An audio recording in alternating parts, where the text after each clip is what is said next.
Hey, what's going on, guys? One Up Ego here, and welcome to episode 11, part 3 of my live coaching session.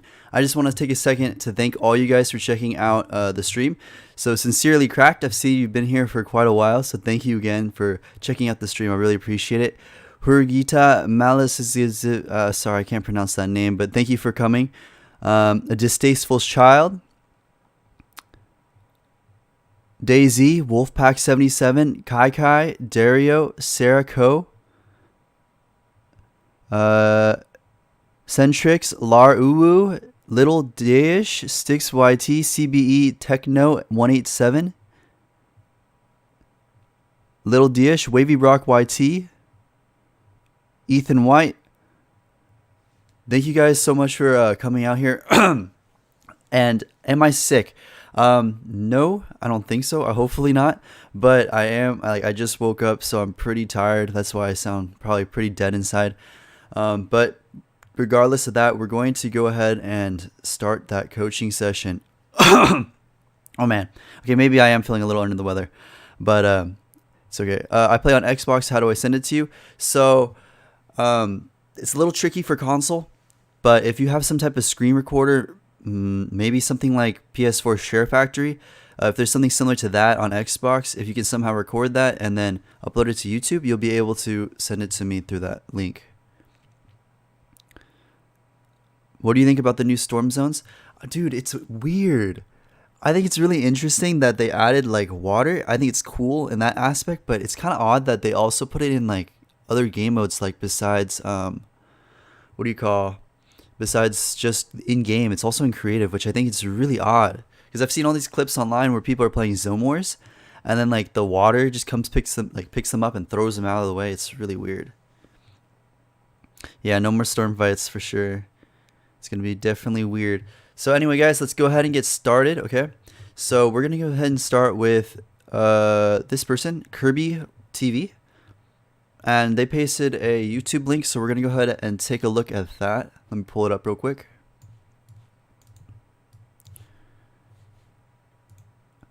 Okay, doke. And let's go ahead and click play. So you want to know, Kirby.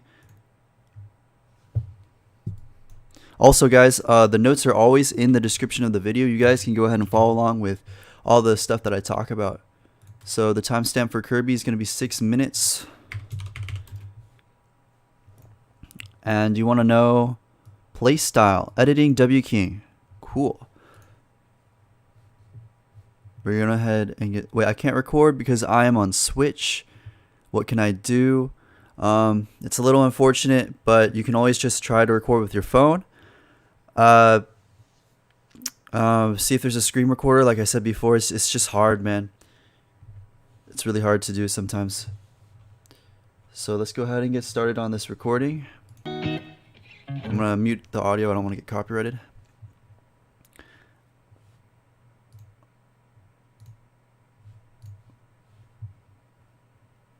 Make sure the quality is high for you guys. All right, there we go.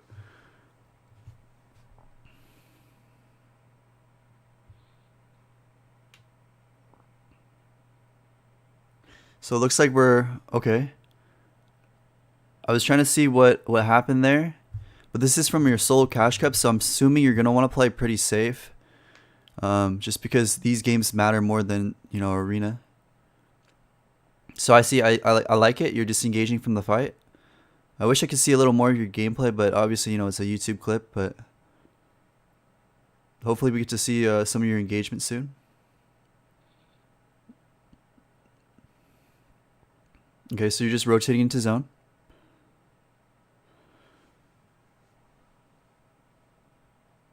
So you're kind of in a tricky spot right now.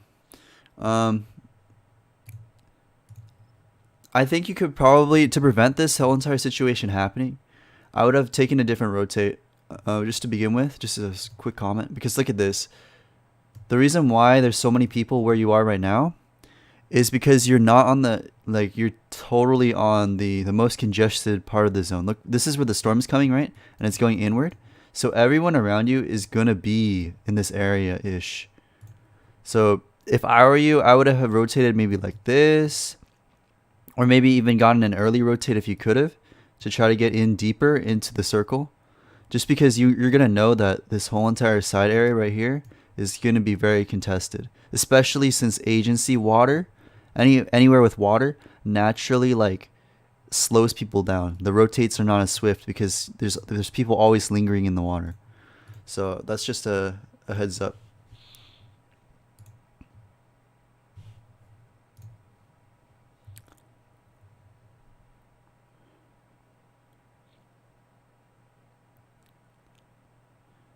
So now you're based in. So here we go. You see, you're getting focused. That's the same thing, right? So the zone was right here before, or sorry, right where you were before, and you rotated early to get into zone. I don't know why this is so light. So yeah, here's the zone, and you rotated early to get into the next zone, which is good. But the same thing still stands. You're still on the congested part of the zone. All these players that were here, if they didn't rotate, they're also still going to be here. So this is where using a launch pad would have been pretty good. Because you don't want to stay here, man. You don't want to stay in areas where people can pressure you. There's no natural cover either. You're totally exposed in this area. It's just like a desert. Like if you look at it, there's hardly any trees, hardly any hills, maybe like 1 or 2 hills, but it's not enough. If I were you, and if I had a launch pad, I would have used it before rotating early, I would have just used it here to like reposition here, by this drop, or maybe by the cornfields or the house, that just gives you more like cover to work with, man. Because like I said before, you don't want to be in like in the middle of nowhere with no trees or natural cover surrounding you, because other players that do have cover can focus you. So that's just something to consider.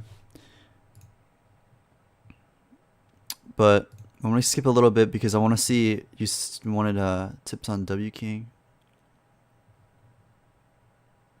Okay, so you're throwing a fish. I'm gonna skip ahead a little bit. I think you're just probably killing time at this point. Alright, there we go. Here's a fight. So you're getting pressured, right? At this situation, with 170 health, you have to decide... Wait, stream messed up. Did something happen?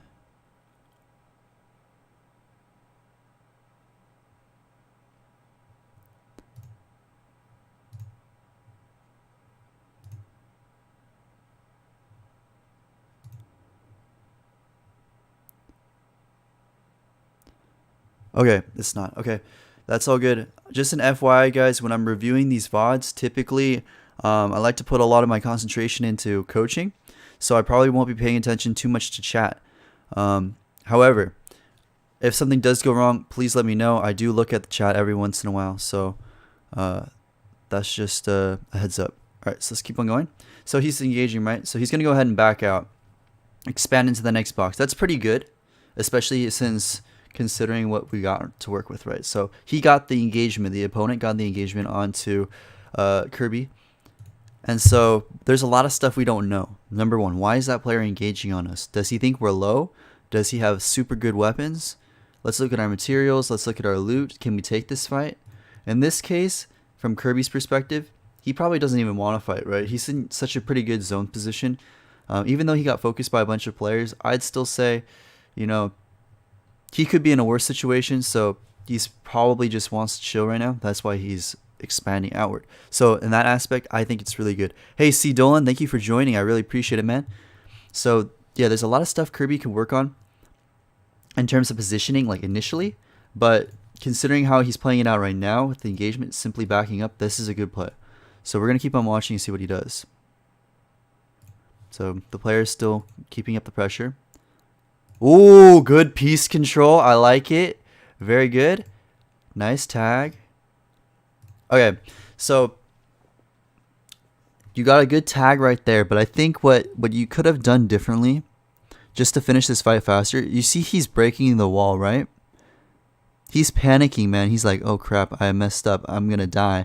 What you should be doing right now after you get the tag is immediately switch to your wall and try to hold that. I mean, obviously it's not going to work all the time, but you want to basically just trap him in as much as you can, because then the only way he can do, like the only option he has is to focus you. But you own all of this wall, so you can reset the ramp, you can do some edits, you can back up and reset this wall and then do a peanut butter or something like that. So you got a lot more options than this guy. He's really panicking. He needs to get out, and you can take advantage of that just by holding the wall. So that's why he's able to get out. At this point, you should have this wall placed, right? You should have your builds out placing this wall. So that way he can't get away. So if you had control of this wall right here, you could have had edited through. He'd have a ramp right here, but you can just cone him and then take the walls again. Now he's trapped again. There's nothing he can do. So all you would have to do is just spray, continue spraying at his ramp, and then take it. And then he's dead. Simple fight done. Unfortunately, I don't think he managed to do that. So he gets out, and this kind of prolongs the fight. Right, it could have been over by now, and you do take some damage for it. So now it's a lot more lengthy fight. This is good play by you. He's totally caught off guard. Look at that.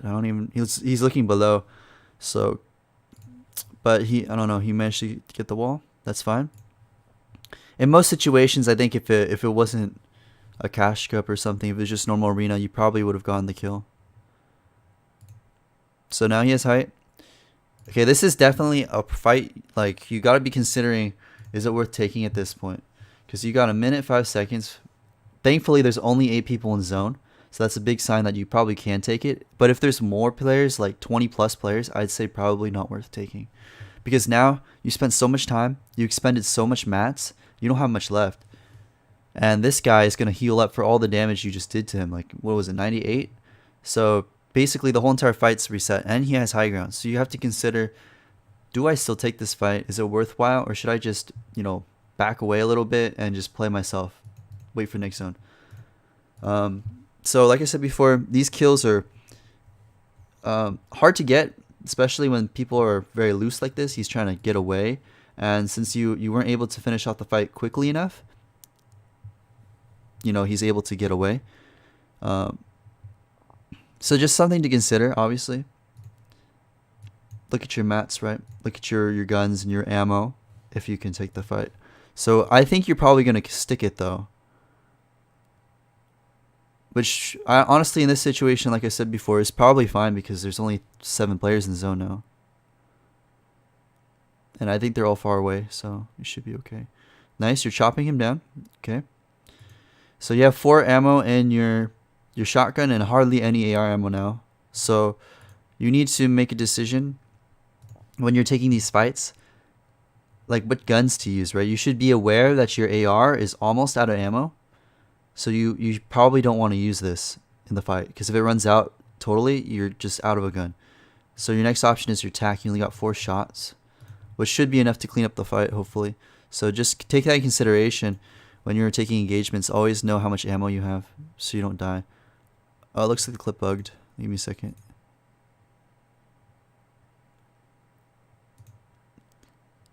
I'm going to spend like maybe 10 minutes per person, just because I have a lot of requests, maybe like 40 requests plus, which is a lot, but I want to be able to get to all you guys today, hopefully. So I'm going to be probably going through each of these fights really fast.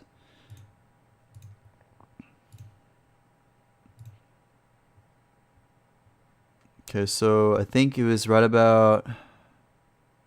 Oh, you did get the elimination. That's nice. Let's go ahead and skip back to this. So how did you get it? Ah, so he gets pressured by another team. So, man, I keep on skipping past.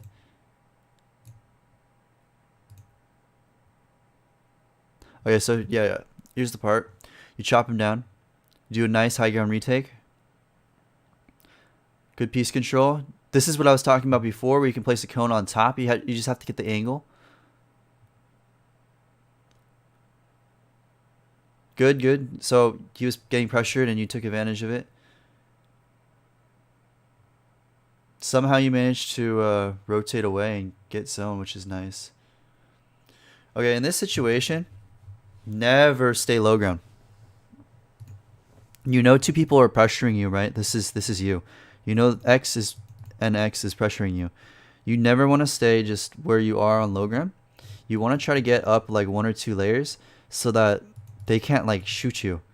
You can actually use your older builds and stay up there. I saw that you had some floor pieces. You can just attach yourself there and get your heals off. It doesn't matter that Storm is coming in because there's only 5 players left and they're pretty far away. So your main priority should be focusing on getting those heals off. You don't want to expend any more mats than you have to. So reuse your old builds and definitely try to build up at least 1 more layer. It's just safer. Because yeah, when you're on low ground, everyone can see you and they're just going to spray you, man. So good piece control again, but you're running out of mats. That's the problem with piece control as well. You can't always do it if you're low on mats. It's just too expensive. So you really need an impact frag. Let's see what happens.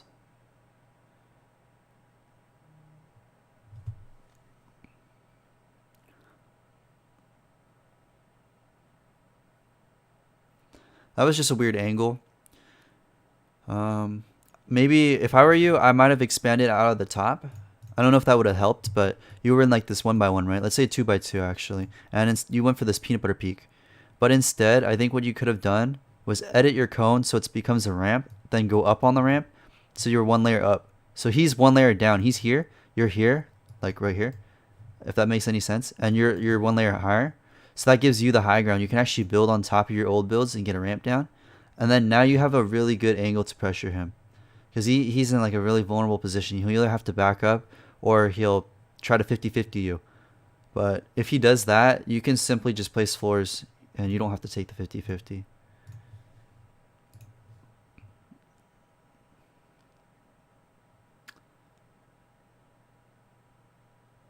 Oh, I like it. You're not falling for his baits. This is really good. All right, that I say that and then that happens. But, you know, I think you played it really well up to this point. You seem like a very, very knowledgeable player. You've probably been playing the game for quite a while, I think, because I can see you didn't fall for this. A lot of players probably would who are less experienced. Like, I like this wall because it cuts off his peanut butter peak. He makes a very vulnerable edit right here. If you had your shotgun out, you probably could have punished that, but that's okay. What you do next is really important. You duck away, you strafe.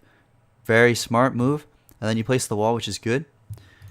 You go for a wide edit, but I don't like this. You basically 50-50'd right here. But you're always going to lose. Why? Because he's going to see you first before you see him, just because of how the ramp and the angles work. So what I would have done is, before you even straight up run in there, place a ramp over his head. See how he doesn't have a cone or a ramp there? You just place a ramp over his head so the whole entire thing just gets covered. And then now he can't shoot you.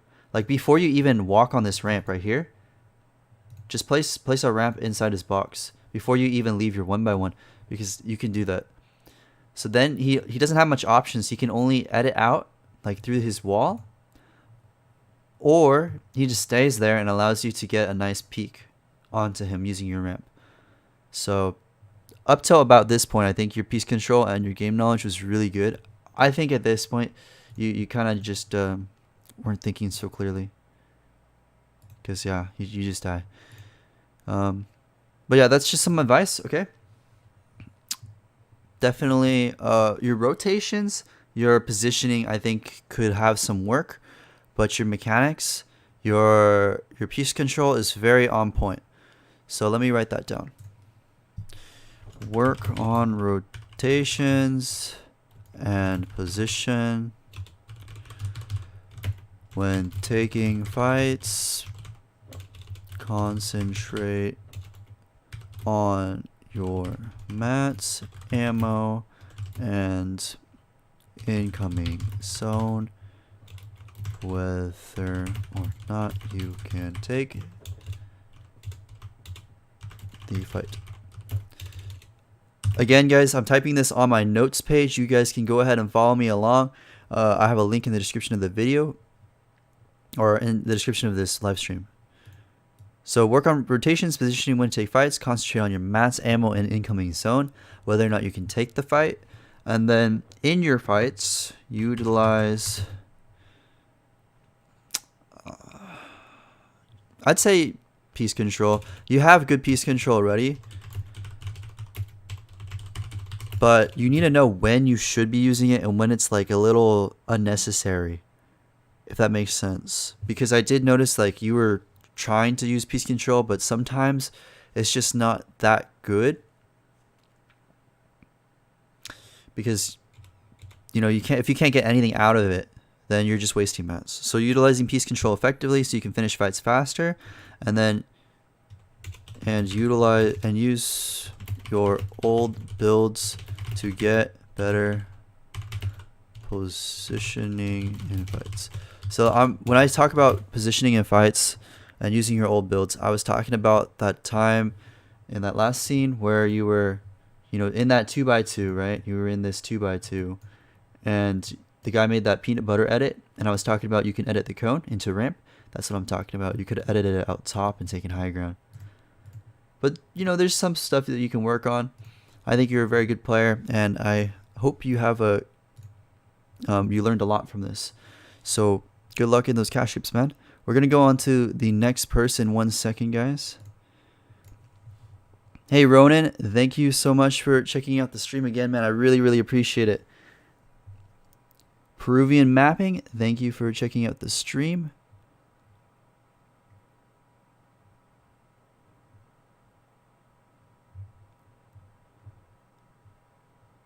Ranger65R, tips for IGL. Work on your communications with your teammates and try to have good chemistry with them. I know it's kind of hard to say that, but if you're friends with your teammates, that'll just make your life so much better. You'll understand them more, you'll be able to communicate more, and that's what's really most important for being a good IGL.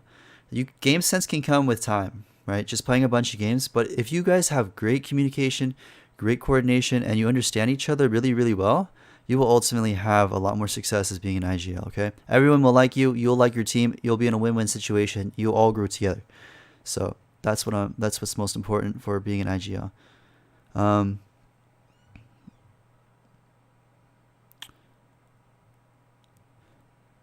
Honestly, I think this new zone is pretty interesting.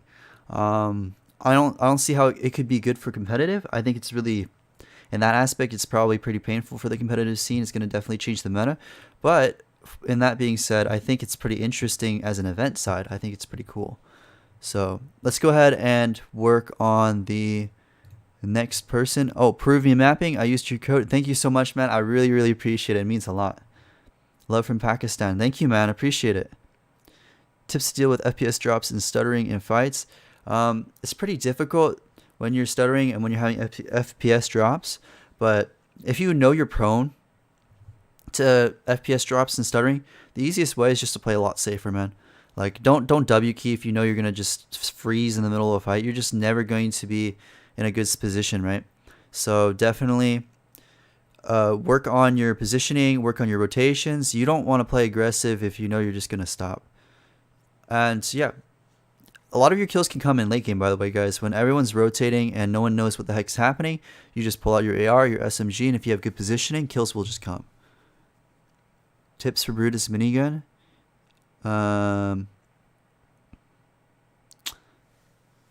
Just use the minigun in late game. Free kills. What PC do you have? Is it custom? Yes, I've actually built my own PC. You guys can check out the specs. It's in my Twitch channel. Exclamation point specs. I think that's the command. And I have a whole list of parts there. It's pretty cool. Alright, so we're going to go ahead and move on to the next person. We've got a lot of people to cover, guys. I think we just... Okay, El Meep. Team coordination, mid to late game decision making. Let's see.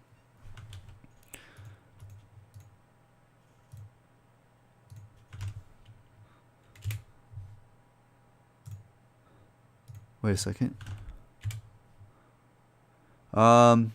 Actually, I've been experiencing this problem before where WeTransfer doesn't like allow me to download the file. It says expired. That's because it's like a free version, and unfortunately there's nothing I can do about that. I think we'll just have to put a rain check on that one. So if you're watching this, El Meep, try resubmitting the file on WeTransfer. I know it's pretty painful, but it's only what we can do. So we're gonna go to the next person. Sorry about that. Moist Mop got a Twitch video, and let's pull this up real quick.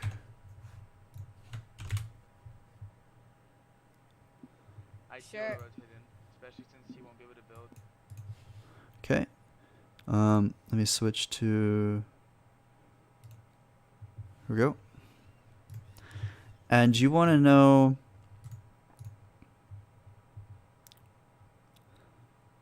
See what I could have done. Okay. So 2037 is 2037. Cool. I'm going to go ahead and grab the timestamp for you.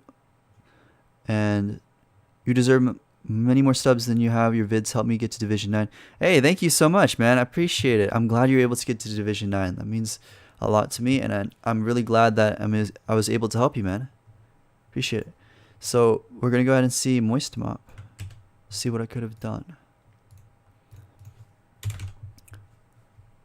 Again, guys, the notes are in the description of the video. Also, applications are in the description. 2906. Wow, I actually spent a lot of time on Kirby. Okay, I'm going to try to be a little faster on this one because I need to get through a lot more people. So we're trying to see what you could have done at 2037. See what I could have done. You would have 30 plus server guys.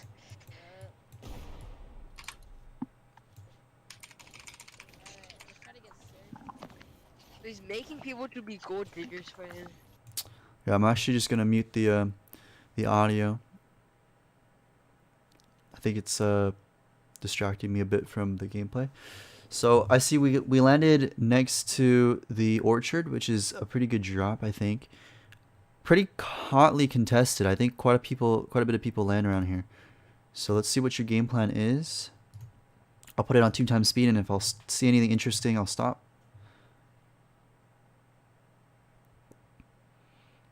Okay, so I see you have a very good drop spot planned out. You know the location well. That's good. Into Slurp Shuck. Okay, that's interesting. I'm not gonna make any comment about that. I guess he's having a good time in the bush. So 73 players left with 2 minutes 24 seconds, and you're running away from. Okay, interesting choice. I think. I don't actually know what how far away the zone is. I'm assuming it's probably around risky. So I'm good. I'm very happy that you're already rotating, which is good. I was a little nervous at first when you were running away from zone. But I think you got it down pat.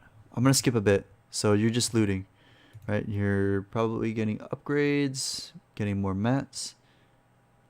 Don't be afraid to upgrade your blue pumps, guys.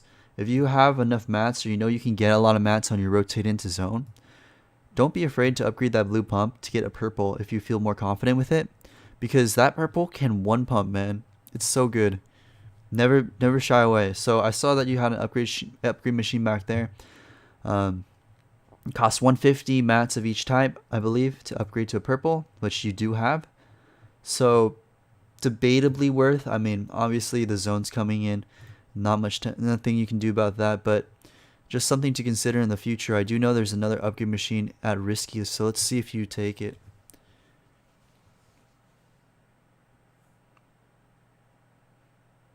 Obviously, you don't have to upgrade every game. Just when you know you have the time and when you have the mats. And if you feel confident with the gun, right? So we're still looting. I don't know why you threw that big bot. Maybe you're hoping to get something better. Okay, now you're swimming away from the zone. Okay, all this time right now you're basically wasting. Like you're running back and forth. You got 3 minutes on zone. At this point you should be asking yourself, right, what can I do better with my time? Can I get more mats? Yeah, I can. So I should be looking for mats. Should I be rotating to zone? Yeah, probably, right? You always need to be doing something productive with your time. You should never be wasting it like this. Because at any moment you can potentially be in a fight unless there's zone rules. So just try to maximize your time better on your rotations. Because yeah, all these seconds wasted, it might not seem like a lot, but ultimately it could mean whether or not you get an extra chest, whether or not you find a good fight to take, or positioning, right? Whether or not you get held into zone. All the seconds add up. So actually let me type that down into your notes. So focus on rotations and utilizing your time effectively. Can you never mind. There we go. So that's pretty good notes. You spot a player.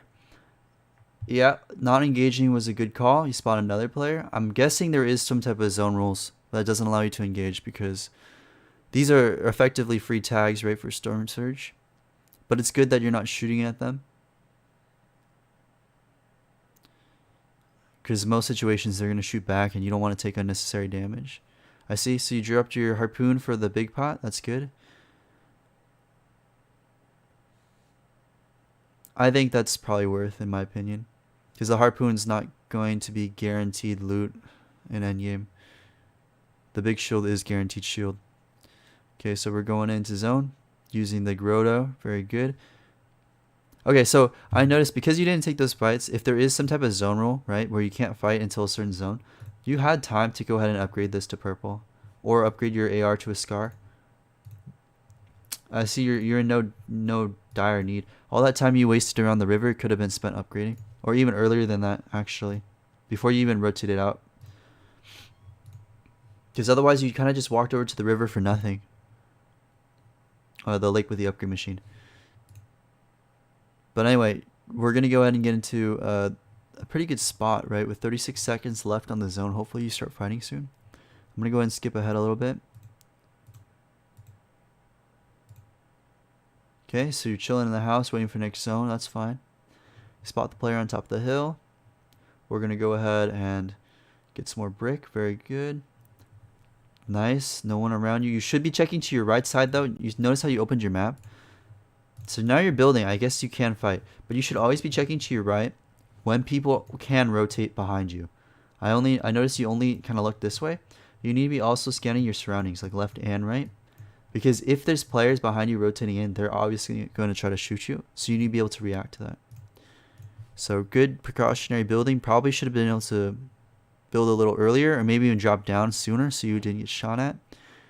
But that's okay. Good, utilizing the natural cover. I would jump into the river and swim. That's good. Going downhill faster, and it's harder for people to hit you. No one's based up around here. This is not a bad spot to base up on. Like, if I were you, I'd probably base up right next to this bridge on top of that hill. So you have high ground, and you have rotations from the river, and there's also still people around you, but they're not that close. But I don't know. Let's see what you do.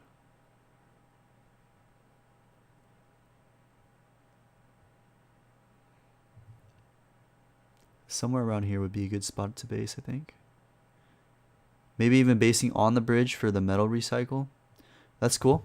All right, basing up on top of the truck. Good, refreshing your mats. At this point, you could actually build a 2x2. I don't think it's needed because there's not really that many players around you, but you do have the mats to do so. You notice how there was a lot of trees nearby you, and there was also that bridge to refresh your metal. So if you know that you're not in any immediate danger, you can always base up one more layer, which could give you more help. You could be looking for picks, whatever. So right now you're sitting in a cone playing uber safe. One thing I always tend to tell players is not to do this. Even I do it sometimes. You know, when you don't want to throw a game, you just simply sit in a cone so you can't get double heavy sniped. But it's not giving you any information at all, man. You know what I mean? You should be sitting in your 1x1. So here's your cone. You should be sitting in here, looking outward, trying to get vision. You don't need to edit out of the cone or anything like that, but you should be looking around so you know where players are, right? So you saw this player based up here, but that's only after you edit it out. If you were looking through your cone, you would have noticed that this guy was here before, and you could have planned your rotate better. Like, you could have gone around the hill, up top, down the river, a bunch of different ways. So let's see what happens. If this guy's smart, he'd punish you. He'd open up an edit and just shoot you. But it looks like he already rotated, which is fine.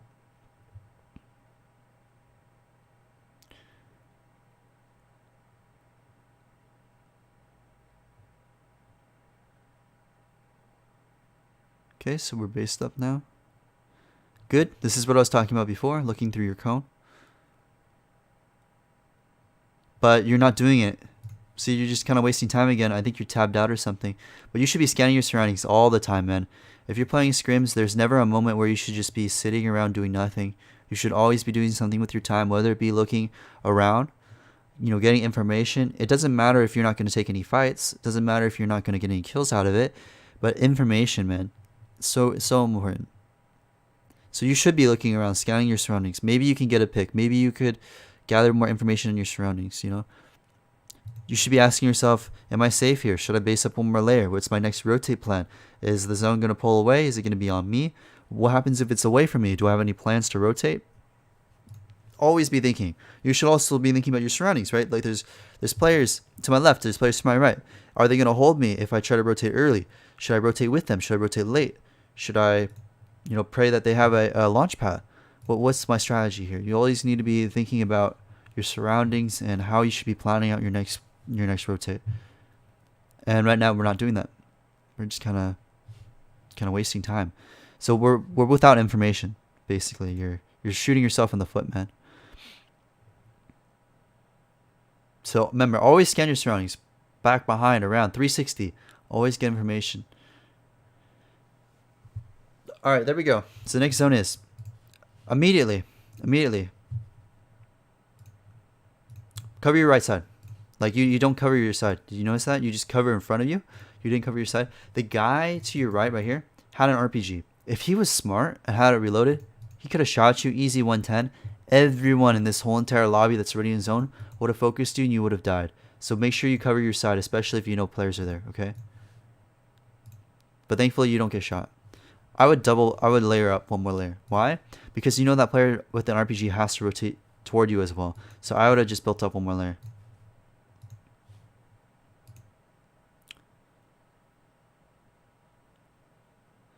In fact, if you wanted to play even more safe, you probably could have just expanded out your base.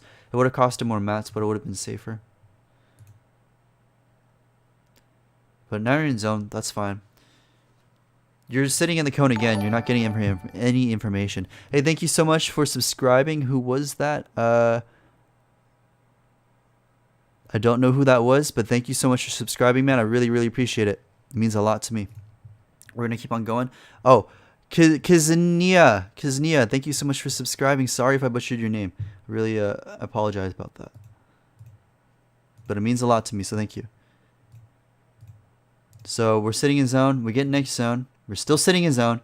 Man, you're missing out on so many kills. I'm not even joking. Okay, this is what makes good players different from the rest. Okay, pro players would be looking for impact frags right now. You know you have zone. Everyone on this side has to rotate inward. You should be basing up one more layer, looking for kills, holding people in zone.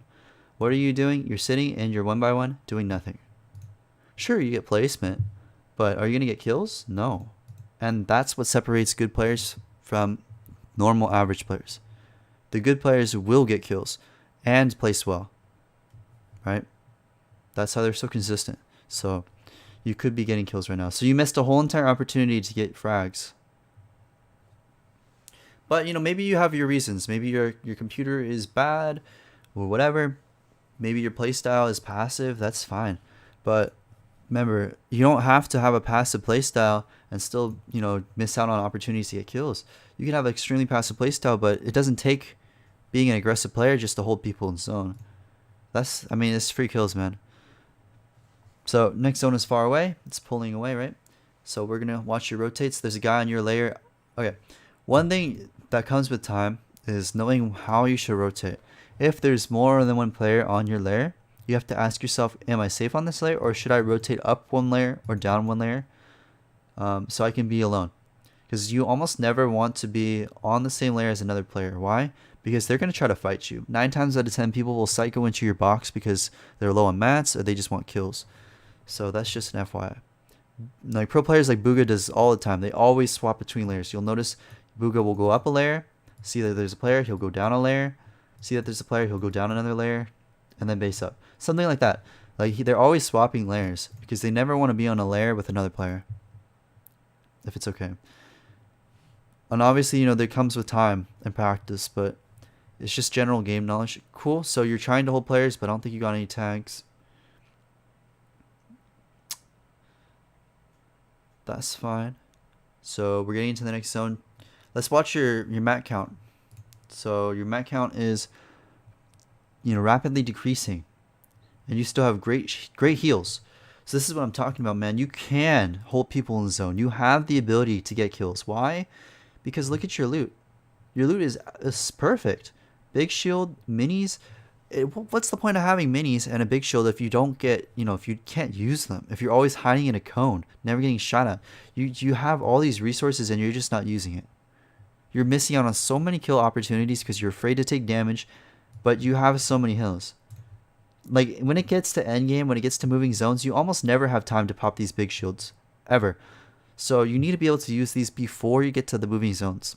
You should be telling yourself, man, I got a ton of shields. I can take damage. I can afford to, you know, maybe, you know, hold people in zone. Try to spray people. Take bad trades. It doesn't matter. I have enough heals to make up for it. You know, obviously, not all the time is that good. But in this situation, you definitely could have. Hey, thank you so much for subscribing. I really appreciate it. I don't know who that was. I think I'll see the notification in 1 second. The stream is a little delayed. Maybe. Let's see. Will Hammond, thank you so much for subscribing. I remember seeing you in chat. I appreciate it, man. Thank you so much. So we're keep on watching this a little bit.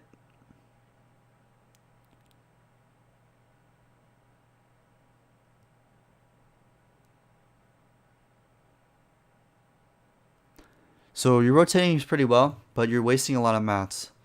One of the things you can do in scrims that not a lot of people will tell you, okay? Even I was talking about this a second ago. Actually, where's my mouse? What the heck?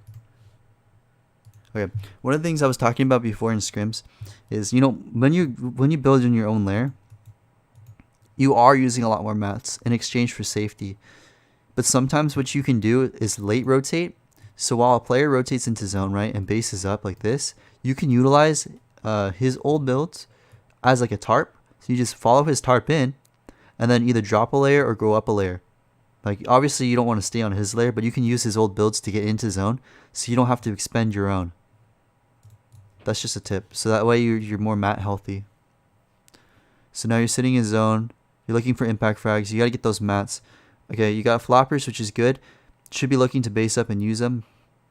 There we go.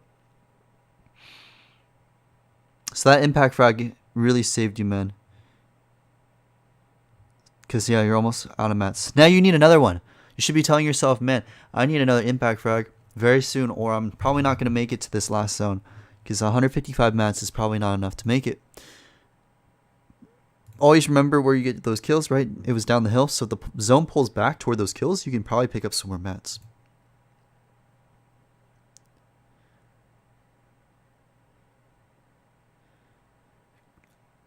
Okay, utilizing your old builds. You didn't have to place that wall there.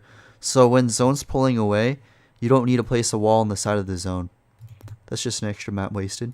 No one's coming from zone most of the time, unless there's, you know, some crazy person eating floppers. But in that case, you'll probably notice him if you're scanning your surroundings like you should be. So you'll place the build then. But most of the time, you don't need to do that. It's just a waste. Again, that wall right there wasn't necessary. That wall wasn't necessary. There's a lot of unnecessary building that you're doing for safety. I don't think it's mandatory. You should be taking this tree right now.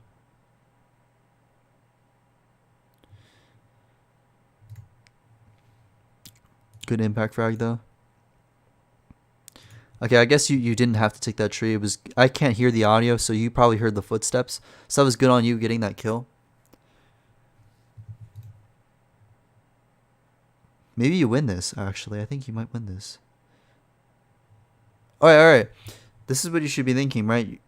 You got floppers. You don't need to go back into storm and look for a 50-50. Like before that happened, you walked back into the circle. You could actually sit here for a lot longer and chug that flopper. And then you know that the player has to be above you, and then you're both doing a heal off. So you should always assume that the player above you has floppers, okay? Always do that just for safety. So now you gotta look for the kill and you gotta find the player. So now you guys are both in an engagement. You drop down to low ground. And because you drop down to low ground, you'd lose. Yeah, I kind of saw that coming. Let's watch that again in normal speed. So basically, so you're chugging that flopper. This is this part right here what I was mentioning. You could actually stay in the storm a little longer and eat the flopper. And you should also be using your audio to try to figure it out, you know, where he is. Because if you hear him above him, it sounds much different than if he's like super high up where you won't even hear him. So now you know he has to be above you, right? So you should be eating your flopper and then going back to the old builds. Don't go into the zone because everyone expects you to do that. You should be going toward the older builds to your right and then building upward because you know he has to be above you. You never want a 50-50 when he knows exactly where you are. So you'll throw him off by going deeper into circle.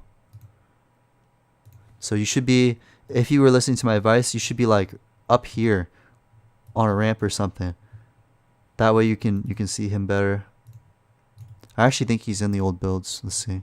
Yeah, you're looking for him. There he is. So you would have been right here. He's right here. Yeah, 35 builds. One ramp, one ramp. You'll have one more build left. He's trying to shoot at you. This is just difficult. I feel like I don't even know if you could have won this, honestly. You only have one mat after you build 2 ramps. But, you know, you're not going to kill him if you just have your shotgun out. You should have your burst out. and looking to hit him. This is probably the one situation where I would say never have your shotgun out. It's because look at this range difference, right? You're never gonna hit him for more than maybe like 80, maybe 100, if you're lucky. The burst, if you hit all headshots on him, 66, 66, 66, that's like, you know, like 135 plus damage. That's maybe enough to kill him. So that's a situation where I'd say a burst might be better. So there's your 30 mats, and now you're out of mats and you drop to low ground. So you weren't, you weren't conscious of how much mats you had left and you lose. So try to be aware of how much mats you have and what you can do to win. That was just a hard game, man. But you played it really well. But like I said before, you missed out on a lot of opportunities to get kills simply because you weren't holding people in zone when you had the opportunity to, and you also had the shields. Alright, let's go ahead and go back to chat after I finish off these notes. Rotations, not rotations. Oh yeah, use old builds for rotations and find your own layer to base up on. Always look for information, plan rotations, or look for kills. Look to hold people in zone, or look to hold people in zone. Never waste time in scrims. Alright, Moist Mop, that is your VOD review. We're going to go into the next person. 1 second, guys.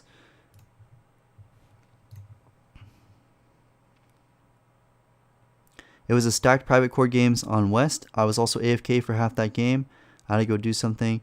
Thank you very much. Oh, that makes a lot of sense, man. Yeah. If you have to go do something, then there's nothing you can really do. But I just thought that you would probably like watch a YouTube video or something. I don't know. So that's just some information, though. Regardless of that, your rotations can be better, I think, if you use the older builds and doing a bunch of other stuff like that. Can you VOD review a pro? I can, but right now we're coaching. And we're doing viewer coaching, so probably not right now. Maybe in the future. I submitted. Can you do mine? Also, how do you feel about Papa Jerry and shouting you out? I think it's really nice of Jerry and shouting me out. It was very nice. It was, kind of caught me off guard when I heard about that. I was like, no way. That's pretty cool. Can I do yours? Yes, I will try my best to get to yours. If I can't get it today, though, I will get to it eventually. We are doing it on a first come, first serve basis, though. So that's how it goes, you know what I mean? So we're doing our best. So let's go ahead and get started to the next person. 25. We got another Twitch link. Do you have any videos? Okay. Next person. So guys, like I mentioned before, I can't watch your videos or your views if you don't give me a actual video to watch. If it's just your Twitch channel and you don't have any videos for me to watch, I can't help you. I'm sorry. So maybe if you're looking at this, Erupt Snipes, if you can go back and give me some type of video to watch and resubmit your application, that will work. Okay, we're gonna next person, Postal Techron. This is at 5342.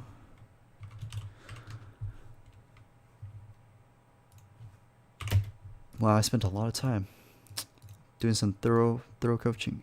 So, piece control, playing smarter, play style. Cool. Got a YouTube video. Hopefully it's not a montage.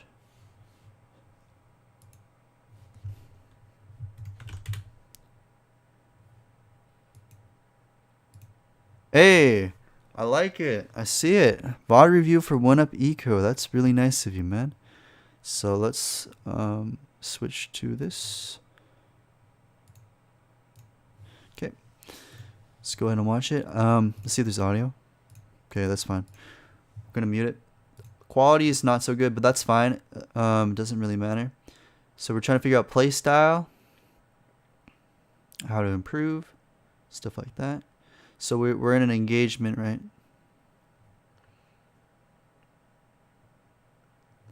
Let me go back a little bit. So one of the first things you should be asking yourself before you engage, right? And I say this almost every time whenever I do this type of stuff when I coach, is look at the zone, right? 1 second. Look at the zone and see how much time, how many players there are, the zone timer, your loot, if you can take this engagement. So this is an engagement that you could decide, yes, I want to take it, or no, I don't want to take it, because you're not technically involved in it just yet. You see it and you want a third party. Excuse me. Yeah, you see it and you want a third party. So we're going to watch it and see how you approach it. There's 2 players fighting, as far as you know, maybe even more. And you see explosions going off. So you know one of the players should have an RPG, probably. Okay, so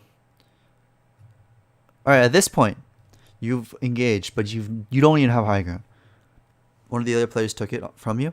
You need to be asking yourself, is it still worthwhile for me to continue fighting? Because now I have 2 players potentially sandwiching me. 1 player below, 1 player on top. And I wasn't even involved in the initial fight. Should I continue fighting? Honestly, I'd probably say no. You probably shouldn't continue fighting, just because it's not, you're not guaranteed to get anything out of it, especially since zone is coming in, right? Players are going to be, if you spend too much time here, players are going to rotate to you and hear the fight and try third party, and you'll be in a bigger mess.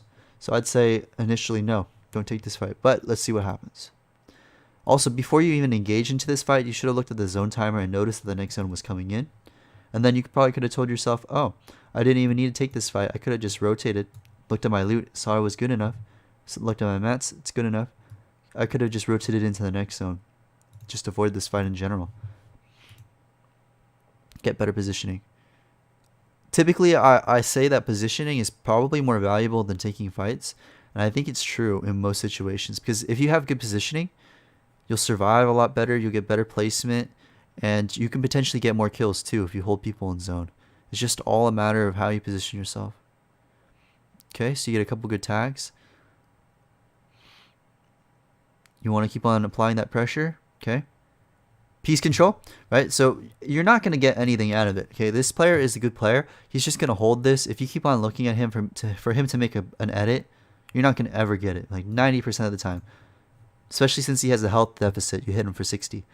What you should be doing now is looking for another angle. After you notice he started holding it, just drop down and try shooting the wall and try to take that. If that doesn't work, shoot another wall. Keep on doing that until you can, you know, either force him to back off or you take his wall. Because right now you have the oppressive hand. You need to be either applying pressure or using it as an opportunity to escape. So he backs off. He tries to get high ground. He's monkeying on you. Okay. Like I said before, you've gone too deep into this fight now. Too much time has passed since you engaged. A lot of people could be third partying right now, and you don't want to be in that situation when you have zone rotating. So you should be looking for a way out of this fight, I think. If you can help it. Especially since I don't think you actually know where the players are. You just kind of know where they probably are. Like below you somewhere. Yeah, see, you're never going to get these kills, man. You should be rotating right now. So once you notice that your third party has not gone successfully, if you ever have the opportunity to disengage, you might want to consider doing it, because you never want to overcommit to a fight if you can help it. Especially if you don't have that much invested in it, right? If you have plenty of mats and you don't need to fully engage all your time and resources into it, you'll benefit a lot better.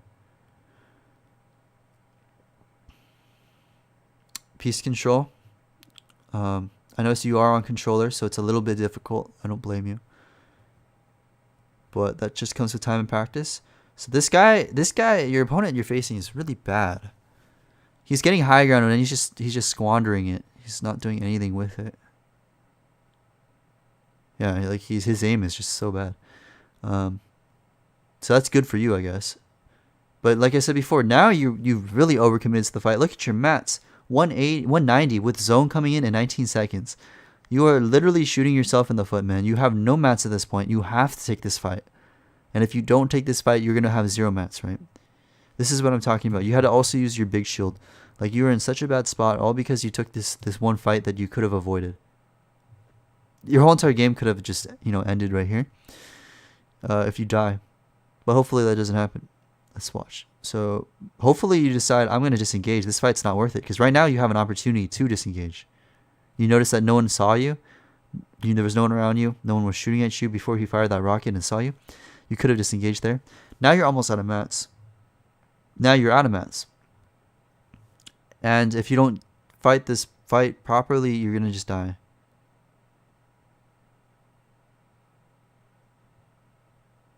Oh my gosh. Oh my gosh. Oh, wow, dude. What a roller coaster of emotions, I have to say. Oh my gosh. If your opponent placed one wall, just one wall, you would have been dead. Look, you were like on 15 health with 0 mats. And you literally killed him with like your last bullet. If he placed one wall, if he wasn't blinking, oh man. So in most situations, okay, I don't think you would have gotten that kill if that guy actually knew what he was doing. But, you know, what you could have done to prevent this whole entire thing, because, you know, getting this kill wasn't guaranteed. It was simply to rotate earlier once you third party and notice that you lost height. Just immediately disengage and rotate. Or even, you know, decide that it wasn't worth your time to engage in the first place because it wasn't guaranteed. So that's just something to consider. So I'll write that down in the notes.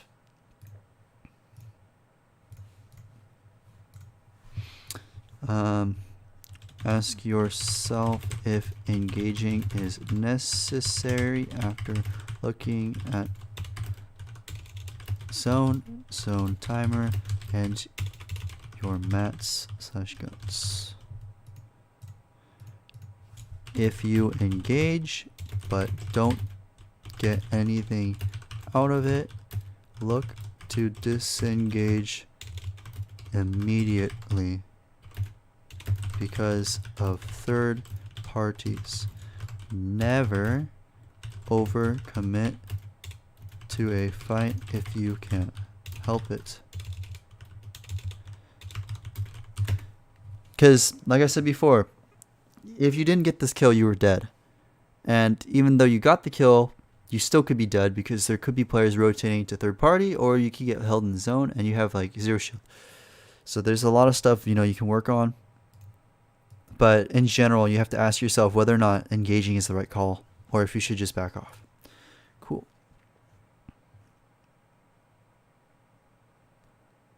Do you suggest using visual sound effects if I can't understand anything from the game sound, or if it will destroy my game sense or something? Visualized sound effects is really a preference thing. Like, if you like visualized sound effects, then do it. Like, try it for a few games, and if you like it, stick to it. But if you don't like it, then don't do it. Don't use it. Because it does clutter your screen. It gives you a lot of information, and if you're not used to it, then it could hinder your game. So try it for a bit and then see if it'll help.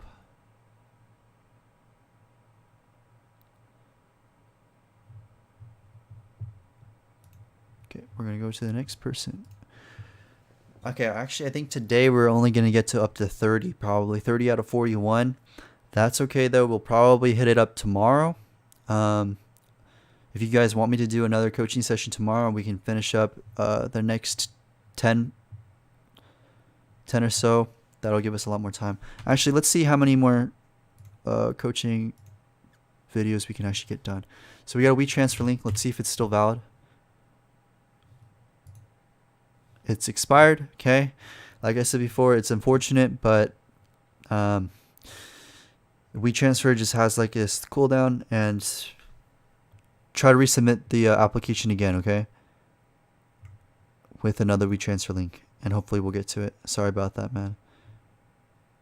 We got a Fortnite tracker page. Let's see if there's anything I can do about this. Typically, there's no review as far as I know. Oh, 6. So we're doing Glorious Fists. There's no replay though, so I can't look at your games, but you want to know my mistakes. Placed a 619 with 203 points. So that's really good. out of 10 matches with 2 wins, 1.4 average eliminations, 14 elims. So that tells me that you're playing very safe and you're going for placement. There's nothing much I could tell you without a replay, but just some advice is keep doing what you're doing and always look back to catch people out of storm. Remember positioning, looking for those picks when you can hold people in storm for free and get those kills. That will really help your points for sure.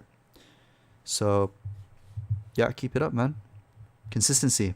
I see you're very consistent, so keep it up. Next person. We transfer link again. Like I said before, if it's expired, it's expired. Okay. Next person. Just simply submit it again. Sorry about that, man. Next person. We transfer link. It's expired. So maybe we'll get through all of them today. Let's see. We got a Google Drive video. That's really cool. All right. Ruhan Patel. Got you. And early game decisions, mistakes. My early game decisions, I think I could have done something to improve. All right.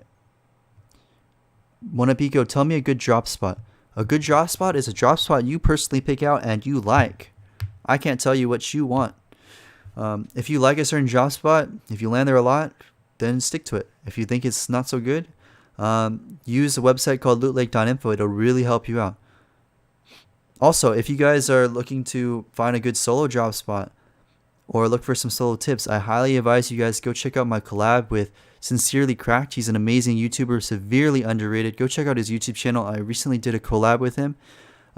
Tips for solos, I believe it was. Really nice guy. Really awesome guy to work with. You guys should go check out his videos. Really helpful, okay? All right. We're going to go ahead and watch this clip. And it's for early game decision making. And I'll mute audio just so I can have some silence. So I can think a bit. So first of all, let's go watch the drop spots. So we're going from, I believe, this way, right? So we're going from like Pleasant Park to Lazy Lake. It's probably about right. So I noticed that you have a lot of good kills in the end game. That's good. Actually, you go on to win the game, which is nice. But we're talking about early game decision making, correct? So one of the things that I noticed when I first watch players drop out of the battle bus, I like to look at the bus rotations, right? So you jump out early. So that tells me one of the two things. You either want to get a lot of kills early, or you have a drop spot that you like to land at that's nearby the storm. One of the things that I always recommend though is that you always have 2 drop spots. Why? Because one, if the zone is like, if the bus starts really, really close to your drop spot, like say you land at Craggy Cliffs all the time and the bus starts at Craggy, there'll be a lot more players than, you know, that normally land, that wouldn't land there, but they choose to land there because it's one of the first drops. So always have a backup just in case, preferably like on the opposite side of the map. So that way you have more flexibility. Because that'll just enable you to be more consistent. Cool, so you land there. Very nice. I like landing at this spot as well. Just got a lot of good loot. So you notice the player there, he's running. Okay. I think you probably could have shot at him, but smart that you didn't. Because you don't know what he has. And if there's players around you, would have caught a lot of players out. That's really lucky you get a scar, dude.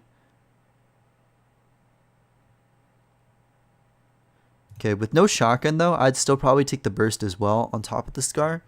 And a lot of people might ask me why, but right now you don't have any shotgun. All you have is an AR, like a scar. And the scar is great, but it doesn't have that burst damage. The burst does.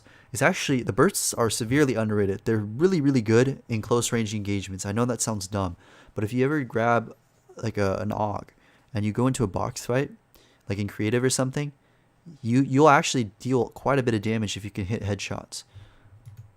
So I would also grab that as well on top of your scar. Obviously you don't always want to use it, but if the situation arises, it'll probably be more helpful than spraying with your scar and then running out of ammo and having to reload.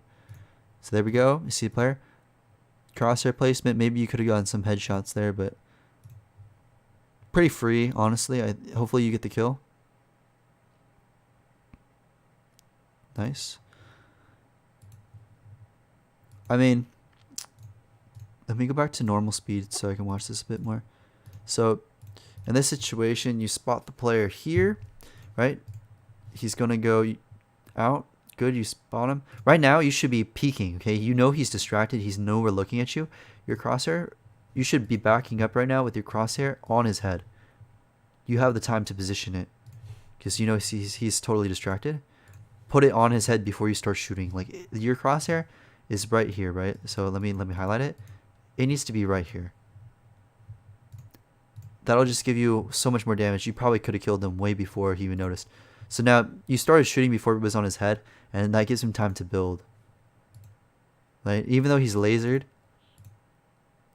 you're not able to get the kill instantly. So that would just potentially could have thrown the fight if he had a shotgun.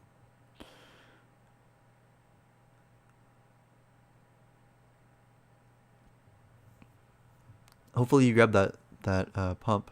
Okay, cool. So now you got a good shotgun. Okay, at this point, you shouldn't have gone to that window because you noticed that there was a ramp there. I think you saw that there was a ramp through the window, meaning that you can't even get an angle to shoot the players. What you should have done is go through the balcony and then look to the third party this fight.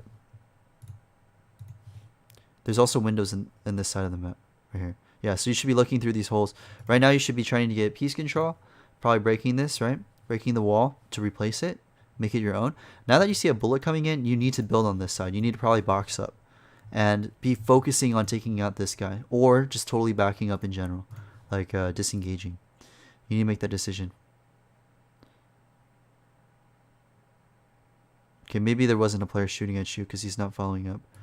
Okay, notice how you didn't get that wall. That's good that you're backing up looking for a different angle. Probably break through the roof maybe. Let's see.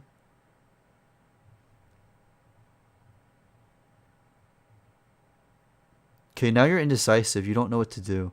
In this situation like this, you know that the player just finished the fight down below. He's going to be at least 150 health. You need to decide whether or not you should take this engagement. Again, this all goes with time and practice.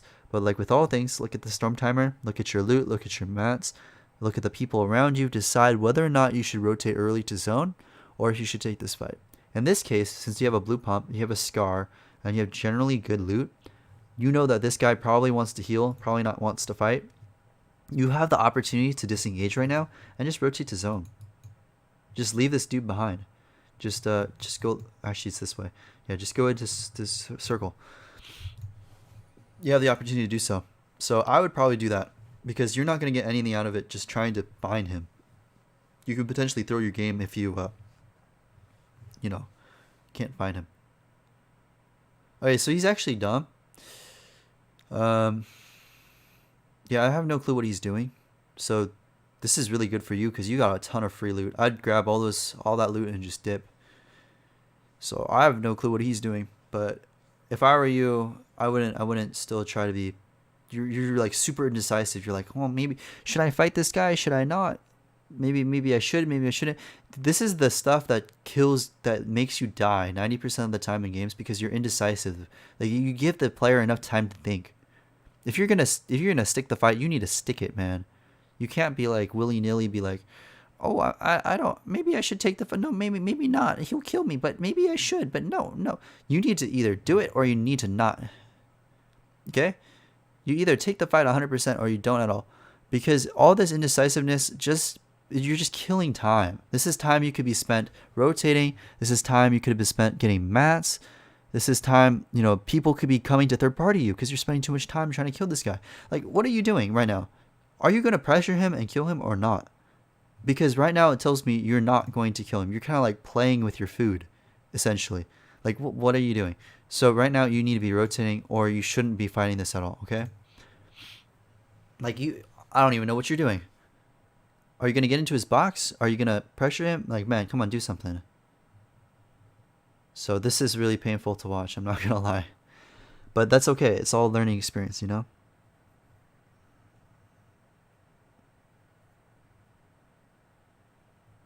I'm thinking you're waiting for him to make a mistake, but I don't think it's gonna happen. Like he's gonna have to rotate eventually, but it looks like you're the one making mistakes. So let's see if he punishes you for it, because you're so indecisive. Like what are you doing, man? You either go in or not. There we go. Yeah, go in. Like dude, you could have. That's what I'm saying before. You could have killed him like so much quicker if you just decided I'm just gonna W key into his box or whatever. You know what I mean? If you were just gonna do it eventually, might as well doing it earlier. Because now you have 2 minutes 43 seconds. People are actually gonna rotate onto you. You need to be thinking about rotating. Otherwise, you're gonna be in a bad spot. Again, you're wasting time. I don't know what you're doing. I want to put this on 2 times speed. If I sound harsh, I'm not trying to be harsh. Remember, we're doing this all for educational purposes so that we can grow and learn together. So that's just a FYI. Definitely should be looking at how many players are left in zone and how much time you got, because I'm not positive continuing to willy-nilly loot risky like this is very safe. It's actually pretty risky. Haha, get it? Risky reels, haha. Anyway, yeah, doing this because players often rotate to risky is just honestly risky. So I don't know, maybe you just got really lucky this game, but typically you probably would have gone into another fight by now. So I'd be still looking to rotate, using your time effectively. Don't waste it, man. So now you spawn another player. Like during this whole entire time you were just kind of running around. You could either be rotating, getting into zone, or upgrading, getting resources. Like what were you even doing, man? Ammo boxes? Like what? So now people are rotating inward. You're like, you literally lost your opportunity to get a free rotate into zone. And if you take this fight, you might even be storm fighting. Like that's not what you want to do, especially when the zone is in when your side of the circle has this water area from agency. It's really bad. So you could have been upgrading a long time ago. Like you're still just killing time. I don't know what you're doing. Like bruh, what? You're waiting for storm to come in onto you? Like what? I don't get it. You should be rotating right now, man. Rotate early. Like now you're taking storm damage. Are you trying to fight people in storm? I don't. What are you doing?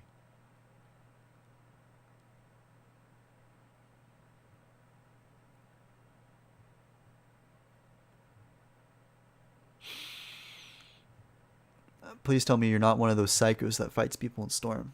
Please, please, please. Please, no, man. Don't do this. I don't care if you have a bandaged bazooka. Never, okay? Never try to take storm fights if you can help it. Oh, man. It just hurts me. Because you're throwing away such a good game. Like, you know what I mean? If you die in storm, you potentially give up all your good loot, all your early game lead.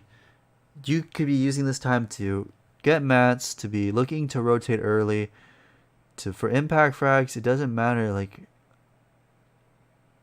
all your rotates are so slow.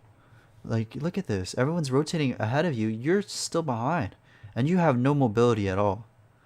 Unless you picked up a launch pad. Like you need to get over this hill, man. You got 1 minute. You need to be on top of that hill in 1 minute 37 seconds. So rotations, man. Rotations, rotations, rotations.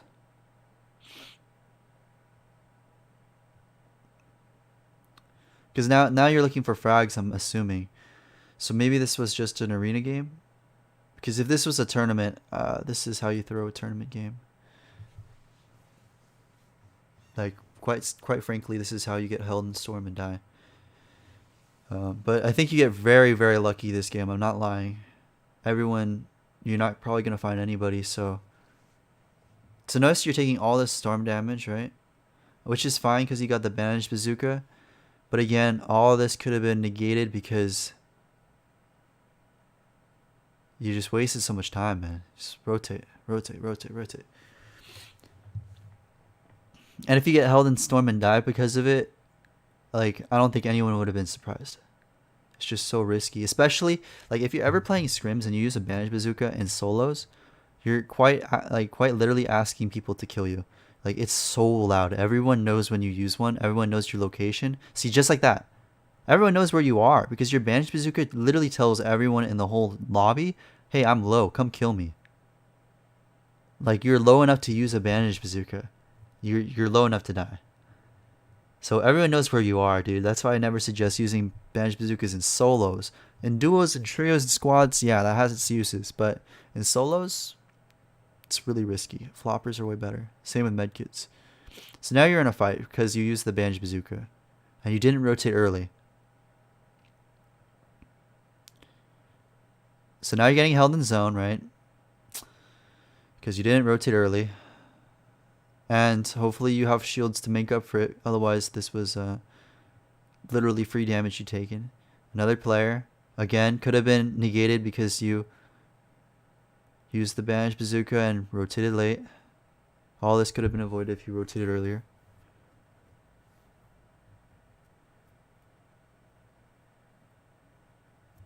Okay, good use of the porta potty. Okay, you're going to get really, really low. If you can get this drop, that'd be really good. But again, that you can't expect a drop to happen every single game, right? And in most situations, against good players, they would spray the heck out of you because they know you want that drop. Most of the time, people going for drops are low. I'm not going to lie. So if someone had a minigun, you'd probably be dead by now. Again, bandage bazooka makes a lot of noise. Let's see what happens. Okay, these people around you are just totally unaware. So you get lucky again. That's the third time you got lucky, man. Not saying it's bad. I mean, that's really good for you. But I'm just saying there's a lot of stuff you could work on, you know? Particularly rotating early. When you're just looking in zone for kills or fights, it's just not smart. Not smart at all. It will definitely help you be more consistent if you learn how to rotate earlier and more effectively. Oh, that's disgusting. It's a good shot. Alright, let's go back to that fight real quick. Clear that real quick.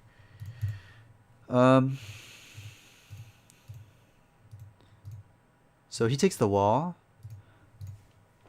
Okay, look at this. You're getting pressured, right? Because you always never want to, like, if you're in zone, you never want to just be on a 1x1 on the ground floor. Try to build up one more layer.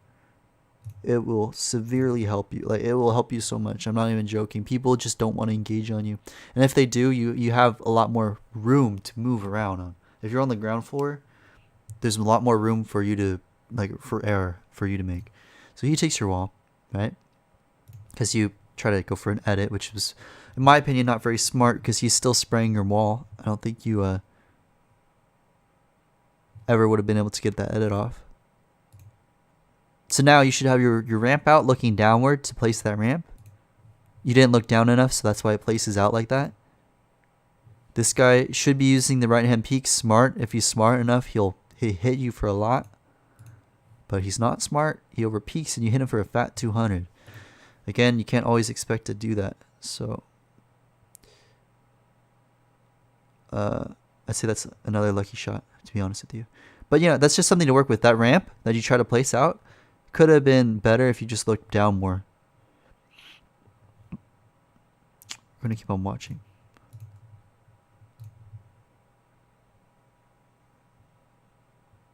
I don't know what you're doing right now. You should be looking through your cone, getting vision, like I said before in the other VOD review I did.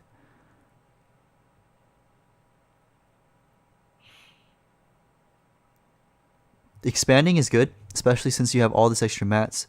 You could potentially be using it to expand or use it in your next rotate to get further into zone, expand your territory. I would definitely, okay, in your situation, you have very good zone control. I would be building upward for sure. Upward and outward. Expanding your territory so that you have more room to grow, more room to move. Excuse me, when everyone's rotating.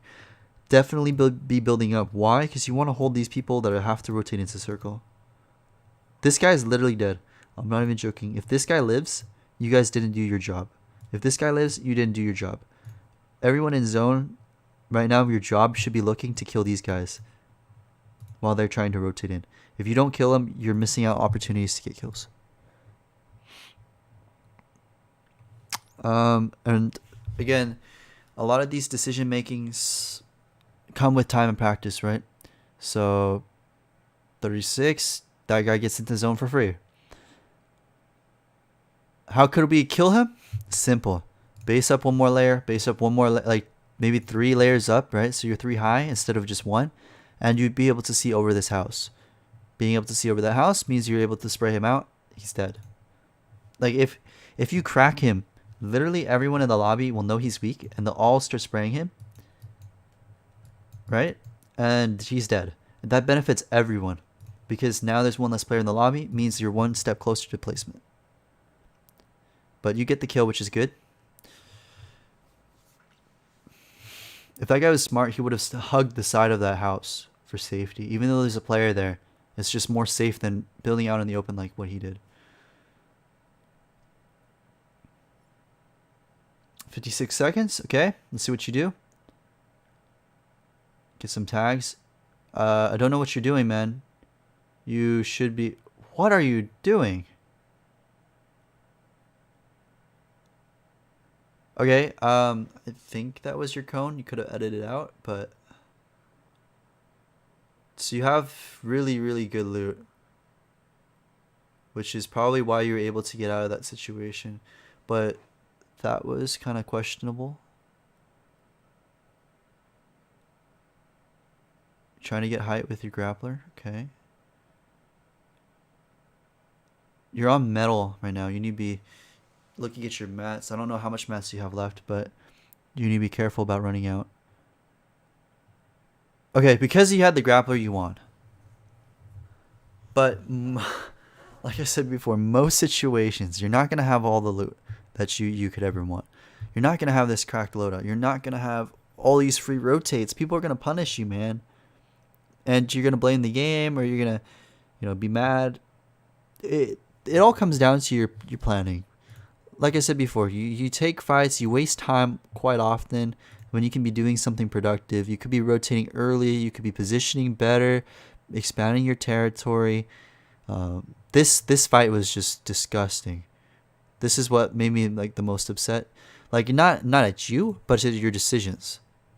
So not a personal thing. I think you're a very good player, but I'm just sad that this other player that you're fighting just didn't take advantage at your indecisiveness. Like it was like a game of cat and mouse. You both were playing tic-tac-toe. It was just so uncoordinated. So that's something you need to work on, okay? I'm going to go back to the notes. And this was for Ruhan Patel. And this was at, oh man, I forgot what time this was at. We're going to say 60, so 1 hour. Probably something like that. Okay. Actually, I recognize that name, Ruhan.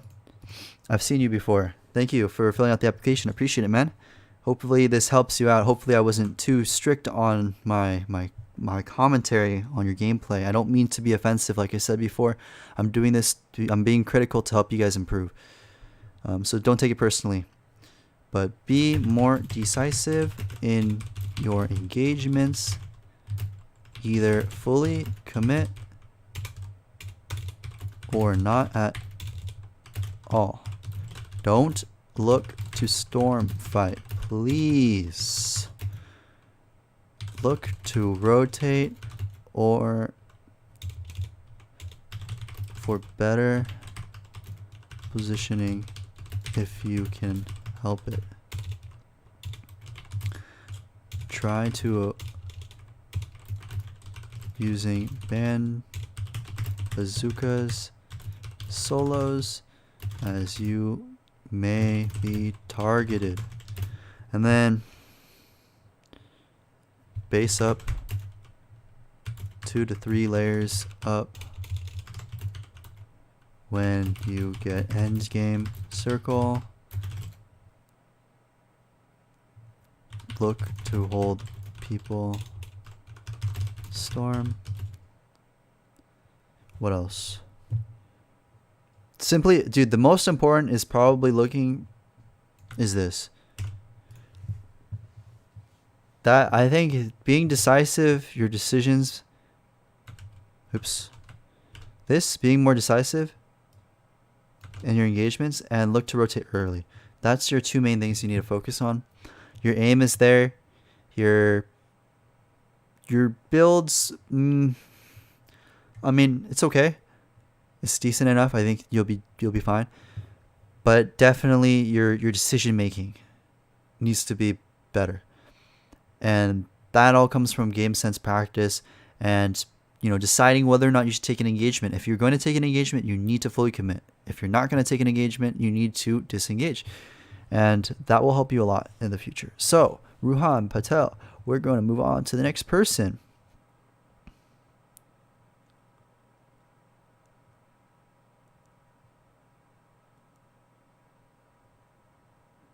Do these have to be strictly in-game, or could you also look at realistics? I have no clue what you mean by realistics, but I'm doing in-game coaching, if that makes sense. Again, guys, all the people that I'm reviewing, please don't be critical of them. Don't trash talk them. Don't witch hunt them. We're trying to all learn and grow together. And like I said before, it's nothing personal to them. And therefore, you guys shouldn't go out of your way and make it personal, okay? We're looking at their gameplay to help them, okay?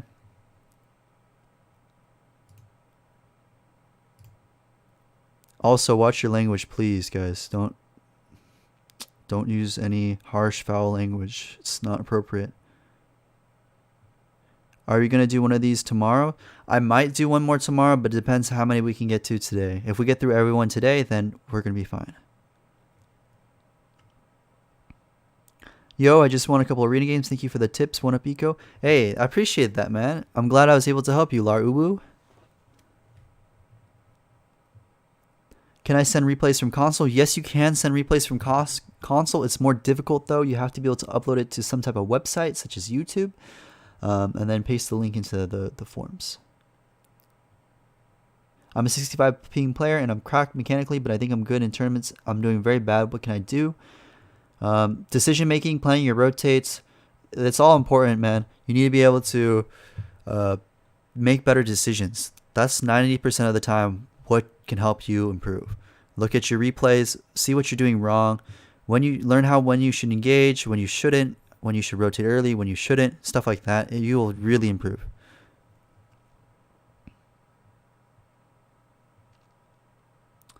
If I don't have a game recorded right now, can I submit it later? Yes, you can.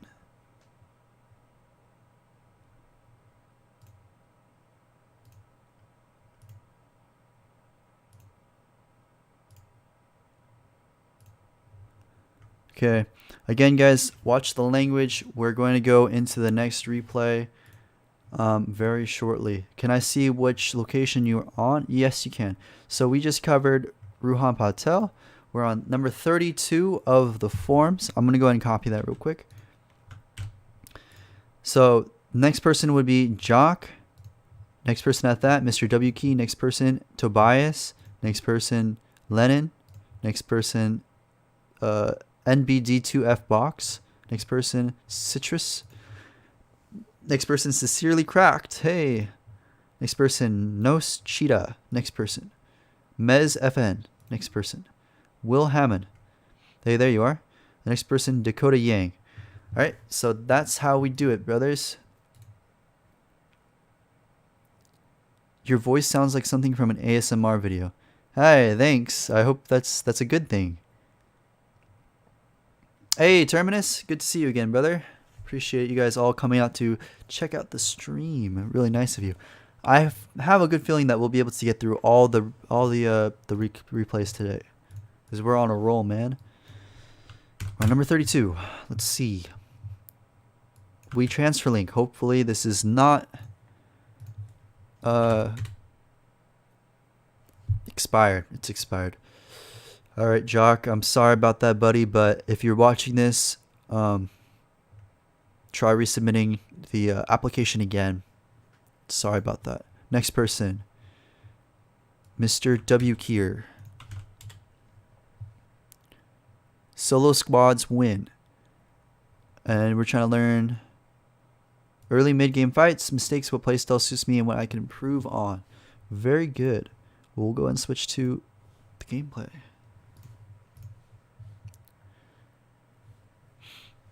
So this is what I'm talking about before, guys. PlayStation Share Factory is really good for sharing your replays. Really, really helpful. Great application. Highly recommended if you're on console, PlayStation.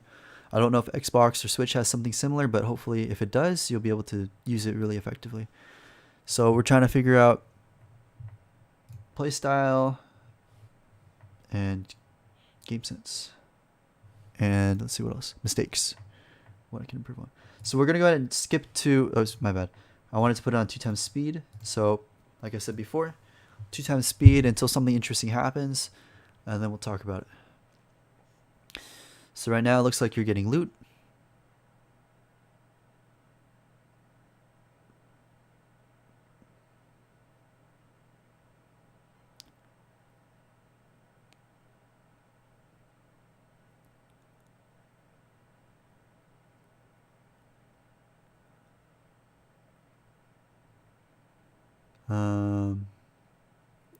Okay, so you got a tack and a purple tack, and you immediately look to rotate into the agency.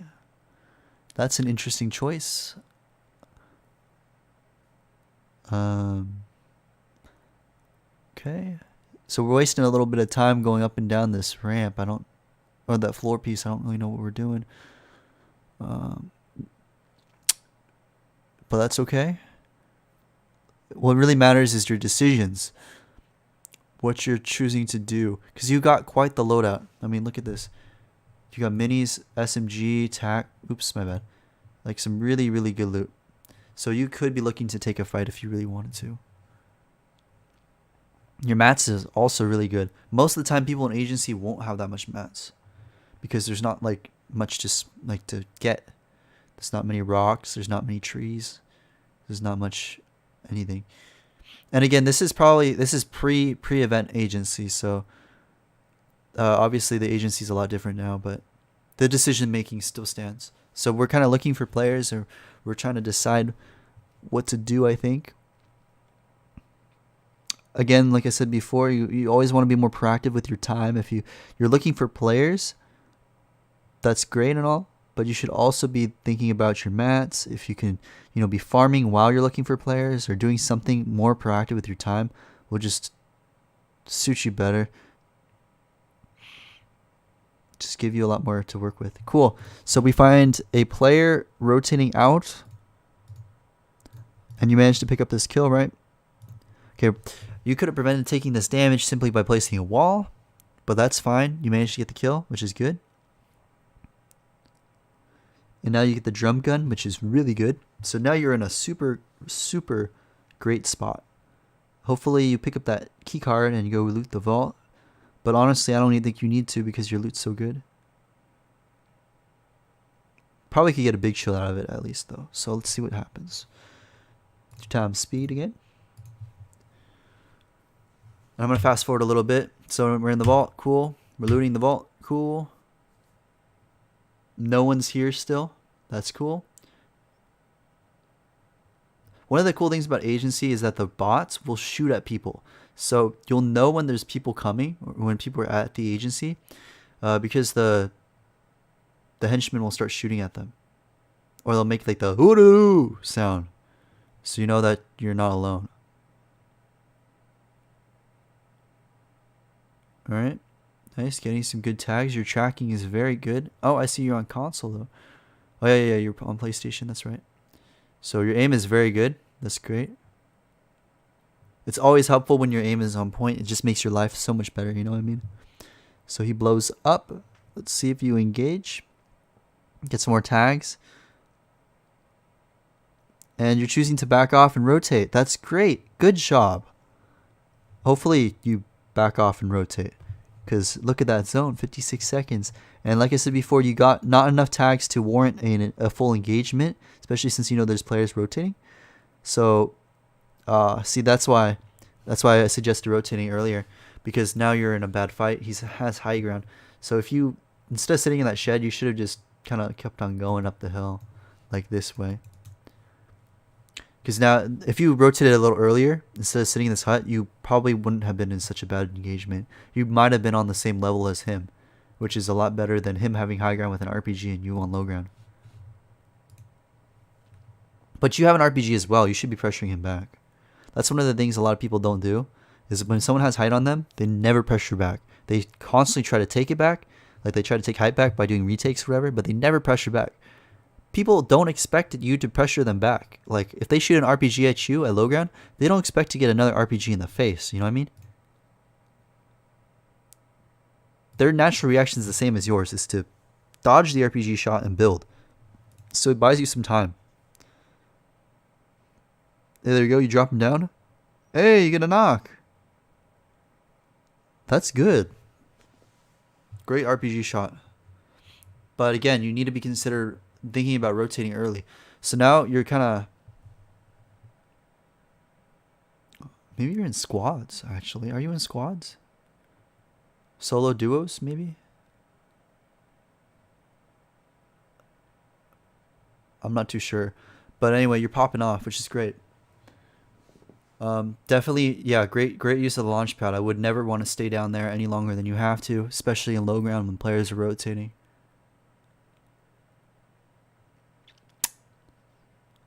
Looking on to rotate in a little bit better. Another team's shooting at you. Pick up the kill. Pick up on the kill, the people rotating. Alright.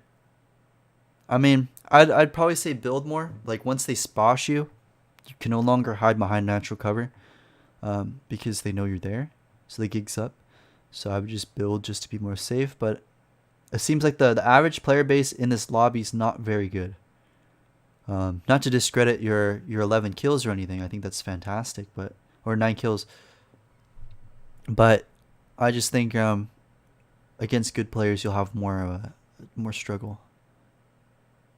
So now we're sitting in a box. Would never do this, okay?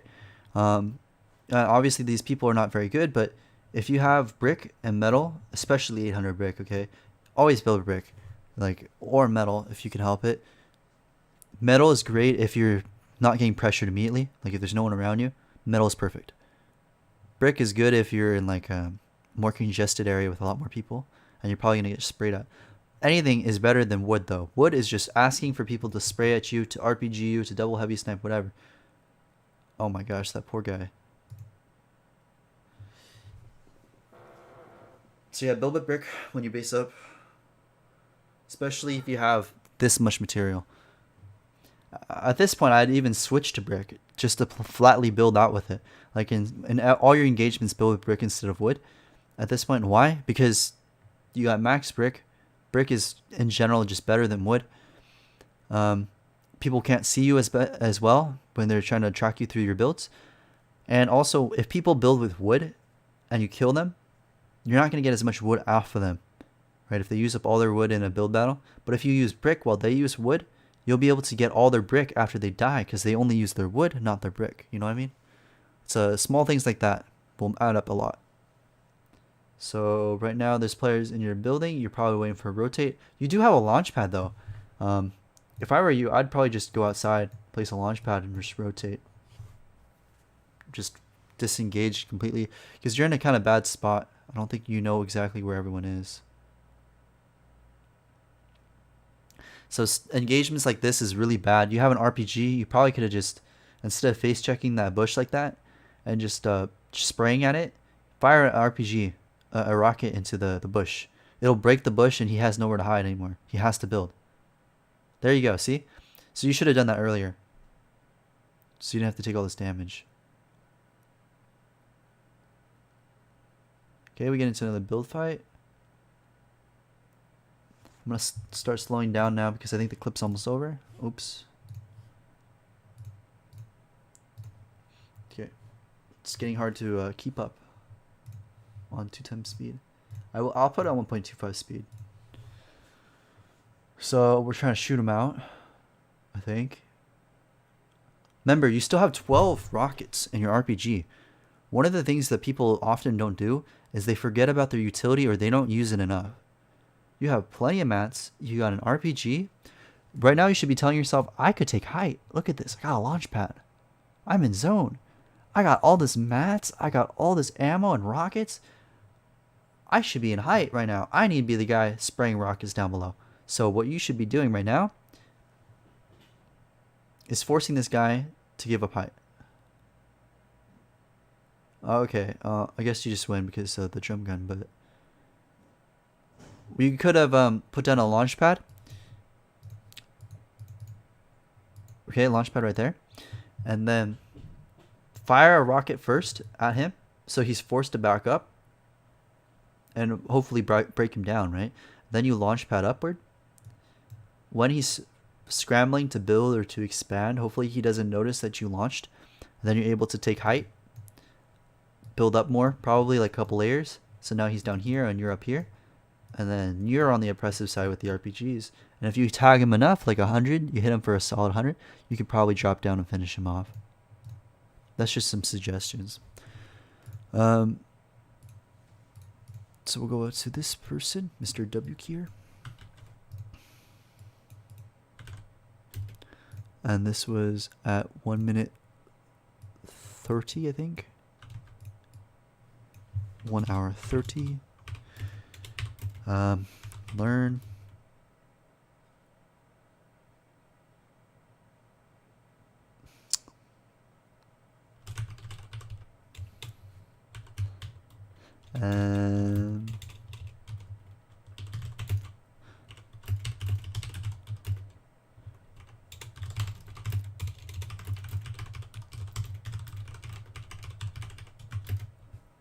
Cool. But I think your play style is pretty good. Like a somewhat passive, more aggressive play style, which is totally fine, especially in the lobbies that you find yourself in. Obviously, your loot is going to vary. And I think sometimes your play style should also vary with your loot.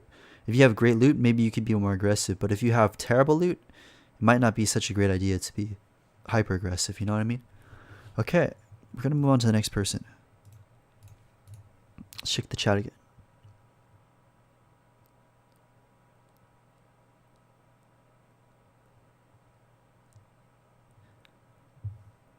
Can you check out my application? Yes, we're going to try our best to get to everyone.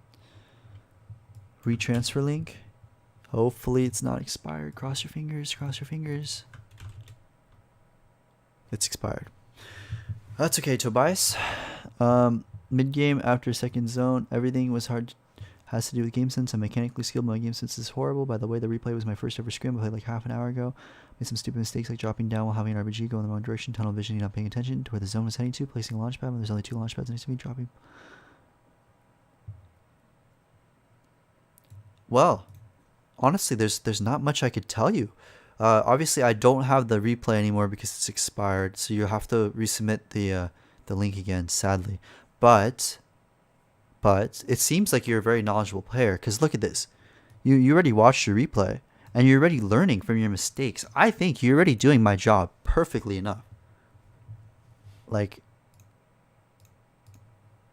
look at this. Everything I have to do with is game sense. So you already know your mistake. You need to work on your game sense. Right? I'm mechanically skilled, but my game sense is horrible. So you know what your mistake is. By the way, the replay was my first ever scrim. I played half an hour ago. I know I made some stupid mistakes, like dropping down with... See, all these lists, everything that you list here, going in the wrong direction, tunnel vision, not paying attention to the zone was heading to, those are already mistakes that I don't need to tell you. You already told yourself, man. So, I don't even need to do my job. You already coached yourself. You know what you're doing wrong. All you have to do is just improve on it. Write it down and understand why you did those mistakes, and then just don't do it again. That's how you improve. Tunnel vision, not paying attention to the zone was heading to, placing a launch pad when there's 2 launch pads next to me, dropping a flopper big pot. Will you please review the 3rd and 4th zone, I believe? Thank you so much. Yeah, I can't review the 3rd, 4th zone if I, the replays, not the transfer links expired, but you'll just have to resubmit that. But in terms of what you said so far, keep on doing what you're doing, man. I'm not even joking. You're already like coaching yourself, which is great. That's exactly what you need to be doing. Everyone who wants to improve should be doing what Tobias is doing. analyzing what you're doing wrong and simply learning from your mistakes. Okay, so he analyzed what he did wrong, everything right here, all his stupid mistakes he listed right here. All you have to do next game is just be aware of what you did last game and don't do it again, and you will improve. Simple as that. Okay, so we're gonna go to the next person. Got a YouTube link. This is for Lenin Kusix. Hey, ha ha ha ha. Ho, ho, ho, ho. Look what we have here, guys. Ho, ho, ho. We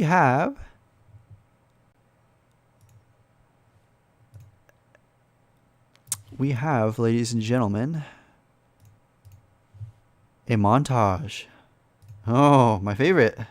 I love montages. Again, guys, like I said before, montages are hard to review because they're very short clips in a very short amount of time, so it's hard for me to see your decision making. I prefer full-length clips. But obviously, you know, some people don't have full clips that they can use, so this is fine. But I still prefer, I prefer using full-length videos and clips and stuff like that. So that's okay. So, good kill. You rotated your ramp wrong, though. That's just a mechanical error. That's okay. Again, your ramp is weird. And you want to talk about your playstyle and your aim, right? Crosshair placement. Your aim is very dependent on your crosshair placement. Always have your crosshair at head level. That'll just help you improve a lot. Track people through their builds. Always utilize right hand peek. Seems like you're already doing that, though. Your playstyle is very dependent on your loot.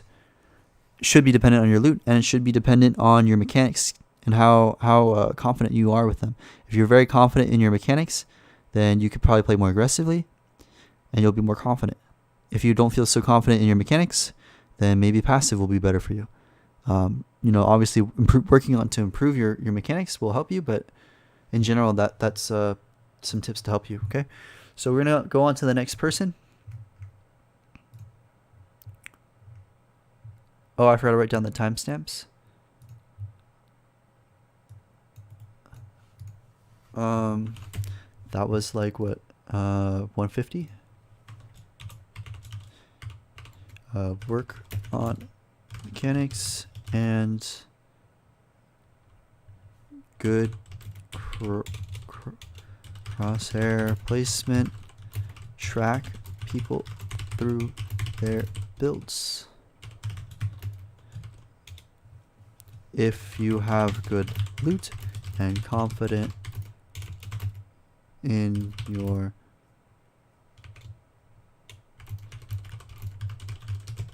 and aggressive playstyle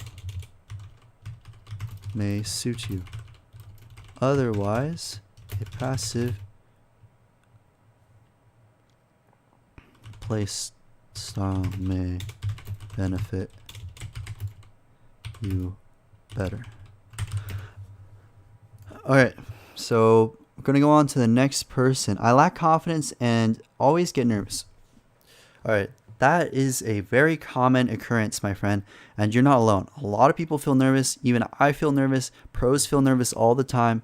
Don't worry. One of the easiest ways to get rid of your nervousness is to relax. Remind yourself that it's just a game at the end of the day, and that losing a game or dying, it doesn't matter. As long as you're improving, like you're learning something from your mistakes, every game you play, you know, you should always be reviewing your gameplay and learning something from it. Even if it's one thing you learn, if you learn something, it's not wasted. Your game is not wasted. Dying is not wasted. Losing a tournament is not wasted. If you always learn, you will improve. And if you improve, you will perform better. Flat out. And if you perform better, you'll gain more confidence. If you gain more confidence, you won't be nervous. It's a simple cycle, boys. Ladies and gentlemen, if you simply, you know, consistently practice, you learn from your mistakes, you will improve. Cool. We're going to go to the next person.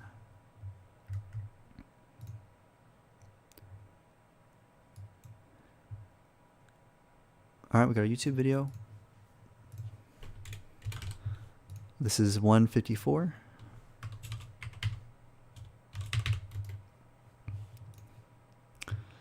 And this is for Nebdiv Box. Sorry if I butchered your name.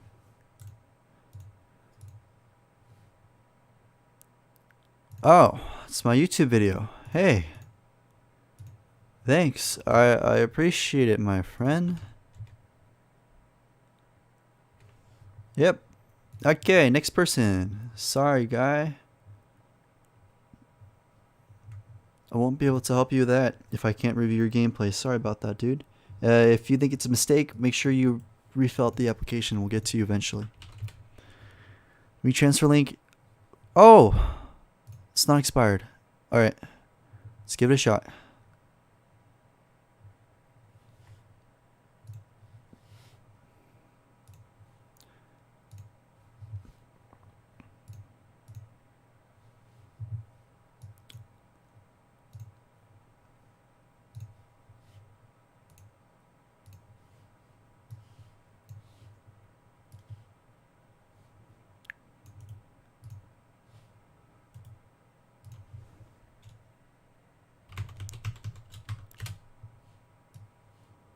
One second, guys.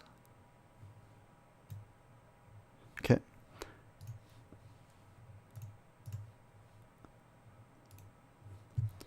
Let's refresh. See what we got to work with.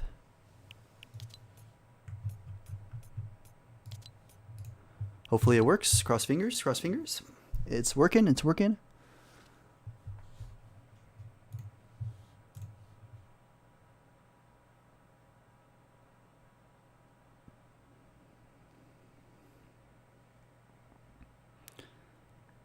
One of the biggest tips, guys, to learning how to improve is always practice. Doesn't matter if you lose, doesn't matter if you die over and over again. Just learn from your mistakes, right? If you can learn from your mistakes, you will always improve. That's one of the biggest keys, guys. Doesn't matter if it takes 1,000 games. Doesn't matter if you think you're terrible. You will improve if you learn from your mistakes. It sounds simple, but it is. That's all it takes. So, this Citrus wants to know all the fights that I take mid and late game. Did be king angles even though I killed people I feel like I could have died. Also, please examine my last pump shot and tell me how I didn't connect. I know it's the reason I died because I expected it to hit when I didn't and I kind of froze. Please explain how I can get better at this. Ty, I love your content. Hey, thank you, man. Alright, we're going to go ahead and start watching this replay.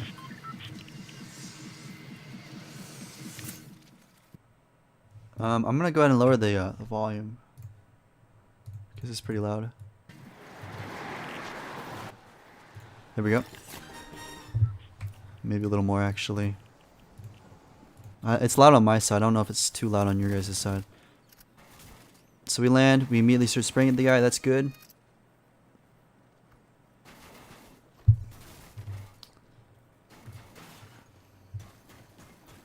So again, we're looting. I'm going to skip ahead. Unless I see something interesting. Seems like you know your drop spot very well. That's a good sign. Remember, you never want to be like first time dropping a new spot in scrims. It's a waste of your time if you're not going to be able to perform well. Okay, so we're getting some engagements on.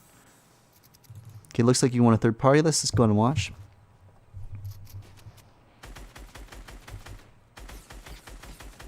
Good tags.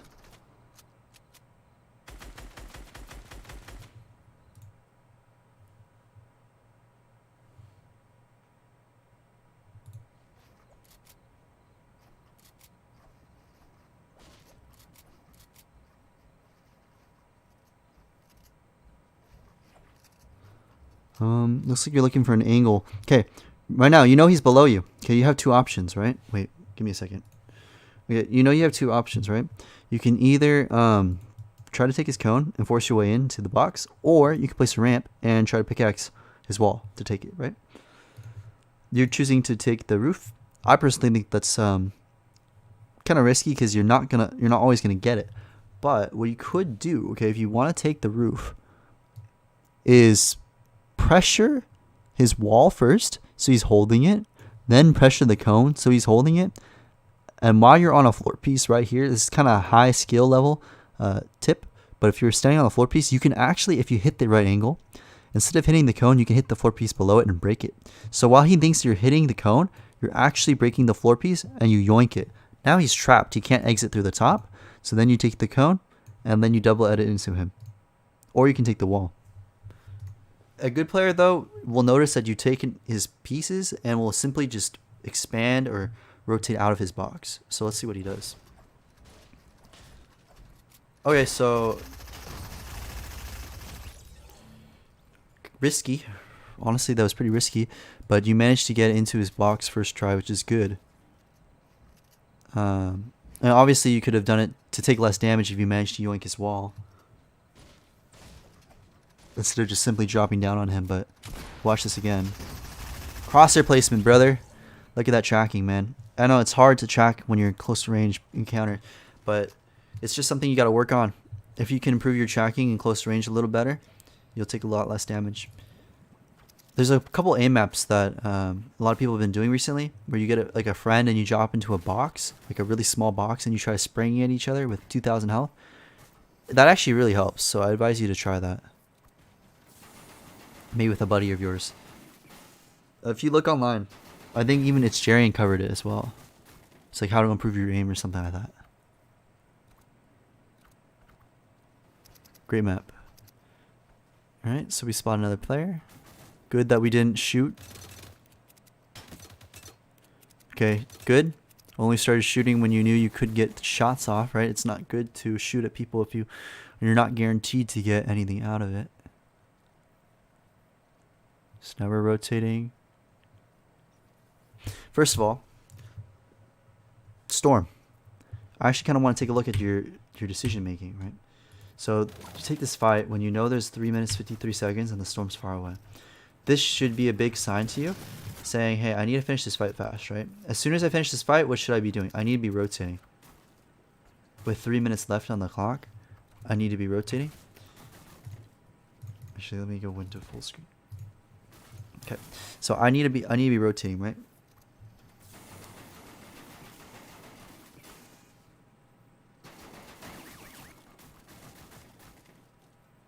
And right now, you got a minute 53, minute 54. Should be enough to get into zone. A minute 54 should be enough. And I believe this is a downflowing river, I think. Going this way. I think. I'm not too sure, but I would assume it would flow inward, because I think that's how water works. So you could take the river. Obviously, it's more risky, though. So right now, with the storm coming in, alright, so right here, this is when you start taking storm damage. Right? So, what's one thing we could have done to prevent taking all this damage? Let's look again. After you finish the fight, you're farming. You're still looting. You're kind of wasting time. And I'm not lying when I say like this is probably at the time seemed like a good idea, but look at all this time you're wasting. All this time kind of like jumping around, looking for kills, could have been spent rotating. If you spent all this extra time that you're using right now on your rotate, you wouldn't have taken any storm damage and probably wouldn't have gotten held. If you do get held, let's see what happens. So we'll skip ahead a little bit. And now we start taking storm damage, right? Because we wasted all that extra time. But thankfully it wasn't too much, which is good. So now we're on agency. I'm gonna kill the bot. Looting the rest of the agency. Gonna go check the vault. Very good. Yeah, you can always pick up some good loot in the vault. Should be wary though that there's always players kind of lurking around the agency. So you need to be careful. I personally wouldn't fight the henchman if I could help it, because it just makes so much noise. People around you can always third party, but that's fine.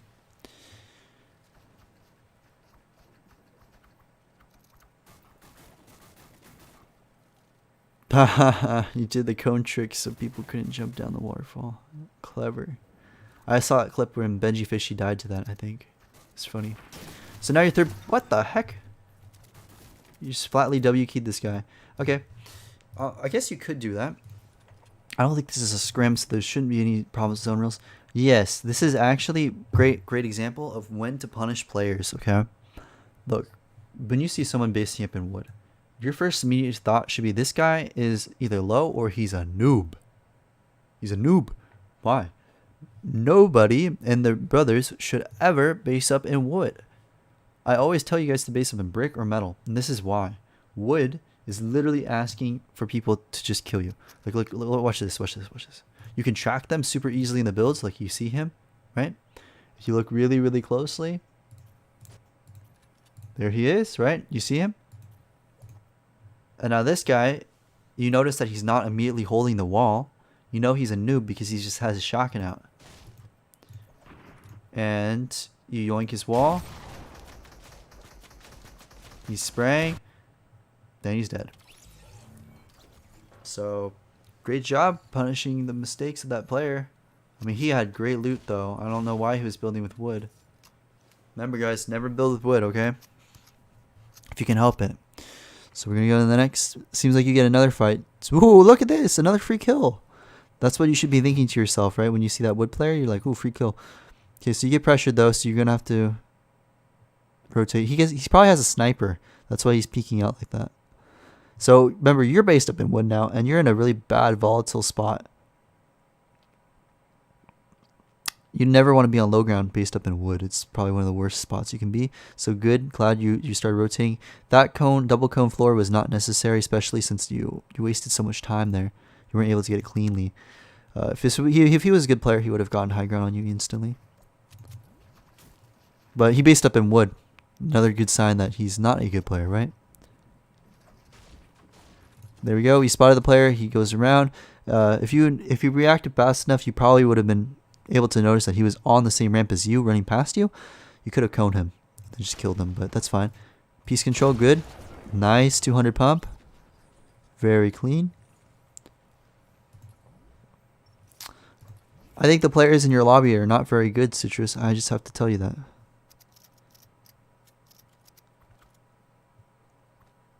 It definitely seems like you're the better player. Should be checking your surroundings though constantly, right? Definitely looking at the zone timer. 37 seconds to zone.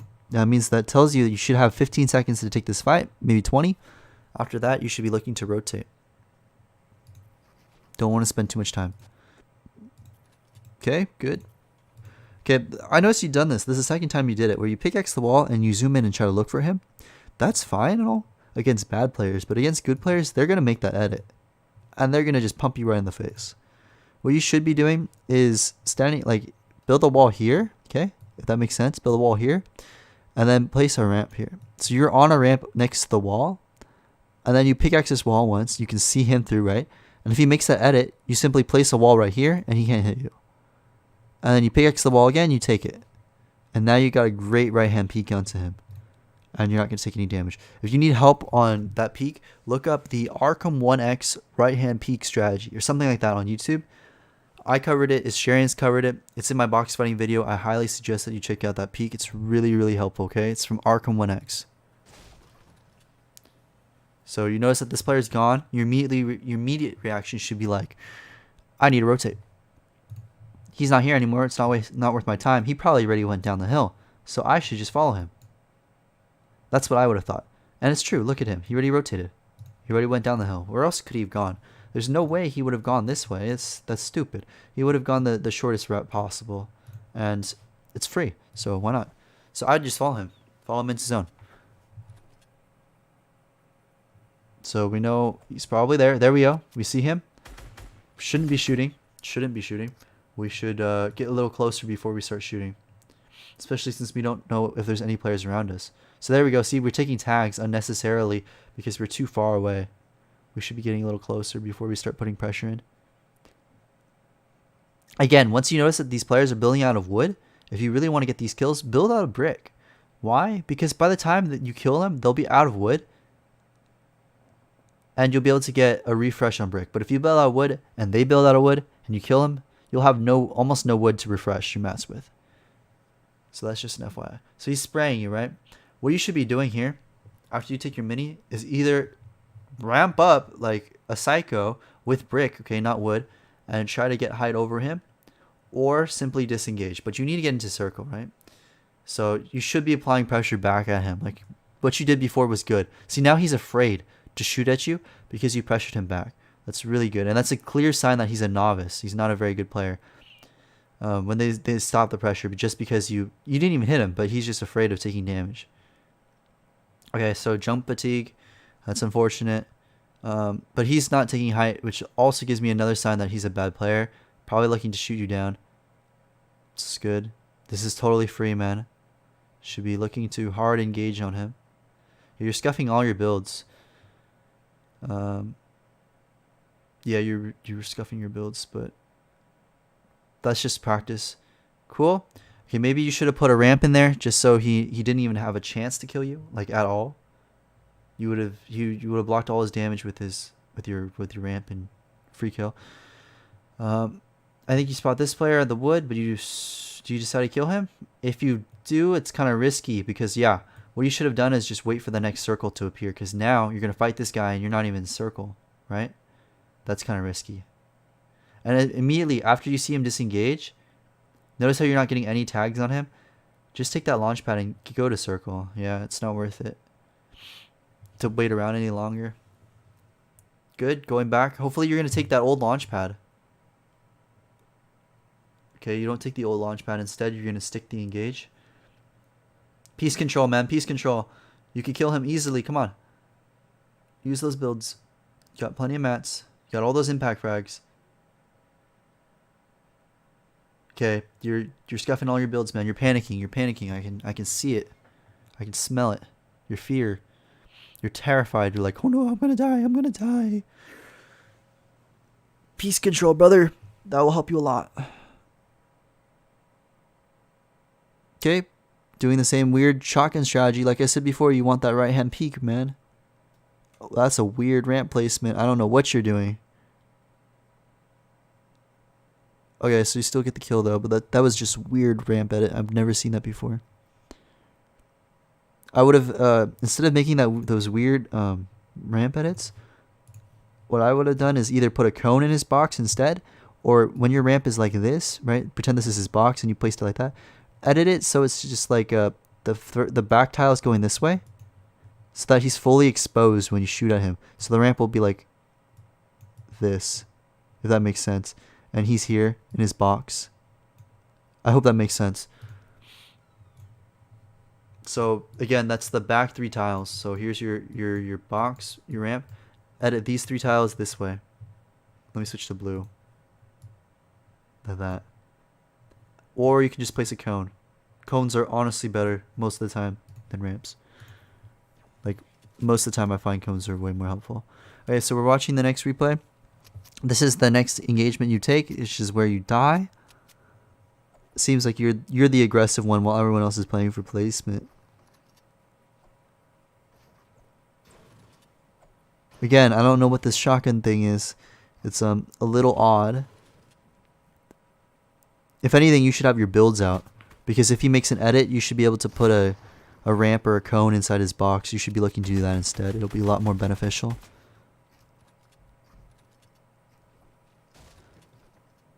Or if you're going to do that like weird shotgun, like tracking him, you know, expecting him to make an edit, you should be definitely playing better angles.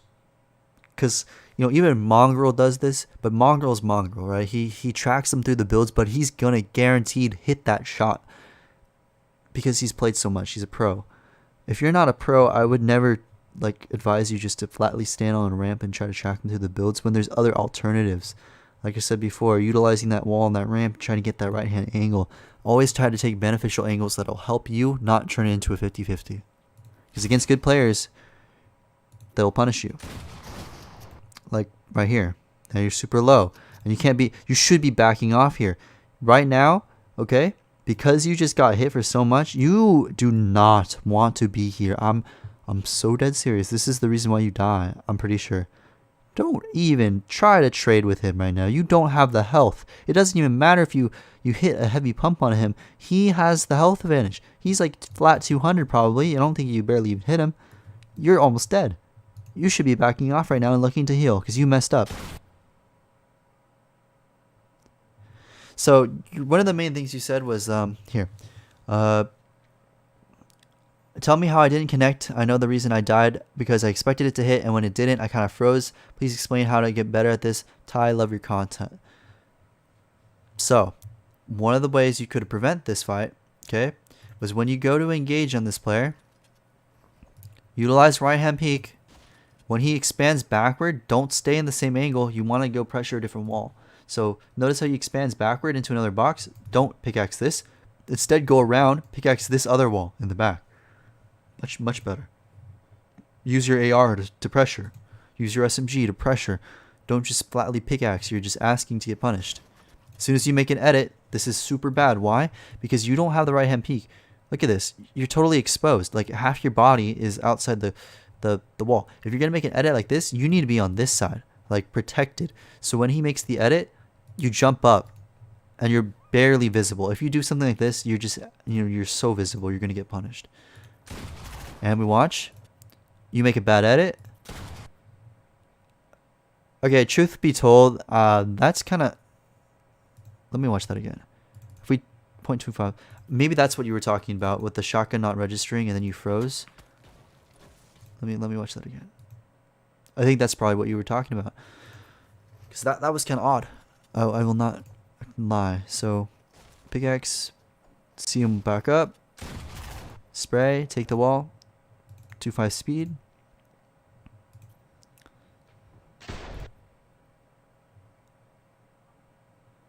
Can we go back a little bit? Is there any slower that we can go? Okay, 10 speed, 0.10 speed. So you make the edit, right? Look at your crosshair. There's your answer. The reason why you didn't hit him was because your crosshair wasn't even on him. It looked like it was, but your crosshair wasn't. So, a tip to help you on that is to zoom in before you fire your gun. If you're not directly like one box away, one tile away, like if he was in this box, you probably would have hit him. But because he's further away, the shotgun has like a wider spread, so it's harder to hit. Yeah, it's harder to hit. It's like more reliant on your crosshair placement. So zoom in before you shoot. That way you know exactly where your crosshair is and you can line it up a lot better so you can hit the shot. Okay, your next mistake after you miss, you should pull out your wall and reset this wall. Okay, you own this whole entire wall and you own this wall. If you can't reset this wall because you're not on PC, then that's fine. Because PC players could pull out their builds and scroll wheel reset this, which would be fine. If you're not on that, that's fine. You should be backing up toward your builds, okay? Toward this side, the safe area, and then look to reset this wall. You don't even need to reset it, actually. You just need to dodge his shotgun shot. You should know that he's looking to shoot you. You're strafing back this way. You notice how your character's moving? You need to be going this way. You should be going this way. Sorry, my arrows look really bad. And because you're literally exposing yourself more, you get blasted in the face for a fat like 200 health. And now, this is when you should be firing your shotgun now to retaliate, and then looking to heal. But you're backing up like this way. You should be backing up this way. Remember the safety of your wall, or jumping up to place a floor. Honestly though, placing a floor is actually not the call because he'll just shoot your feet and you're dead. So you should be going this way and looking to expand and base up and heal. But even before that, you should have just blasted him back for like 100 health. So you're both forced to heal. Gives you time to make a better move. So now you're literally, this is, yeah, you just kind of gave yourself away, man. So yeah, the first shot was unfortunate, but after you missed it, what happened next was your fault. Like you said, you froze, but that just comes with experience. Typically, even when I engage in fights like that, even if I know I'm going to hit him for a lot, after you take that shot, always instinctively move back to your builds and reset them. Instinctively. Like, even if they don't shoot, it's just safe. It's just better to expect them to do it. And that's what I'm talking about predicting your opponent's moves, learning from your mistakes. You can learn a lot from this last fight, right? Simply moving back to your old builds after you shoot. will save you a lot of like pain and struggle in the future. So that's what you need to work on. I'm gonna write that down. So work on. Oh wait, no, this guy wasn't. Oh frick. Citrus. I don't even know what time I started you. Probably like 2 hours, right? Work on crosshair placement, tracking through builds, utilizing right hand peek. Always. Don't give yourself away for free. Pressure other sides of their builds. And then that last engagement, strafe and reset your builds after every peak. Okay, this is what I want you to work on, Citrus, if you're watching this. Strafe and reset your builds after every peak. Like that last fight, even though you missed, it wouldn't have mattered if you simply reset your builds and strafe back to them, right? That one wall. Because pretend this is your wall, right? So I'll draw it up for you. And your edit was like this. If you walked back to this, actually that's a really bad edit, but so say this was your edit, right? If you walked back to this side of the wall, he can't hit you. Even if you fudge out your reset, you're not able to reset, he can't hit you if you're behind your wall. So he tries to shoot you, he breaks your wall. Oh, but you don't take any damage. So you place the wall back, and now you can go for another peek onto him and reset the wall again and again, or pressure a different angle, or do something different, right? So that's how you can improve. So strafe and reset your builds after every peek you go, regardless of the outcome of your peak. So even if you do damage, okay, even if you do damage or you don't do damage, it doesn't matter. You always want to reset your builds after every peak and strafe back to your builds. That's something that will help you a lot. Okay, we're gonna go to the next person. First of all, let's check the chat. How do you counter spamming? Okay, so if someone's spamming into your box with SMG AR, easiest counter. Switch. If you're building with wood, you're literally shooting yourself in the foot. Switch to brick. Okay, first instinct, switch to brick. Buy you extra time. Next, they're gonna run out of ammo. Okay, if this is not a minigun player, they will run out of ammo. Once they run out of ammo, you need to expand. Build outward, build upward. Get away from them. Buy yourself some time to heal, to reload, to do whatever you need to do to get your bearings. As soon as they start spraying you again, hold the wall. And as soon as they have to go to reload, build out and punish them. Shoot them in the face.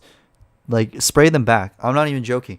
People that spray at you will crumble if you spray them back. I'm not even joking. They don't know how to react to it. They don't expect that unexpected aggression, and it really can help you. How do I find my playstyle? Review your gameplay. Review your loot. See what you do well and what you don't do well. Play some creative. See what sticks, man. You can try being passive. You can try being aggressive. You'll learn it just through time and experience. That's all I got to say.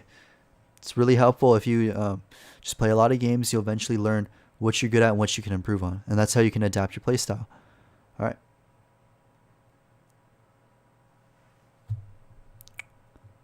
Will Hammond, you're coming up. Don't worry, my friend. I see you. Next person, Sincerely Cracked. Hey, my good friend, my best buddy. Let's go ahead and check you out, brother.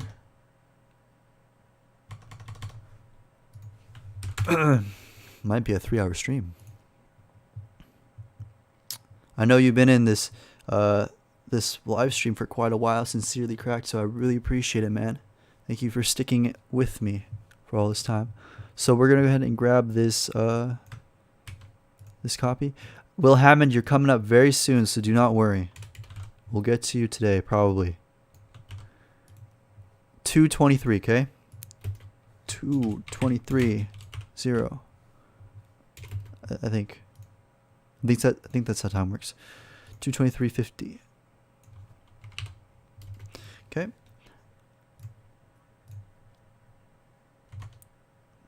Let's grab the file real quick.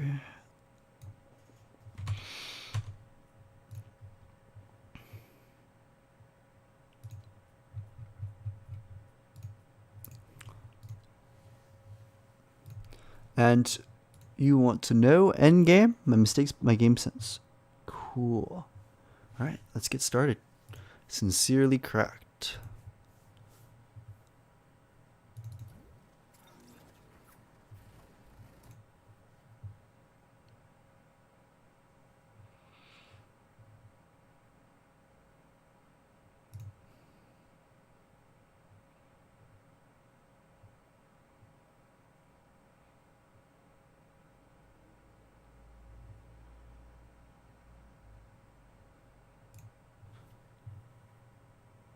Alright, so you're landing Grotto. Interesting.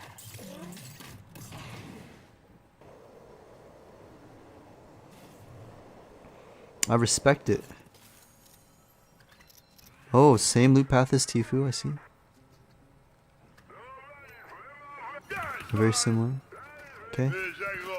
Yeah, that henchman man messed up your loop path. Okay. So we get a kill soon. It's very good that you know the Grotto very like the back of your hand. Okay, wait. I messed up. It's too fast. CCM. Here, you don't get any shots on him. That's fine. There we go. 2 shots. He's getting spammed by the minigun. Missed the shotgun shot. You should place a wall here. Yeah, because you don't place the wall right here, you take some damage from his AR. But you managed to somehow shoot him through his ramp, which is really good. So, like I said before, if you placed that wall there instead of having your shotgun out, you wouldn't have taken any AR damage. Then you could have made the edit and he'd be dead. Take his ramp as well, and he'd be dead. Another player, but he backs off. Okay, that's good. I don't think you get the kill here. Yeah, I honestly, I think Grotto's a great spot if you know how to navigate it. It's very difficult otherwise. But it looks like you know the Grotto very well, which is good. Brutus minigun's very strong, as you probably know. Okay, so we're taking the vault, killing the henchman. Now we got some good loot. I'm going to 4 times speed because you want to know endgames, right? So we're going to skip ahead to endgame. That's a little too early. Okay. This is some good gameplay. Oh yeah, this is actually a scrim. Did you know this is a scrim when you look at the players and you see this? Ooh, that's a fun game. Alright, so we got Sincerely Cracked, and I believe this is you right here. I think that's you. And you're looking to hold people in zone. Ooh, good snipe. If it was pre-nerf, heavy sniper might have gotten that kill. Gonna spray him with the minigun. Okay. He's building quite a bit. You might actually be able to knock him down. Look at that. See, he's on two floors right there. Might have been able to knock him down. Don't know if that would have helped you kill him, but definitely would have disrupted him. Okay, you're looking for another engagement. I would take out my minigun here. Okay, you have that minigun. I would spray them. The minigun is way stronger than your heavy sniper in this meta. Definitely can help you pick up a lot of kills. And if not, if you don't get any kills out of it, then you get them weak. It's all about placement, right? So anyway, we're going to keep on watching your gameplay. There's the player. Now you should have your sniper out, not your AR. But as soon as you saw that door edit, you should have your sniper out so you can snipe him. It's really predictable when people walk through doors. Like, you're slowed. Your animation is literally slowed when you push open the door. So it's super predictable, easy to line up a snipe. But that's okay. So we're going to go ahead and get an early rotate into zone. That's good. Didn't check your surroundings when you're rotating, right? You should always expect that players are watching for people to rotate early. So you just always got to cover your sides if you're going to choose to rotate. This is also risky right there, that peek you did. And in stacked endgames like this, right, every mistake you do can be punished. Everyone's always watching other people unless you're rotating into zone. Like, you should always expect someone to be watching you make a mistake. So they're just waiting for you to make a mistake so they can punish you. It's good that you're not looking overly too much for an engagement. Because yeah, if you pull out your minigun or something and do something risky, you peek too long, you're gonna get punished. This is risky. Really risky. Like, no. Okay, what you should have done there, instead of just leaving your base, the safety of your base, and getting all that damage, let's watch that again. So instead of leaving the safety of your base, okay, even though he seems free, don't do that. You could just edit out your wall. Like, let me go back to your base clip. So we're sitting here, right? Edit this wall right here into a window or like a opening, so that you can just peek out and spray him out. Like, you don't want to leave the safety of your base to do a Tfue classic like this with so many players around you. Like, what you do next, this is the Tfue classic, right? You shoot, then you place floors. There's a player behind you. You should know that, right? So you should be placing a ramp. If you're going to do this, place a ramp. But you should also assume that there's players around you looking to shoot you. So you're super exposed if you do this. You shouldn't be doing this. Instead, you should look for him to make a mistake as he walks up this hill. You should have this edit out, so you can just spray him out. Easiest kill in the game. Like, even if you don't kill him, you just hold him. You just spam him out with the AR, spam him out with the minigun.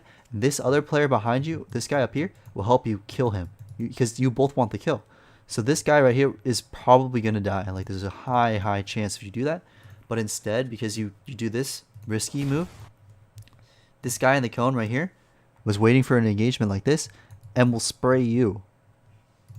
Like, you risk all this damage because he shifts targets. He goes from him to you.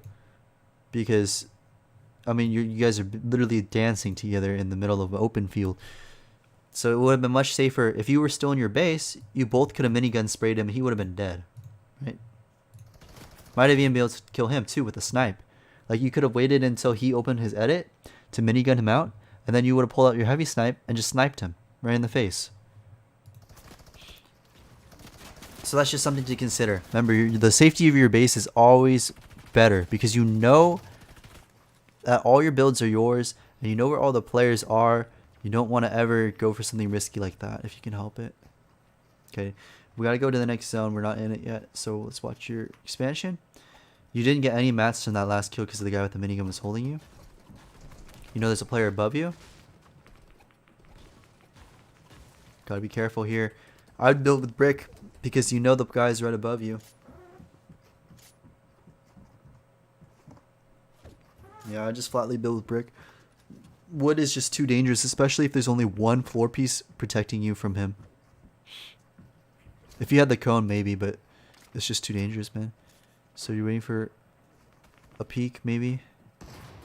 Okay, I still would have gone on that snipe right there. If you never take that snipe, you're never gonna hit anything, man. You saw how he was super exposed for a split second? I would have zoomed in and tried to snipe him. Even if you're not guaranteed to kill him, it's just better to just try. But it's okay. I think you're just playing safe, which is fine, especially since you're low health. It's a smart move. You don't want to get any unnecessary attention on yourself. So, yeah, nothing seems very free, right? You're just kind of waiting until they make a mistake. That was a good mistake to punish. Obviously, yeah, you don't connect the shot, but it's still good to take it. Good minigun spam. At this point, you should continue that minigun spam. You dropped him down, you tagged him, but you know there's 3 other players nearby him. If the other players see that you're spamming him out, they know he's weak. They're going to try to jump on him. And remember, that's one other player out of the lobby. You're trying to reduce the numbers. You're trying to get storm surge tags. You're trying to get placement points, get kills. And that's a good time to spray. Now would be a perfect time to spray. But, you know, zone's moving in, so that's just unfortunate. You can't get the kills. See all that loot? You see all those mats down below? I'm glad you didn't go down to grab them, because that would have been risky. You might have been able to. You might have died there. So good. Looking to hold people in zone, tagging them. Again, I don't know if you have brick or not. Probably not brick, because you probably would have built by now. But you should be looking through your cone, looking to hold those people in storm. Remember, because you're in storm, you shouldn't be looking down below. These people below you are never gonna move. You are probably somewhere around here, I think. You should be looking to hold all these people. You got the minigun. You got the heavy sniper. They got nothing. They have to rotate. They're free, man. They're free. Free kills. Free kills. So I would have my minigun out right now, looking to spray or hold somebody in zone.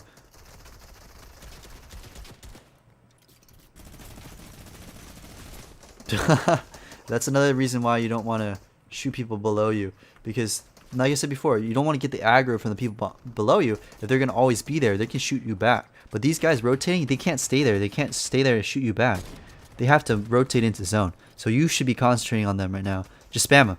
You have, hopefully you have tons of minigun ammo. If you have more than 100 plus, it's perfect time to use it.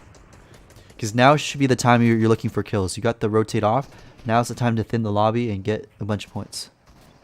Use that minigun, boy. That guy right there is looking really free in that brick. That guy right there, looking really free. That guy right there, right here. Real free.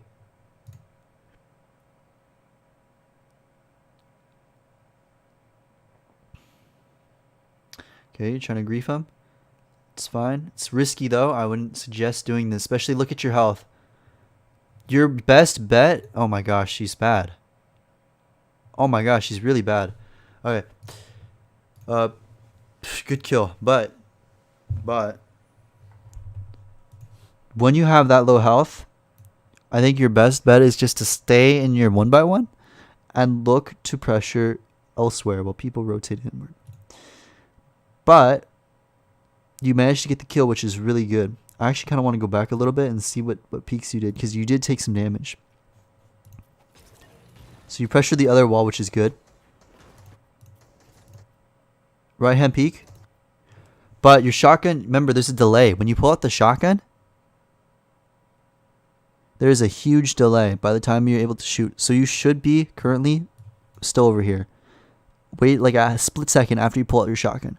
And wait to see what he does, because he's ready to 50-50 you. Look at your crosshair placement. It's not on him. Also, this is another big suggestion. I never wear these type of capes. I personally don't even like back blinks. Why? Because it blocks even more of your character. Look at it. You can't even see him. You can't even see him. That's so bad. Like, you're literally hindering your performance. So what you should do instead is, number one, get rid of that back bling if you can help it. Number two, stand behind your wall an extra split second after you have your shotgun out and track him through your builds as you strafe outward. As soon as you see him in your line of sight, when you peek the window, you fire, you immediately strafe back into your cover and probably reset the wall as well, so you're safe. So that way you don't take this damage. Also, I don't think spamming him out with the minigun was necessary. You had full control of the wall. You could have you won the trade with the shotgun shot. You should have just reset the wall, held it, and then gone for another right hand window peek. I just don't think the minigun was that necessary, honestly. But that's okay. You managed to pick up the kill. We're gonna skip ahead a little bit. So now we gotta rotate. Ooh, managed to find the launch pad in zone. Great community launch pad. Gonna be able to get the free rotation into the next circle. That's really, really good. Popping the med kit. Will you be able to get it off? I think you have enough time. See? Perfect. Yeah, you're in a really good spot. Okay, you should be looking to hold people with that minigun now. Okay, gotta rotate in a little bit more. You don't need to place that cone, because you know you have to rotate fast. Okay, right then and there, you made a mistake. I don't know how much mats you have, but you should have ran down and picked up those mats, even if it was going to cost you like 10 storm damage. Why? Because mats in endgame means everything. Like, if you don't have mats, you're just kind of dead, you know what I mean? So it's worth taking storm damage to get mats, especially since you have full health now. So now you're getting sprayed out because you weren't aware of the high ground. Oh my gosh, that's a killer impact frag. Okay. Okay, I would look to connect to this wood piece right there. Good. Ooh, looking cheeky today, huh? Trying to spray out height. I don't think you'll be able to take out height though. Why? Because I hear a grappler. If you ever hear a grappler, I would just simply give up height. Unless you're playing duos or something where you're 100% guaranteed to secure high ground. because the grappler just takes it, man. Like you can't even fight against a grappler player. It's just such a broken item. But dang, you managed to get the frag, and now you have height. Let's see what happens. Will the grappler player attempt to take high ground from you? No, they give it to you for free. This is perfect. Okay, this is the next opportunity to win the game. Okay, you have full height, you have ultimate height. What you should be doing right now, you could do what you're doing right now, or you could choose to stay on ultimate height and wait for the next zone. Like expand over the tree so no one can see you. The tree line, like on top of this tree, if you just simply expand, it's like, say this is the tree, right? If you just build your platforms with cones on top, right over this tree, and you sit like right here on top of the tree, everyone fighting below are all gonna die while you are just chilling up on height. And there's nothing they can do. They don't even know you're up there. So you just calmly wait for the next zone. Say now it's pulling back, and then because you're on top of the tree, you don't have to break it, right? The tree is actually your friend. It's your friend. It's protecting you from all the people on low ground who want to shoot you out as shoot out height. So because it's going back, you simply just stay on your builds and you just walk back. And now you can look down to low ground and spray them out, instead of this funky positioning that you're in a tree. You know what I mean? You're kind of in a bad spot now, and you have to break your friend tree. There's the grappler player. So if the tree was there, maybe you would have still had height, because he wouldn't have known that there's platforms up there. He would have only saw the tree. But good kill. Dang.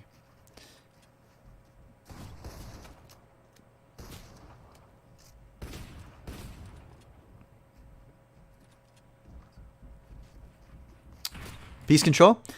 Okay, actually I think he just died, but I would have placed a wall right here. So he can't edit. Like he wants, you see how the ramp is placed? He wants to go up the ramp and out. He probably will place a wall behind him. You should place a wall immediately right here. I think he died though, because you can see the particles, but still, regardless, you should place a wall right here so you can't go through.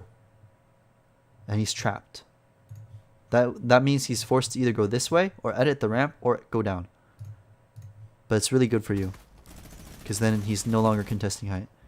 So there's a player there. I'd just go back up, build up for height. Don't wait to don't give up height. Don't give up height. Oh. Okay. I don't know if you're out of mats, but never give up height like that. Like, you basically threw the game at that point. Never give up height. Like I said before, if you grab those mats on that one impact frag on the rotating zone, and if you take intense storm damage for those mats, the one that I mentioned before, you would have been fine. You would have had all the mats you need.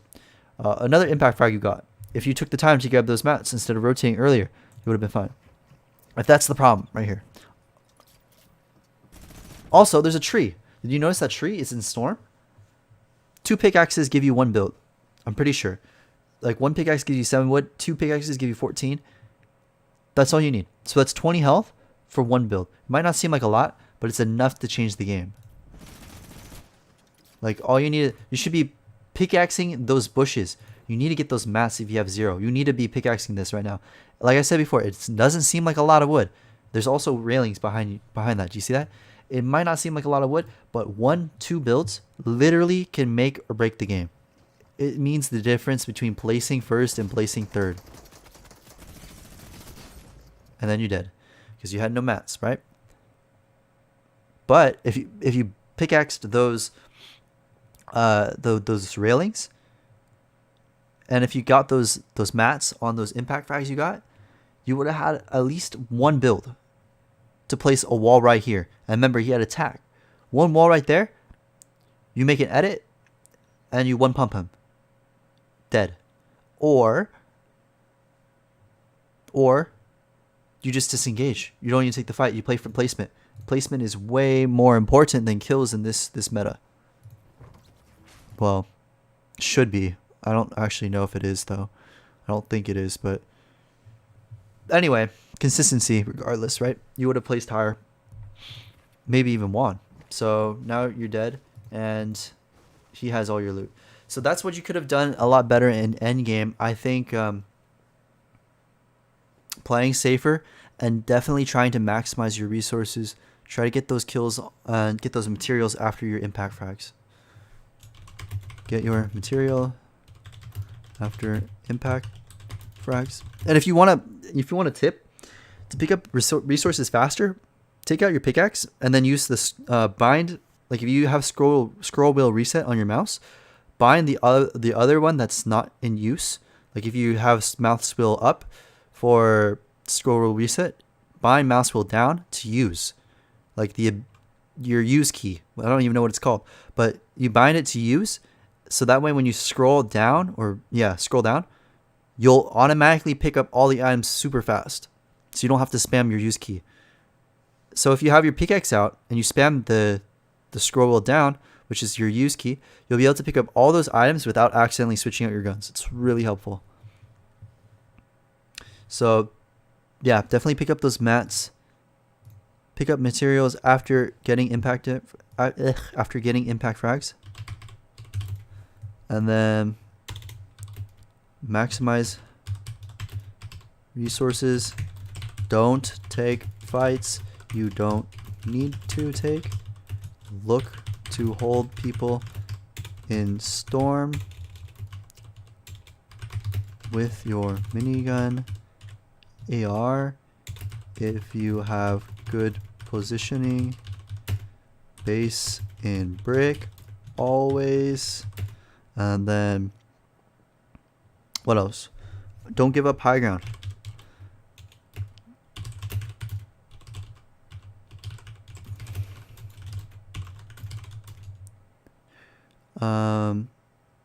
Taking storm damage for mats can be worthwhile.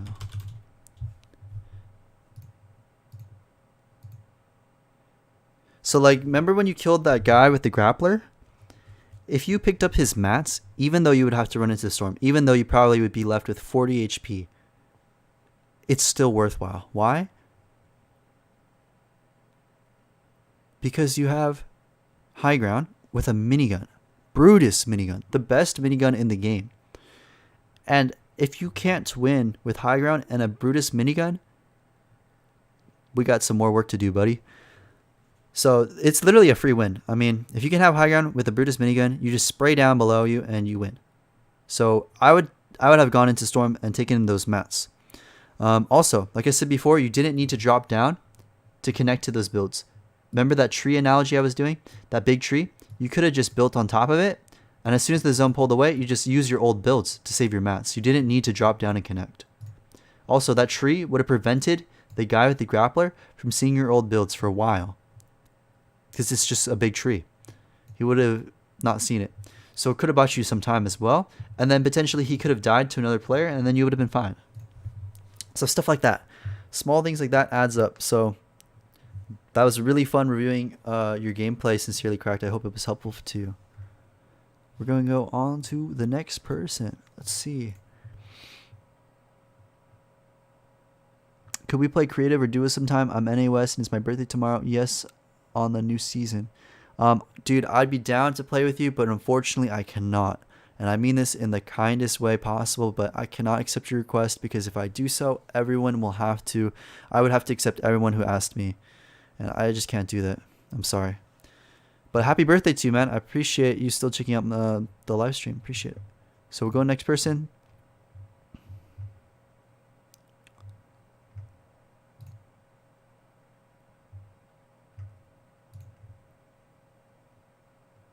I think my form is glitched.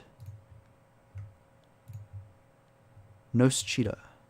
Okay, got we transfer link.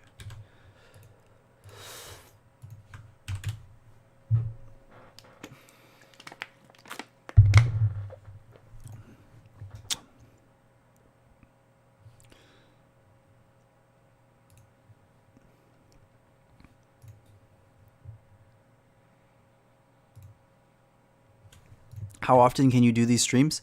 I typically do one of these coaching streams once a week, but because this stream is a little special. I might do another one tomorrow.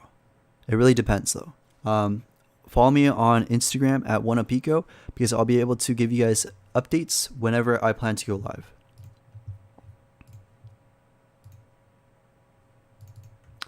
Let me see if I can open this replay folder real quick. I think this actually might be the last VOD review for today, guys.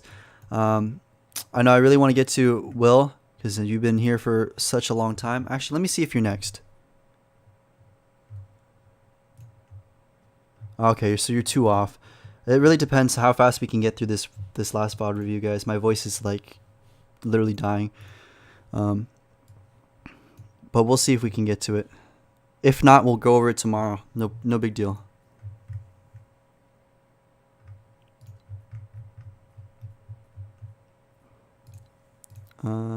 This is a VOD review. Okay. So this is for Noschita. And this is 22 minutes.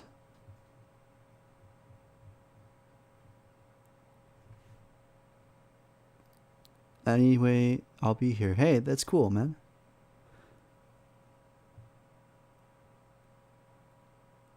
Oh yes. I don't know why Streamlabs did that to you, but there's some chat bot that I put on my channel to prevent cap spamming, so just be wary of that. Sorry about that. Tomorrow won't work. There's an update tomorrow. True. Alright, guess we're just having an extremely long stream today. Screw my voice. I'll just talk with text-to-speech if all things go like bad. Endgame mistakes, cool. And this is for 23 minutes. Wait, what? 2 hours, 51 minutes. And 21 seconds. Okay, let's get started. So we're talking about, I'm going to go fast, guys. All around game sense, endgame mistakes. So I'm going to go ahead and skip your whole entire beginning part of your gameplay. I'm just going to skip to about 16 minutes where you get an impact frag. Does that seem okay? For the sake of time. Oh, wow. He was totally clueless. Okay, good kill. Using the grappler to get ahead of the zone. This is one of the best perks about the grappler. It literally gives you free rotate. Like the grappler, if you can utilize it properly, it literally can give you free height and can give you free placement points. Like if you know how to rotate properly, this thing is such a powerful weapon. It's so good. Free placement. Like you can position so well because of it. I would have based up right here, man. Like your loot is so good already. You probably don't even need to go for this drop, but let's see what happens.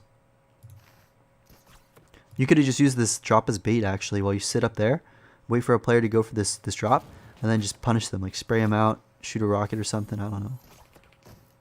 Because 9 times out of 10 people base right on top of the drop. So you could have just pushed them or something. I don't know. Okay, so you see a fight there. See what happens. You can hold them in zone. They're not in zone yet. Or look to shoot them down. Like look at their base, right? It's really low. It's like on like 3 builds. Okay, so he's there. At this point, you should be asking yourself, excuse me, where are the other players? How much people are in zone? Can I push this guy? He's taking minis, no? So this would actually be an okay time considering how many people are in zone. Let me open the map. There's like 4 people left, 5 people left. I would say this is acceptable. To grapple over to his base as soon as you lasered him out of the air. Just grapple to his base and kill him. Like W key him. Why? Most of the time that wouldn't have worked. Like in Sincerely Cracked version, like in his gameplay, doing such a thing would literally be suicide because there were so many people in the last zone. But in your gameplay, look at this. There's like 6 people left, 5 people left. That's fine. That's not enough people to punish your mistake. Maybe one person will, but most of the time this will go unnoticed. So you could just literally just W key him if you're confident in your gameplay. Oh my gosh.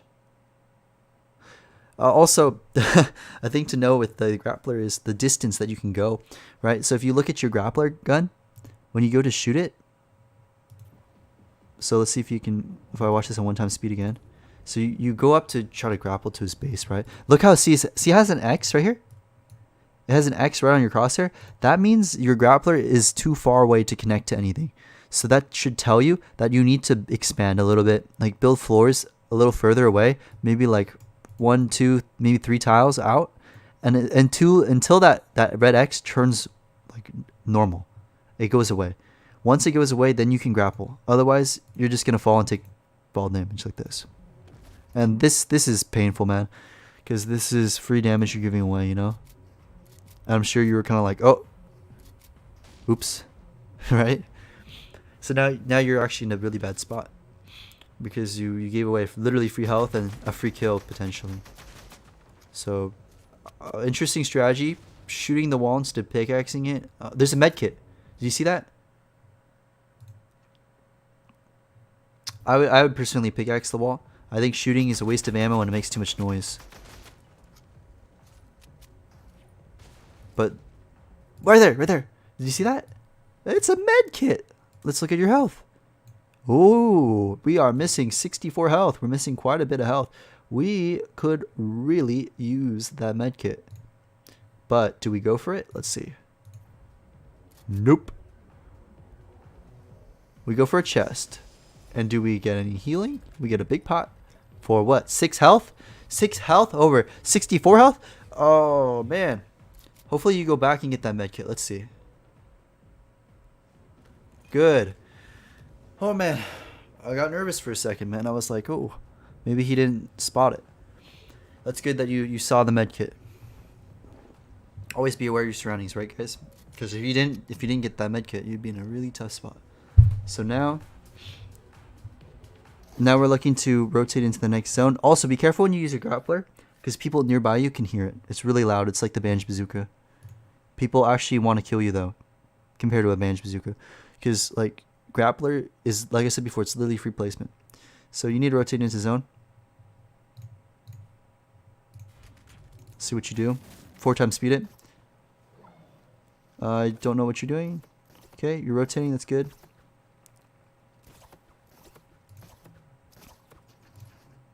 Okay, based up on wood. Like I said before, never base up in wood, base up in brick, please. Please, please, please, base up in brick. Because that will happen. I don't even know what's happening. The replay's bugged. You're kind of flying everywhere. Because now you're in a bad spot, okay? This whole entire fight could have been avoided if you had built with brick. Brick is just so much better, guys, when you base up. Please, please, please do it unless it's your only resource left. Like, unless wood is your only resource, I mean. So now you should be looking to find an angle on the player.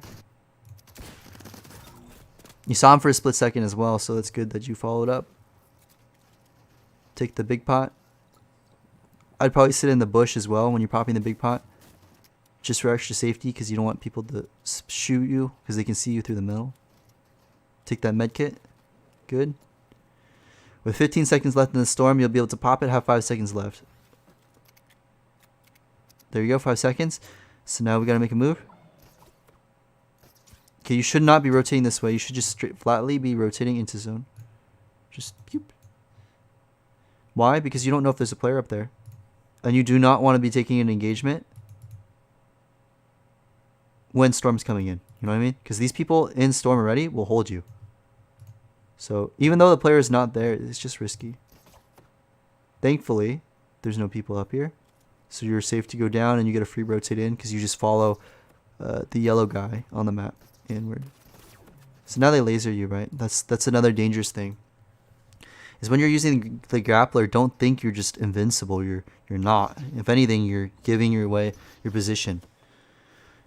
So you see that player actually. You notice that player for a split second. Do you see him? His character just fell downward. So you know this base is free. What you should be doing now is saying, okay, if you wanted to take a fight initially, you should be like, okay, this guy's gone. I should go this way, not up the hill. Waste time. Just go into zone. You know what I mean? So you don't take damage. Because of this, you go down the hill, and there's a player to your left, and he hears you grapple, and you're literally exposed. You should be building right now. Building to your left. Build, build, build, build, build. Oh my gosh. And you see, because you don't build, you build too late. Your reactions, you're not predicting people's moves. You take all this damage. So that comes with practice, of course. Okay, keep on going. Getting spammed. Let's see what happens. Expanding outward. Very good. Remember, build with brick. Base with brick. Don't like overbuild, but in this case it's fine because you have brick to refresh.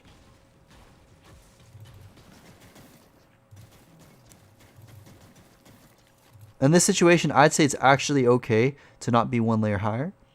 Simply because there's a player here that's on the same level. You don't want to be on the same level as him. And also, look how many people are in zone. You also have the grappler, so you can take height anytime you want to. There's like hardly any people in zone. So this is fine. Especially since you have natural cover from the hillside. And your base is so huge. But in most situations and scrims, I would never suggest this.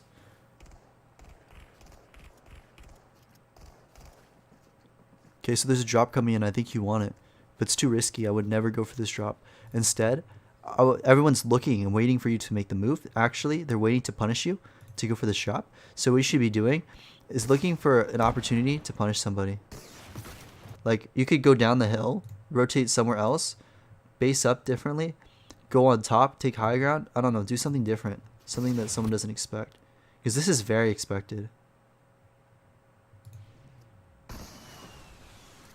Good. Take height. Build, build, build, build, build. Secure it. Secure it. Great. That's perfect. Okay. Now you don't want to overbuild. Don't do what you're doing. Don't spam all your builds like this. This is waste of mats. Especially since he's an RPG. He just shoots your floor piece out. You're dead. So you need to be conserving your mats, especially when you're taking high ground. You don't need to fully like build a 1x1. Just enough to secure it. And then save your mats. So hopefully you have good enough weapons to be able to spray. You should have your AR out right now, not your shotgun. Looking to pressure. And just wait it out. Because no one can take high ground from you unless they have a launch pad. And if they do try to build up, you can punish them. You'll hear them first. So we're waiting a bit. He's fishing. Good. Good spam. Good area spam. See, because you started spamming him, the guy below you starts spamming him as well. It's perfect. That's exactly what you want. You want to thin the last people in the zone. You should still be spraying him right now. That's your job on high ground. Your job is to put down a bunch of pressure. If you're not doing this, you're basically throwing the game. Good. Keep it up. Keep it up. Keep it up. Keep on spamming him. Don't stop. Don't stop. You want to bait these people to fight each other. That's literally your job. If you don't thin the herb, like I said before, you're hurting your chances of winning. Okay, at this point, you should be dropping down. Yeah, see? You took too much time to drop down. This is how I know when to drop down. Look at this. Oops. This is how you can determine when to drop down. Look at the amount of players below you. Okay. Notice how the 2 players below you are very, very low. The next person below you is also really, really low. And once these guys die, who's he going to look to kill? There's only one player to kill, the guy on high ground. So he's going to immediately turn up to all his attention to you.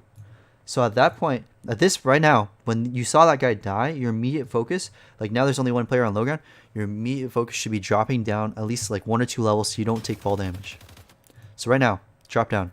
Like pull out your ramp, pull out your floors, just start dropping down. Right now is a great time to drop down because like I said before, once they're both dead, only person to kill is you. So now he shoots you and you take all this fall damage, which could have been avoided if you simply dropped down earlier. And he uses his launch pad, probably a waste, but he wanted to secure it. Height, I guess. And you're going to lose any heal off, so you need to kill him. So you're going to lose the heal off unless you have 15 floppers that you magically have, right? So your game plan right now should be like, I'm going to wait until Storm gets pretty small and then use my grappler to take height and force my way into his box. This is an acceptable 50-50. Why? Because you're going to lose the game regardless, okay? It does not matter. Does not matter that there's only 2 players left. It does not matter that you're going to die if you go for this 50-50. Why? Because look at this. You're going to die anyway. 26 health, but two people left, or technically you and one other player. You're going to die regardless with 26 health. You should always assume that. To the Storm. You're going to die to the Storm and get 2nd place. So you have nothing to lose. you have literally nothing to lose to use your grappler and force your way into a 50-50 with that other player to increase your odds of winning the game, to get one extra kill. Because since you're already going to die and lose the game anyway, might as well coin flip it and just, maybe by the grace of God, you're going to get the kill and the win. If you don't, then you lost nothing. You were going to die anyway. You literally missed out on nothing. So that's what I would have suggested you to do in this situation. Take storm damage, grapple up for height, and kill him. Because you're not going to win this heal off. So you did it too late. Nothing to it, man. Just did it too late.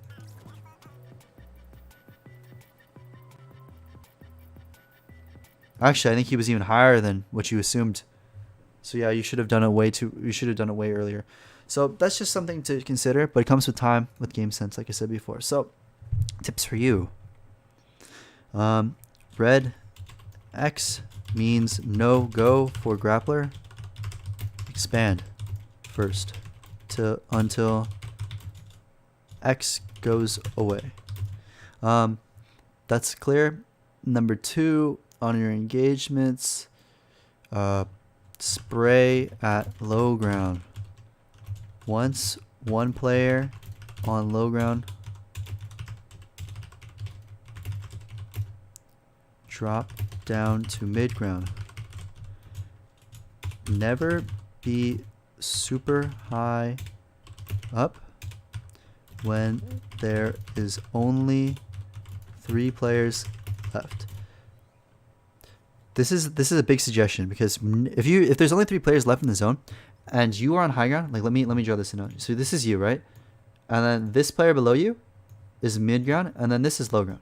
What is going to happen typically is that the mid ground player will drop down and kill the low ground player. So he becomes the low ground player. Now, if you're still on high ground, if you don't have an RPG or any way to kill him effectively, you have to drop down. And when you go to drop down, you are extremely vulnerable for this low ground player to shoot you out. And you're going to take fall damage. So, to counter that, once you notice that the mid ground player is concentrating on the low ground player, you as the high ground player should start dropping down to almost his level. If that makes sense. Like maybe 1 or 2 builds above his level and start pressuring him. Don't pressure the low ground. Pressure the mid ground. Start spraying him out, RPGing him, minigunning him. Make his life miserable so he's forced to go down to low ground and take this terrible fight, which he'll probably lose. So then it's you on height versus the low ground player. Right? And if it's you versus the low ground player, the person with the most HP wins. And who's going to win? You. Why? Because you're at 200 health, while he, the low ground player, was forced to fight the middle player. He won't have time to heal. Easy win. As long as you're not like ridiculously high up, which in this game you were. So that you just need to understand when you need to go down from height, and how to end games out properly. So once one player is on low ground left, drop down to mid ground. Never be super high up when there's only 3 players left. Remember, after 3 layers up, you can take fall damage. So don't be that high up. Always pressure second height. So the people on low ground, they're always going to be there. Like, they're not going to go anywhere. They have no mats typically. So you don't have to worry about them too much in this situation. What you should be worried about is the mid ground player with the RPG. He's your biggest threat. So you also need to identify your biggest threats and eliminate them. So in this case, it was the RPG player, because he could shoot you down from height. You should eliminate them or make their life miserable. What does that mean? Spam them. Make their life terrible. They'll have to drop down and they'll have to take a bad fight. And hopefully they die. If they die, the problem is eliminated and you no longer have to worry about them. But remember, if they drop down to fight low ground, you should also be dropping down as well, because you don't want to get spammed out. You don't want to die. So just know when to drop down from high ground, okay? Know when to drop down from high ground. Okay, that will help you a lot if you practice that. Next player.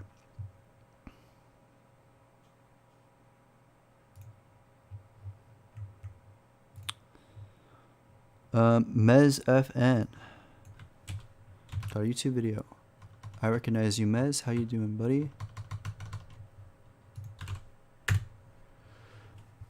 Oh my gosh, 1 hour. Alright, that's fine. Want to learn endgame overall? 10:30 to 16. Okay, we can do that. I'm trying to go fast so we can get everyone done today. Because my voice is really hurting me now. Okay, so let's watch mobile. That's fine. I remember you told me that before. You're playing on Asia, I believe. That's cool, man.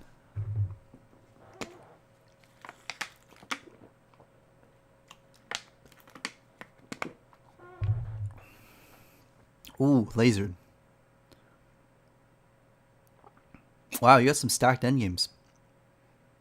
This looks more stacked. This mobile scrim looks more stacked than that last game we watched. And stacked endgames are always more fun because your mistakes are punished more and your decisions are weighted a lot more. So it's really fun. This is when the pros shine and the not so good players get cut off. You know what I mean? Alright, so nice kill. Good. You don't go for the elimination. Ooh, you're still in storm though. You gotta be careful about this. You're taking a lot of storm damage. I'm glad you didn't go for that elimination though. You're still gonna get that kill credit. See? That health that you got, which is really good. You didn't stick the kill because you would have gotten it anyway, which would have healed you from that storm damage, which is really, really good. I talked about that in my one of my videos when I covered AV and his insane clutch with Chap.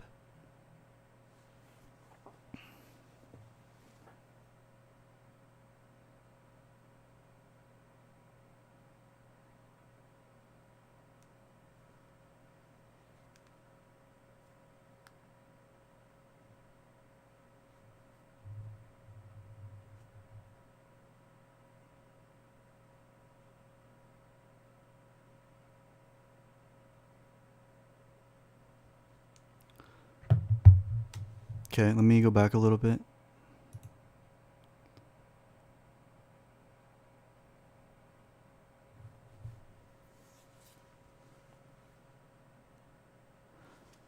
Okay, so we're in some very tight situations, okay? Very reminiscent of a tournament, actually. It's pretty cool. I wonder if this is a tournament. Looks like it's just arena, though, which is pretty insane. Alright, so looking for some engagements here.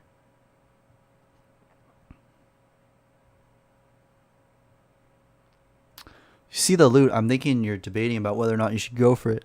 But when in doubt, okay? When in doubt, don't go for the loot. But in this case, you can because you have to rotate anyway. So I hate water rotations, by the way, guys. It's really annoying. But sometimes you can do some really clever rotations. Hey, guess what, guys? The storm's water now. Hey. Anyway.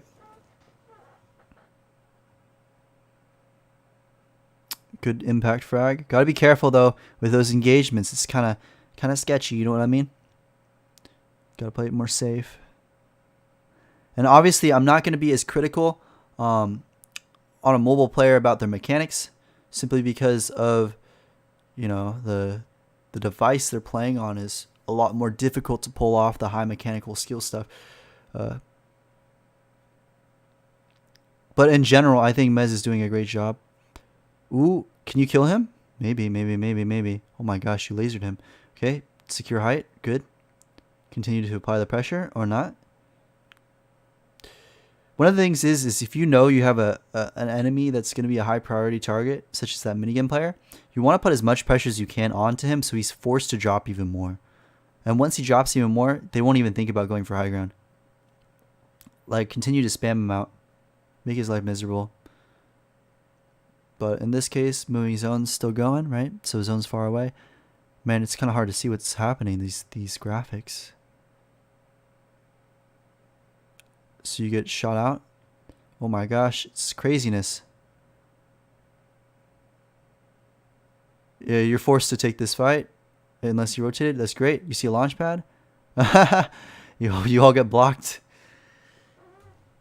Yeah, I don't, it's pretty crazy, man. Pretty crazy. Okay, in this situation, I think you should just be focusing on surviving, not fighting. I'm not even joking because it's so clustered. You don't even know what's happening around you. Your main goal should just be to live. Just make it into the next zone. But you're popping off, Mez. You're insane. That minigun shocking, man. It's crazy.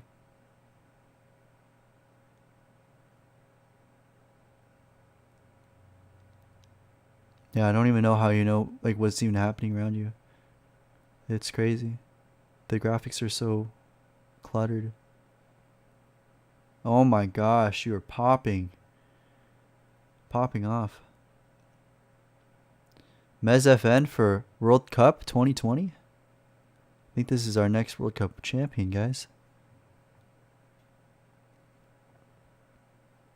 So you need to take heals now. I'd say take a flopper and then probably try to pop that big shield. I don't even know if you'll be able to pop the big shield, honestly, but you need to probably push into Storm. That's how you're going to get it off. You need to go one tile into Storm, tank the Storm damage while you're popping your big, and then take a flopper. That's the only way you could have done it. But even then, that's risky. That player, I mean, there's nothing much you could have done, honestly. I don't think you could have even expected that guy to drop down on top of you. But like I said before, I guess you could have just tunneled better into zone. And then if you're one tile in zone, like you're actually tanking zone, and you know the circle is going that way, you'll be fine.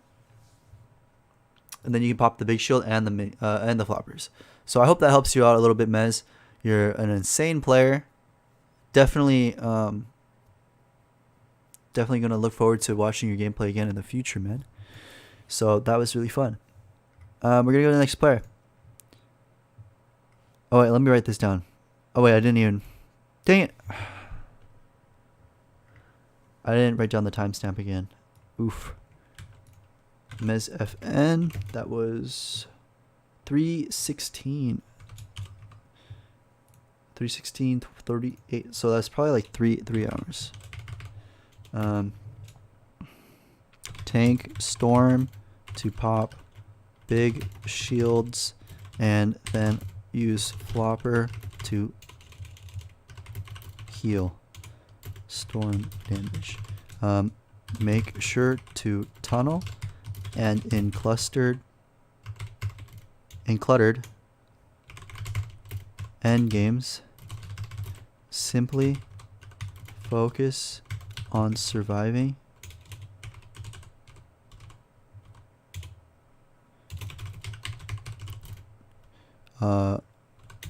over kills if you can help it. That will help you a lot. But Mez, you seem a very good player. I'm excited to look forward into seeing your gameplay in the future. Let's go ahead and go to see the chat again. For some reason, Streamlabs. Yeah, Streamlabs doesn't like you very much, Will. But you're next, so don't worry. We're gonna get you, man. Finally got you. So Will Hammond, your time 3:17:58. Okay, and then let's get ahead and get started. We got a WeTransfer link. Very nice.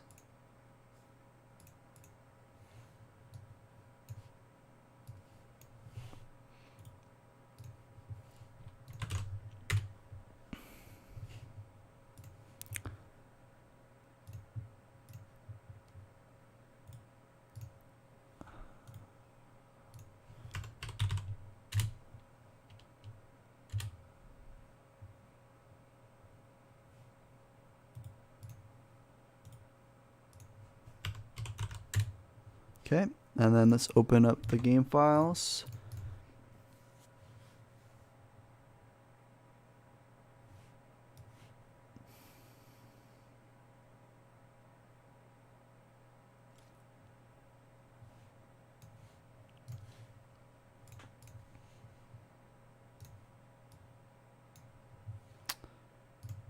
Alrighty.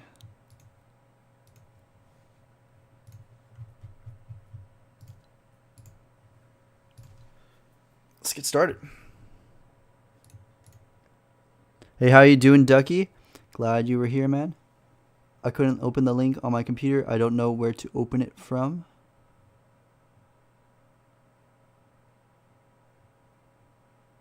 I have no clue what you mean, but yeah, anyway, we're gonna go ahead and get started. Will, you've been here for a long time, so I really appreciate it. I'll try my best to give you a very good coaching session. Hopefully it'll be helpful. So playstyle, decision-making mistakes, game sense mechanics. We'll go ahead and get started.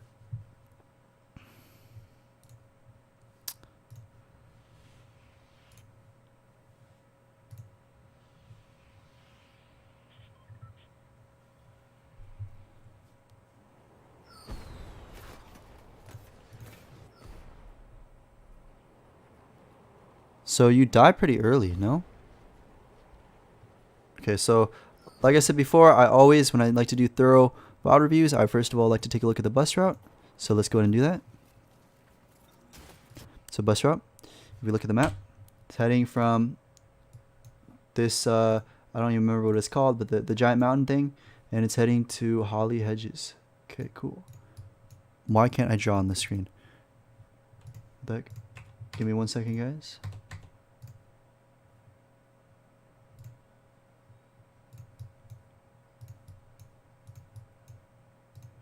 Okay, let me restart my pen application. There we go. Okay, that was weird. All right, anyway. So we get started. I'm pushing this count to Vision 9. I did terribly. I'm on 200 ping. I tried for placement. Got you. Makes a lot of sense. No worries, man. So very good. We're landing on a less contested spot. I believe the storm, like I said before, was heading from here to here. So when you see the zone going from here to here, you can assume that the circle will normally start somewhere close to the battle bus. So you'll know this part of the map is going to be off limits for the zone. The zone will always be somewhere on the bus route. Always. So you can assume that this area is not going to be in zone. That tells you need to be planning your looting more effectively and fast. Otherwise, you're going to have a really bad time rotating. Nice, 3 chests.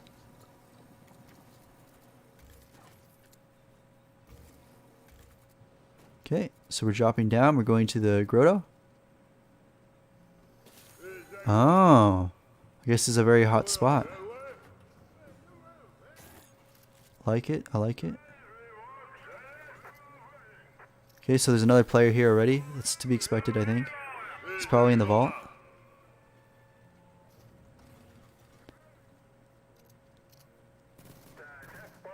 Okay, so we're playing really safe, checking to see if he's there in the vault. Hear nothing. Okay, good. You decide to disengage because you don't know where he is. That's a smart play. Yeah, you never want to go just face checking, like just jumping into the vault and seeing if he's there. It's pretty risky. Always assume that there's a player there. It's always just safer to assume than be sorry, you know what I mean? So there's a player down there. Playing for placement, like you said before. It's smart. Smart move. But you do seem to get an elimination very soon, so let's see what happens. Maybe it's this guy. Hit him for 35. 200 ping is tough to play. I will agree.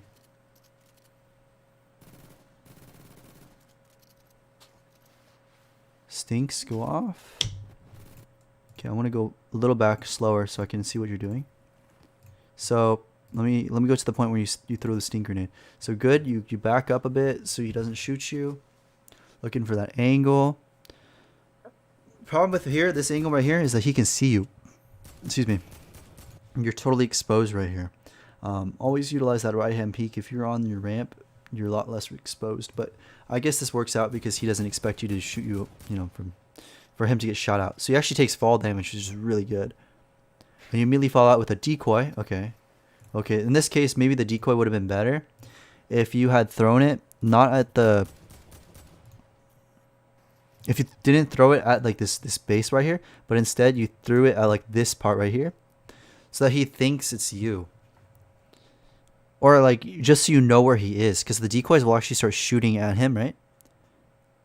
So instead of throwing it at the base, which does nothing, you throw it at this back wall like a basketball, hits the backboard, which would be this, and then bounces off, spawns the dummy, and starts shooting at him. So he freaks out. He either thinks it's you, or he, it gives away his position because the dummy shoots at him. So just a little tip there. Because also, it's great for testing if he's in the bush. You don't know if he's in the bush, but if you threw a dummy there, the dummy would have walked around here and started shooting at him if he was in the bush, and it would have given away his position.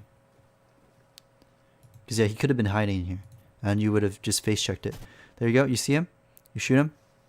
Okay, he's clueless. This is really good. He's super low now. Good. You apply pressure. Always assume that he built up though. So you either want to shoot him down. Okay, look. Perfect time to shoot him down. If you have an SMG or something else, shoot that out. Right? I think you don't though. I don't think you ever picked up one, but that's fine. Pickaxing it also works. So what's your next plan though? After you drop down, you should always have a plan. Sitting in the bush is a good idea because he doesn't know where he is. Okay, now you're both 50-50ing in Storm. So try your best to try to like keep track of him when the builds fall. Like try to have a general idea where he is, so you're not like hopping around and trying to guess where he is. Yeah, just have a general idea.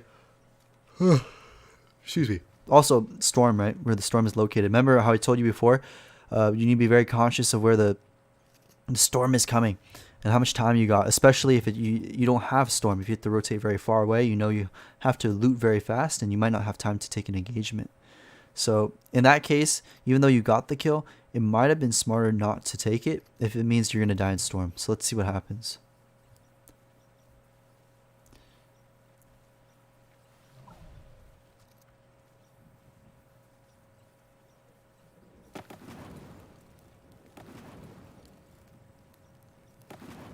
Okay.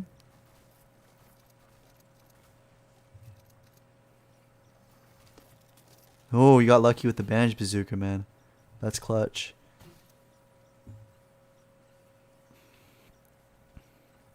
I would not go for this chest.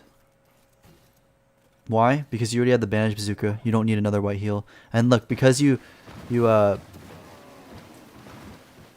spent extra time looting that chest, you took a bit of storm damage. If that boat wasn't there, you would have been taking a lot more storm damage. But you got really lucky, which is nice. So swimming in the river, that's good. Very fast.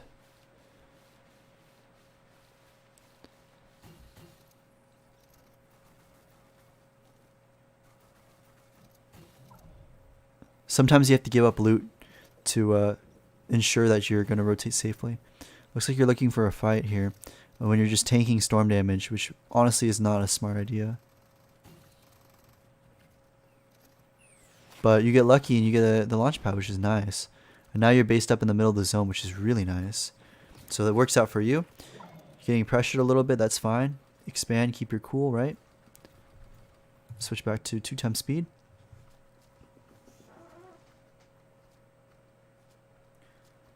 Okay, hopefully you start looking through your cone to try to spot players, get some information, right? Because especially since you're in the middle of the zone, it's a very great spot pre-zone 5. At the 4th zone, you do not want to be in the center of the zone in the 4th zone, because 5th zone, it will pull away into half and half, so you want to be on the edges. Okay, we're going to go a little faster because I can't see through this cone in replay, but we can look at the map. So you're very close to the circle. You're going to go ahead and just walk it in. That's fine. Okay, honestly, this is actually really good. In my experience, I probably would have based up in a house so I can refresh my mats, but that might have not been a good call. What you did here is probably perfectly fine because you're able to hold these two players, maybe even this guy, in storm, right? And if you were to go into the house, there is a guy here, so good. Let's see what happens though. Do you manage to find and spot them and hold them? Let's see.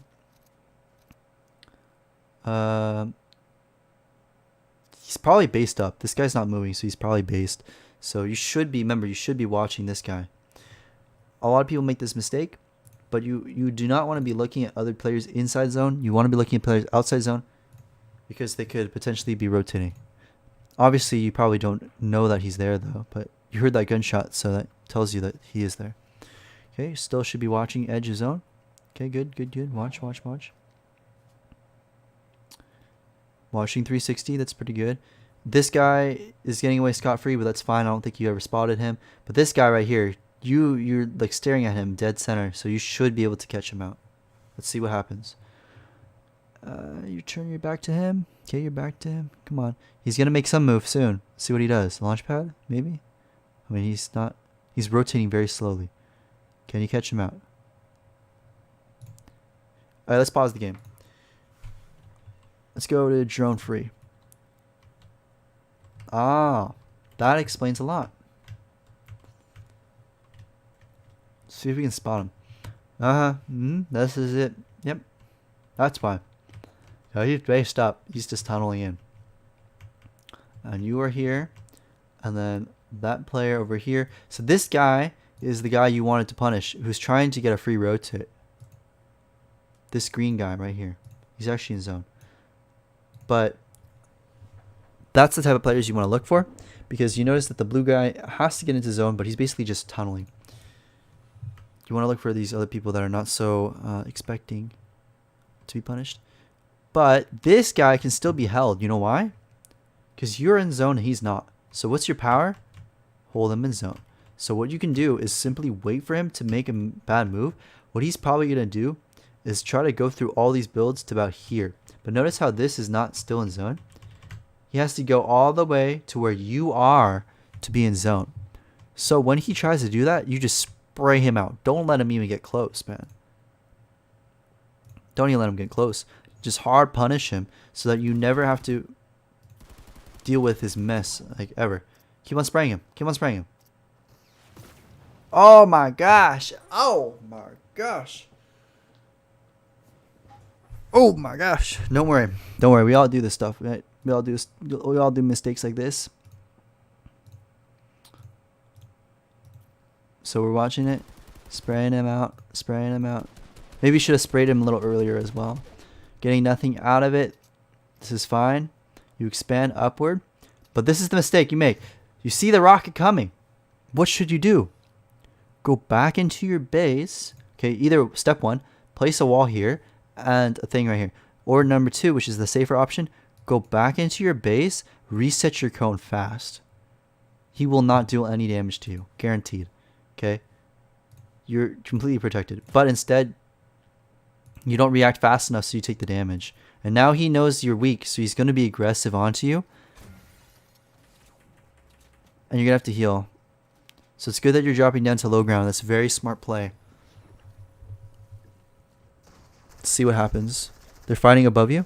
That's good for you. If I were you right now, don't even take this big pot. You know they're so concentrating on this fight above you. Just rotate out. Edit out of your wall. Go into a building. Base up somewhere else. Just rotate. Get out of there. You do not want to be like in this fight. Especially since you see that the zone is pulling away. This is a perfect time to take a free rotate on the dead side. Like literally use the buildings as free cover. I'm not even joking. This is so free. Like go to drone free again. Let's see where you are. Okay, so you're down here, right? What you can do is in your position, edit out this, right? Walk this way. See how they're fighting? They're not even gonna see you. You just simply slip through here, maybe over here. Cover your back here, right? As you're rotating in, you build walls, and you just keep on rotating. Go over this. Take all this wood, get all these mats. If they follow you, that's fine. I don't think they're going to though. You can build over here. Keep on going in. I'd probably hug this side of the wall. By this time, the zone's probably already through the house. So maybe go through the house. Break out through this wall. Okay, now you're below all these builds. And then you just utilize all these old builds to get into circle. Completely safe. Look at it. We're literally like using dead side of zone. Look at all this natural cover we have. All these bush walls. This just gives you so much cover. And there's no one here. Nobody's here, right? So then you just go a little farther in. Maybe still hug the bushes over here. Right by here. And then all you have to do is just go wait a little bit till everyone, like this orange guy rotates in and this blue guy rotates in, and then you can just base up like somewhere around here. Maybe right next to this tree would have been perfect. Yeah, this would have been fine. And then you just get a free rotate. But instead, look at this. You're still here. You're still stuck in far away from the zone, and you're in a really bad spot. So let's see what happens because you choose not to rotate when they're fighting. You missed your opportunity. He hears you, and he's minigun spraying you. And this is not a situation you want to be in. And then you die. Alright, so there you go. Even if you have 200 ping, I don't think it really matters, okay? If you know how to rotate properly, if you know game sense and how to, like, if you make good decisions, it doesn't matter if your mechanics are delayed because of your high ping. It does not matter. If you can still identify dead side of zone and know how to rotate properly, you will be able to thrive. Maybe in more congested end games, okay, with more players, it would matter. But look how many players are in zone, right? We look at it again. 1, 2, 3, 4. There's 4 players. I would not call this a very congested lobby at all. No siree, Bob. This is free. Free game. So you could just simply take the dead side when you could have. Instead of taking that second bid pot, take the dead side and just build and rotate while they're fighting each other, and easy peasy lemon squeezy. So hopefully that helped you a lot, man. If I resubmitted, would I be in queue for next stream, or do I have to do that next time because this was the wrong game? This was from a while ago. Oh, no worries. You can resubmit it today, and I'll probably take a look at it next time. Yeah, it would be next time. But there's not that many requests right now, so maybe we can get to it today. We'll see. So just submit it now if you want to, and then I'll see if I can get to it today. Depends how long my voice holds out.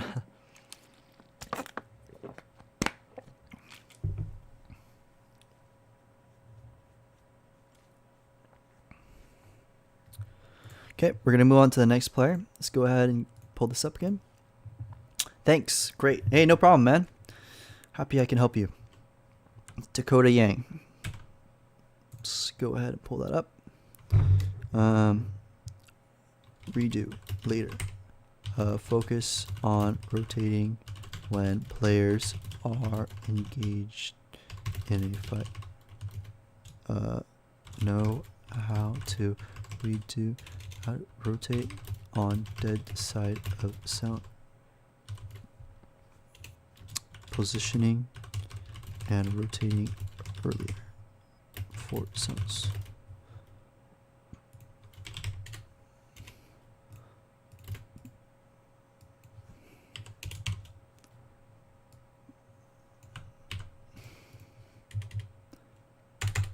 Okay, Dakota Yang.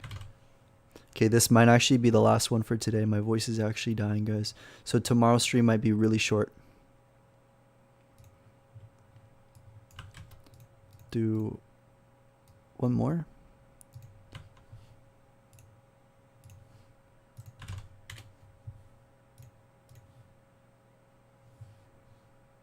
Ooga booga A. Hey, what's up?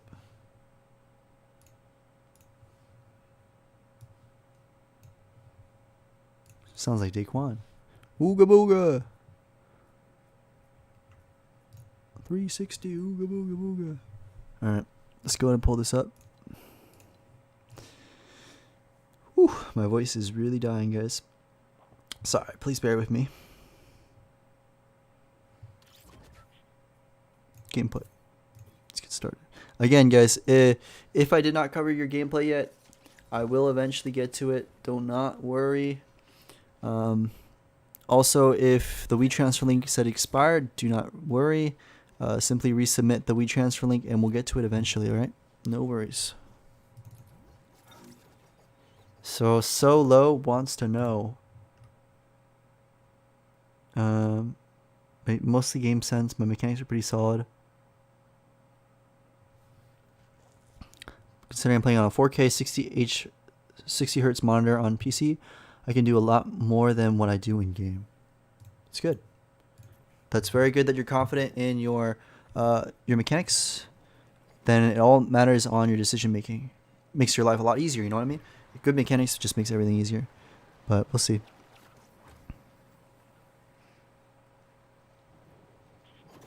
Wait a minute. I didn't switch to the thing, my bad. Alright, there we go. So we're looting. We are in Misty Meadows, very nice.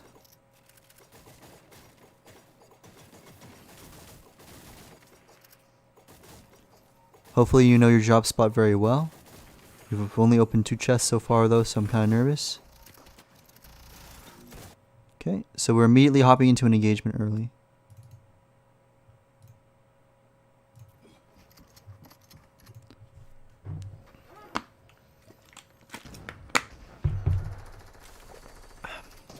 Okay, so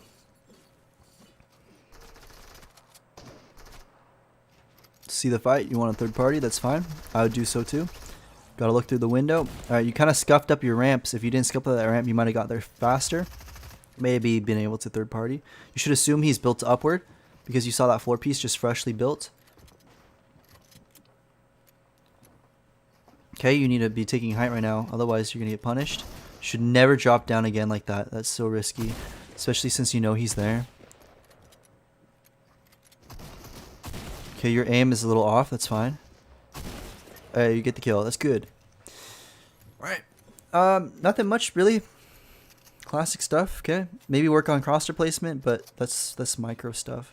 We're talking about decision making. Decision making, that was fine, because you know you could have third party that. Again, mechanics, right? So if you didn't scuff up those ramps, you might have been able to get there faster and picked up 2 kills instead of 1, but that's just micro. And you had the full control of the fight the whole entire time. I don't think you ever got super low that you ever felt pressured to die. So let's see what you do. Okay, you're going to waste some decoys. I don't think that really does you any good. What you should be doing now is either pushing them or not at all, right? Like I said before, you engage or you don't, because you're wasting time. Should be looting. Should be looting, getting loot, getting mats, or pushing people, or planning out your rotate. Otherwise, you're kind of just wasting time. So pop it now. Hurry. Okay. Still scanning our surroundings. Gonna loot the other house. Very nice. You get zone 2. That's really good. That should tell you that you have a lot of extra time to loot. You skip on the slurp fish. I personally would drop a big pot for a slurp fish. I think it's way more valuable because you can heal for white health or you can heal for shield, which is really, really good. But that's just my preference. And it takes a lot less time to use, actually. Same amount of time as a flopper, I believe. Okay, so you're gonna try to kill the guy who's going for the heavy snipers. Hit him once. I think that was unnecessary. You spent quite a bit of time there. You should have just hopped into the vending machine. Like after the first burst of AR damages you shot, I wouldn't have sat there still in the same position trying to go for another burst. Simply because you only hit him once. And during that time, you alerted everyone around you where you are. And that literally is like a giant sign telling everyone to come kill you. But thankfully, you didn't stick around too long and you took the porta potty and you decided to push him, I think. So you know that's a bot because of the exclamation point sign. Okay, you found him. Let's see what you do. First shot, nice. He's a good player. He properly expanded. Good read on him. Good prediction. Okay, he dropped down. Okay, you're getting spammed. You need to be careful here. You should probably back up and pop minis. Yep. Okay. What are you going to do now? You either engage or you disengage. Trying to find him. So you're going to stick around and try to stick the engage, I guess. Listening for footsteps. Okay, you're going to drop down. There he is. Oh, he messed up big time. He's dead. Oh, there's no way he's getting out of this, man.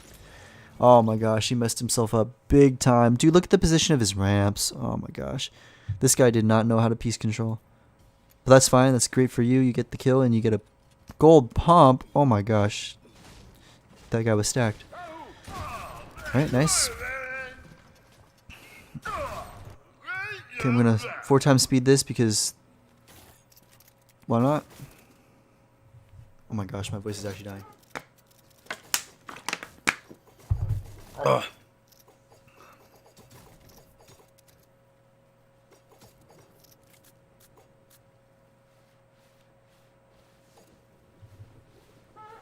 So now we're rotating the zone.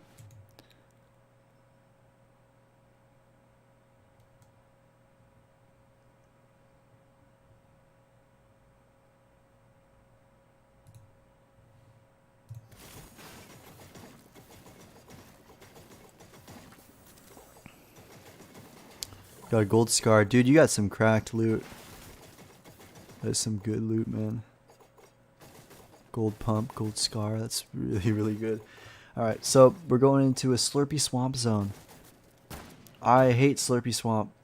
I think it's fun in squads, but I would avoid this place like the plague when I'm playing in scrims.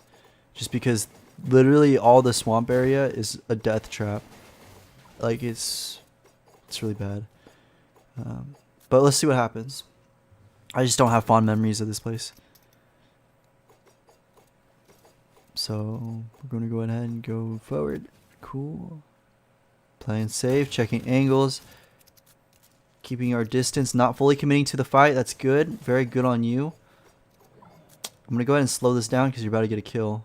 So you spot these players fighting. You decide not to take the engagement. There is a player following you into zone. That purple guy right behind you. Right here. Let's see what happens. They're a little too far away. I think you might hit a snipe here. Let's see what happens. About middle zone. That's pretty good. Ooh, clean. Right through the grass. That's nice. I bet you that guy's really mad right now. Or maybe you hit another one? Nah, that was close though. Alright, that's fine. So you are now looking to position yourself in zone for a very great 4th zone. I believe this is 4th zone. So what you should be doing right now is looking to position yourself really well. This is a good spot. I personally would have picked this hill right here. Because it's more centered and also is like a vantage point, right? Especially since you have the heavy sniper, it's pretty good. But this is also fine because you get mats to replenish. So you can go ahead and expand. I'd use this wood to expand your box outward, make it a 2x2, or make it one layer higher.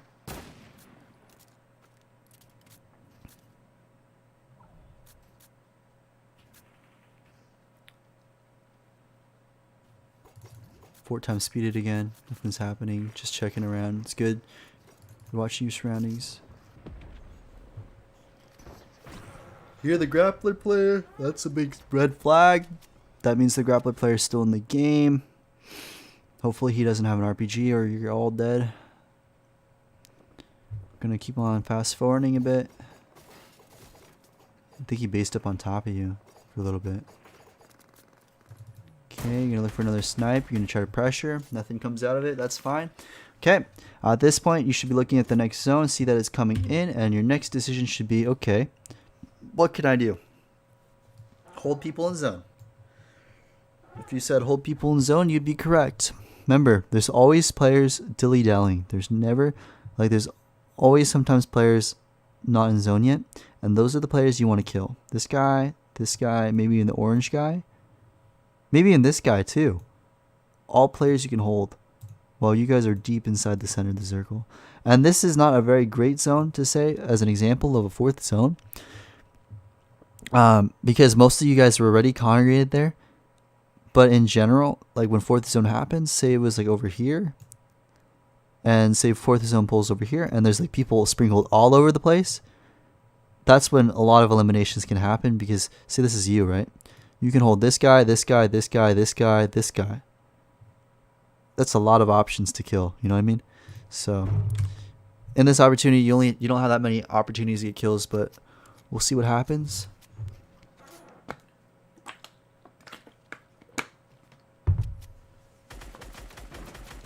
Okay, so you're breaking tree. Remember, you don't want to be holding the people already in zone. You want to hold the people outside of zone. If you don't see anybody there, you need to build up. Because like you're looking for people that are already in zone to kill. That's not gonna happen, man. You need to build upward.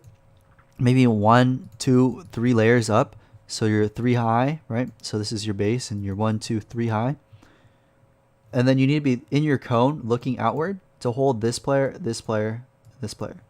The people that are not in zone already, because they're not going to be based up, literally is free kills. You either hold them with an AR or you snipe them.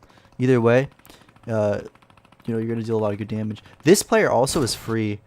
Yeah, I would have sniped that wall as well. I might have even like straight up just walked up to his wall and just heavy sniped inward to psycho him, just because it's like when people don't take over their walls properly, like if they don't, you know what I mean? If they don't build like a brick wall there, instead they just leave it normal, they don't have any control over that wall, so they can't edit on top of you. So unless they're a really good player who would immediately build upward and outward on like over you, you have the dominant position. You can freely pressure them, but it's fine. That's good. You got a little bit of damage on them. There you go. Now he's building the brick walls. Now it's a little harder to get a sneak up on him. You know what I mean? So you should be still looking to hold these guys. This pink guy is totally alone, man. Look at this. He's just sitting in a bush, I believe.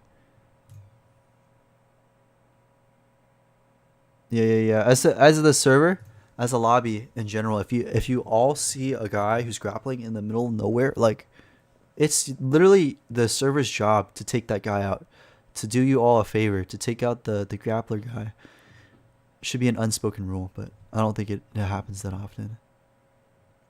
But anyway, we're gonna speed up a little bit. Next zone, you're just gonna run it in, so you take a little bit of damage here.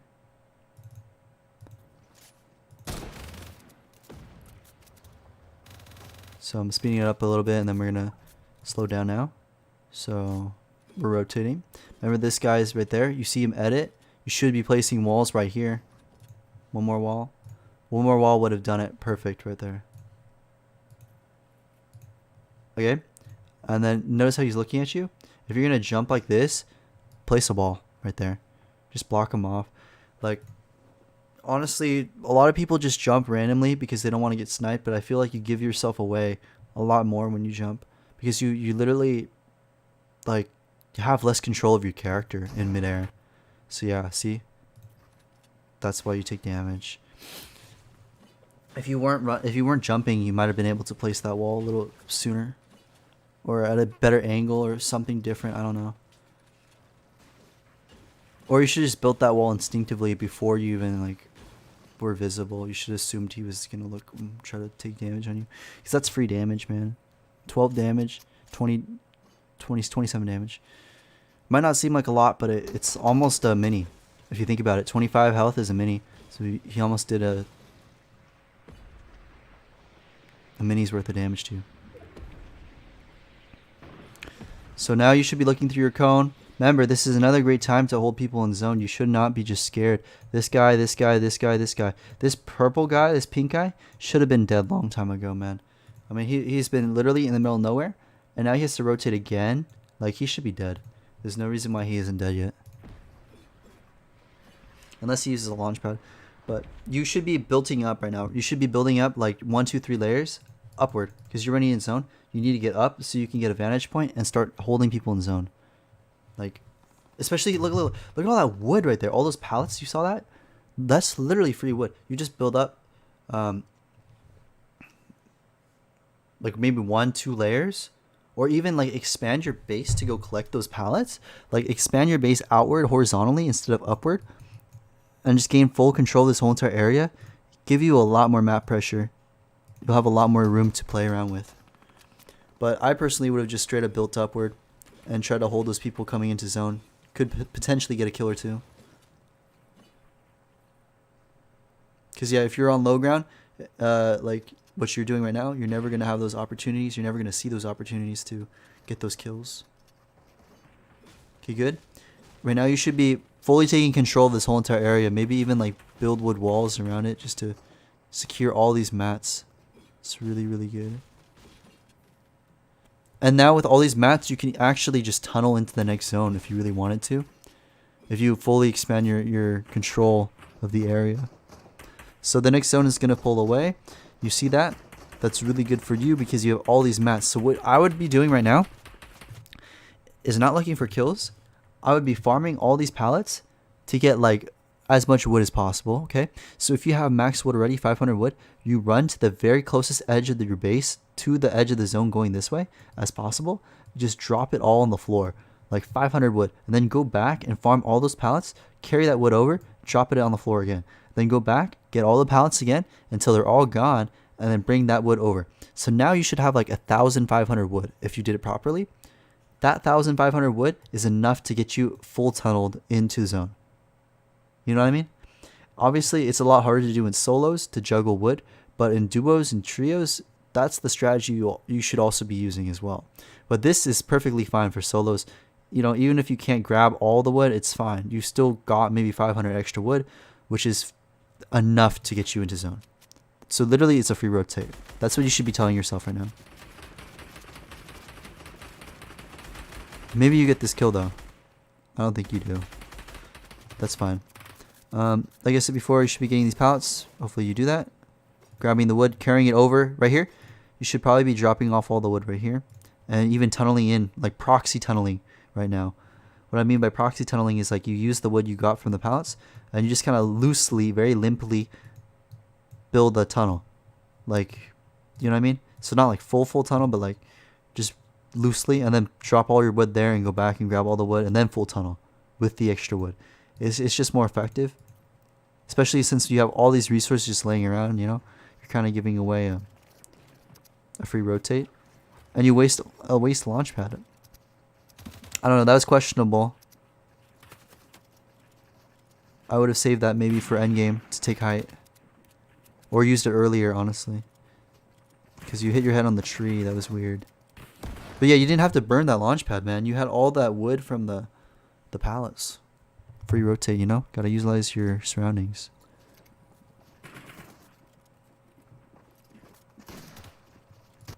Okay, so I'll go back to normal speed. Get dropped down to low ground. You still got plenty of mats. You should not be on the same layer as that guy. You need to go upward or downward. Okay, you go downward. It's fine. Should be still expanding. You never want to just be sitting in a 1x1 like this. You should be full tunneling or try tunneling or half tunneling this way deeper into zone. Look at the zone. It's not nowhere near closed or finished. So you should be getting ahead of zone and looking back to hold people. That should be your strategy.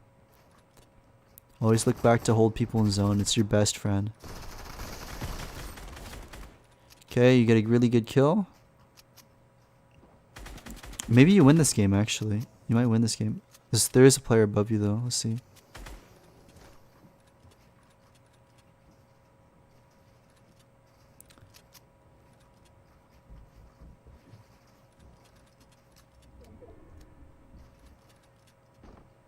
Okay, so, you know, that was just a little slow reaction from you when you realized that he was inside your wall and you had the floor. So we play this, right?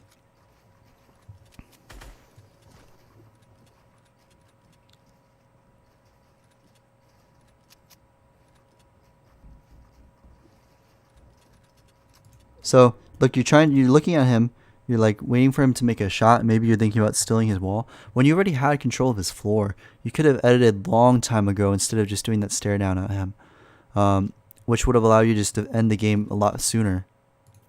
And not have to go for this risky, like, Tfue Classic. But I mean, no worries. I see you practice your high ground retakes a lot. That's good. Flashy. All right. Yes, that's what I'm going to end on with. For you, you seem like a very good player. You yourself said that you're mechanically talented, which is very good. Just focus on your rotations, holding people in zone, and you'll be able to find yourself getting a lot more kills. Okay, so utilizing your resources. I'll write that down. Oh my gosh, I forgot the timestamps again. I'm gonna flip something. 3:30. I'm gonna put a pen on it. Say about 3:30. Utilize your surrounding resources.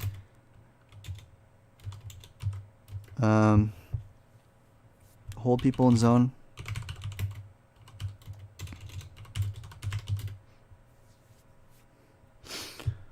Proxy tunnel.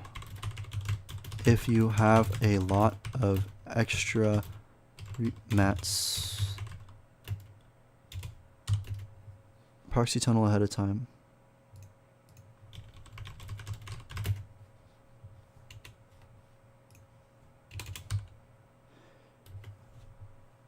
And then I think your high ground was pretty good.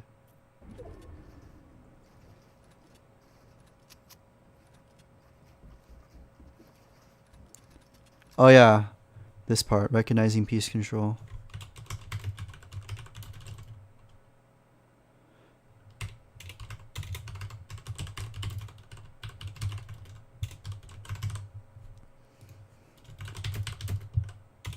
Okay, so I'm going to say leave that on that. Okay, work on piece control and predicting your opponent's moves. It will help you. I mean, that is mechanics, and you probably are very good at it. But like I said before, in most situations, okay, if this was not the last player in the game, if there was multiple players, and if this was a scrim, you might have not been able to kill him. Why? Because he was able to escape and drop down to low ground, which means he could have died to another player. You might not have gotten that kill, or you could have gotten sprayed, pressured by another player. It would have been really risky.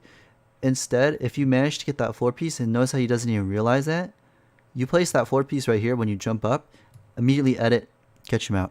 Just, he's dead. You know what I mean? Place a ramp, place a cone so you can't edit down. Just one pump, boom, done. Game's over. Don't even don't even give him a chance to fight back, you know? So don't give your opponents any chance to fight back.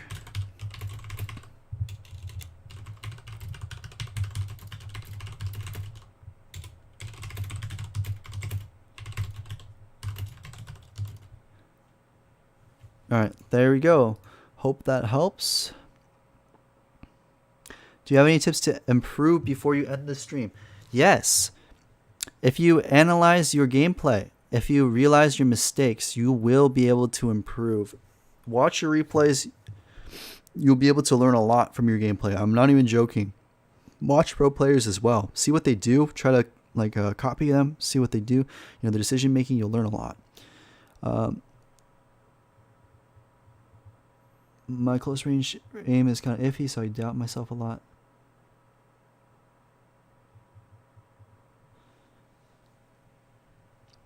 Oh, that's okay, man. Swerves, that's fine.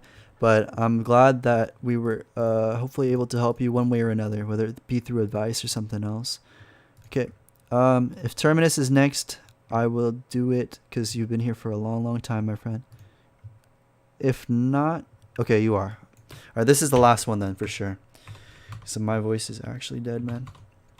4 hours. We've been going for 4 hours. It's crazy.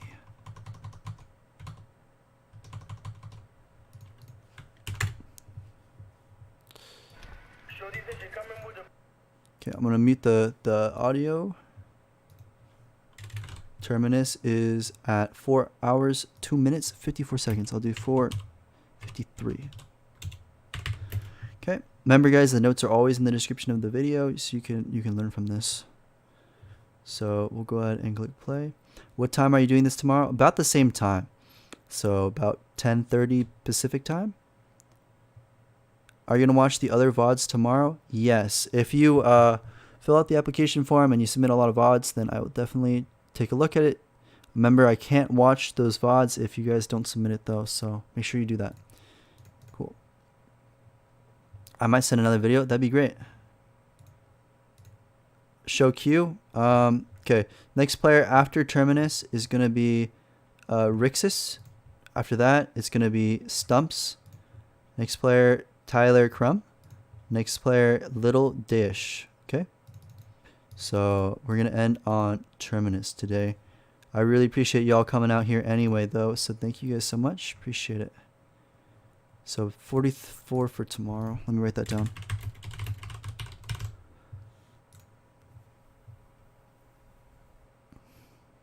Thank you so much. Keep up the good work, and you help me a lot. Hey, thank you guys so much. I appreciate it. I'm glad I was able to help you all. Okay, so let's go ahead and get started. So, Terminus.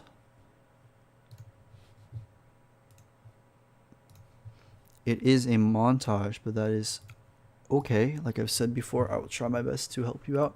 And you wanted to know...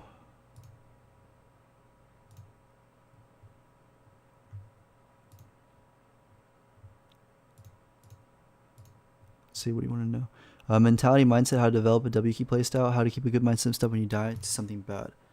So let's see if you actually have clips of that, of you dying.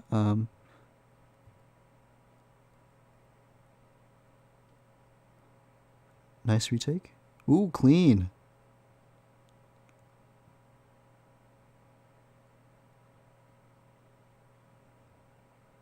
Very nice, dude.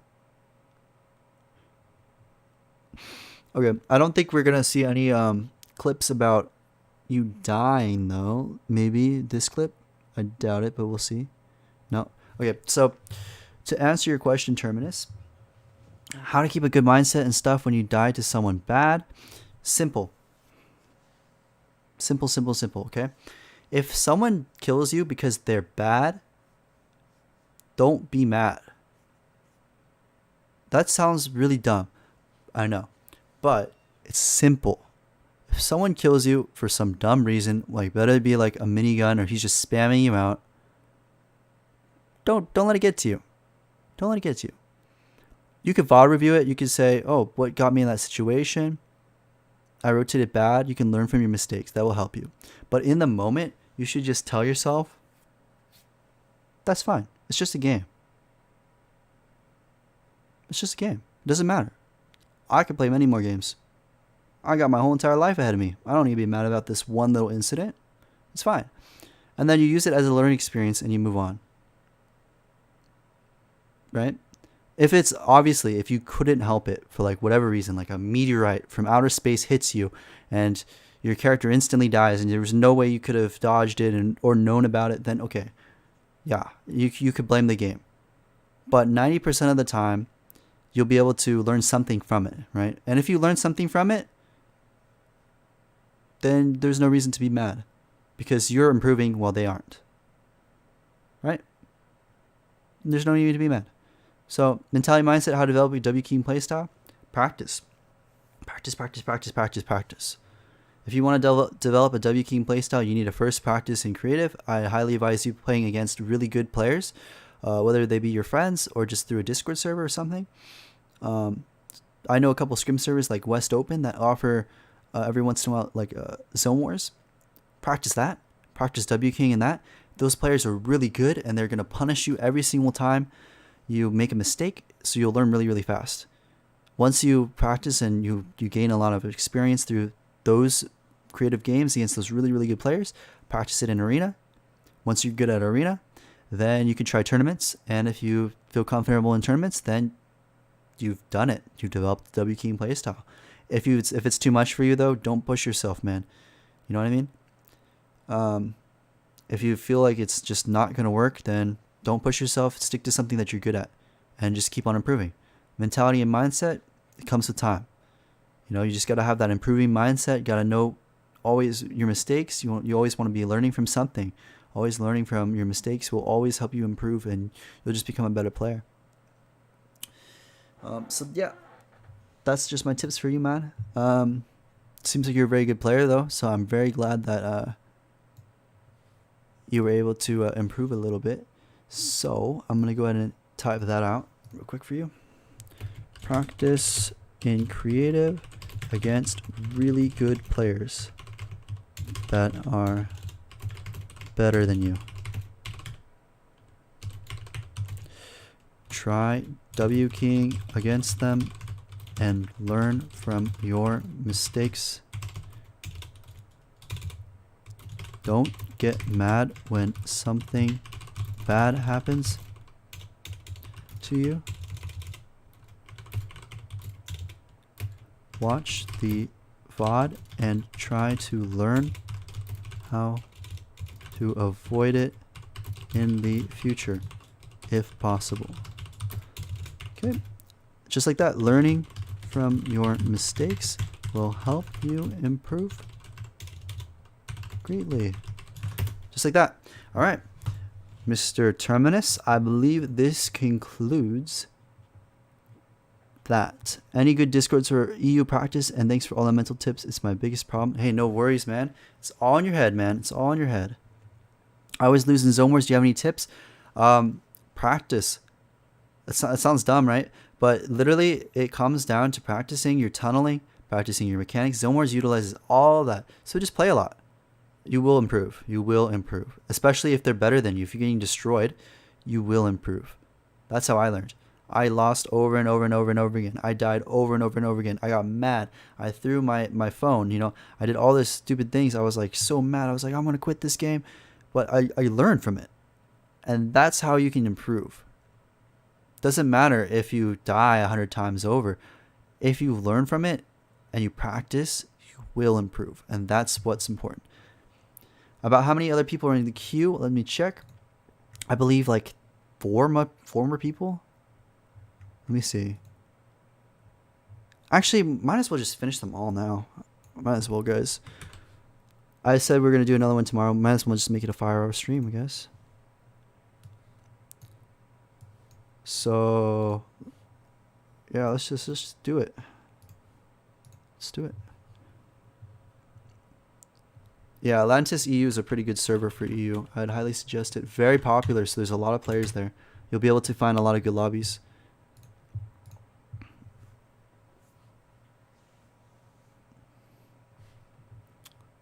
Well, yeah, a lot of people probably do grief it. However, you know, that's just because there's so many players, you know. It's hard to manage all those people. So we'll go ahead and leave this game and then go ahead and do Rexus. Rexus. And your time is 4:11.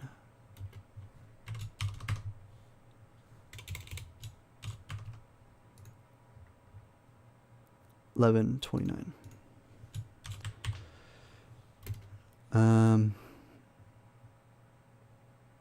Will we ever get to see you play? Yeah, actually, I was thinking about maybe streaming some of my gameplay in the future as part of a coaching session, just so you guys can see what my mindset is as I'm playing, but probably won't happen for a while. Maybe in the future, though. I'll have to do some planning to see how that could work out. So we'll do this one. And then I think we'll end on this one. Can you play a scrim and then analyze it? Probably.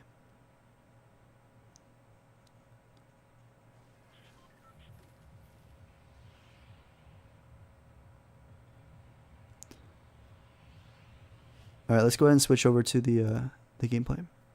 So this is for Rexus. And Rexus wants to know mid-game, early game, mistakes. So we'll go ahead and watch your early game. Third person.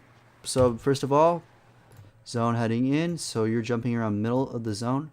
That's very good. Let's see where you land. Hopefully not the agency. Hopefully not the agency. Let's see. Okay, you're going to Reaping Woods. I forgot its name for a second. Sorry about that. So we're going to go ahead and loot all this area. Very good. Actually, this is a really good location. I do like it a bit. That's like 5 chests off spawn. That's really nice.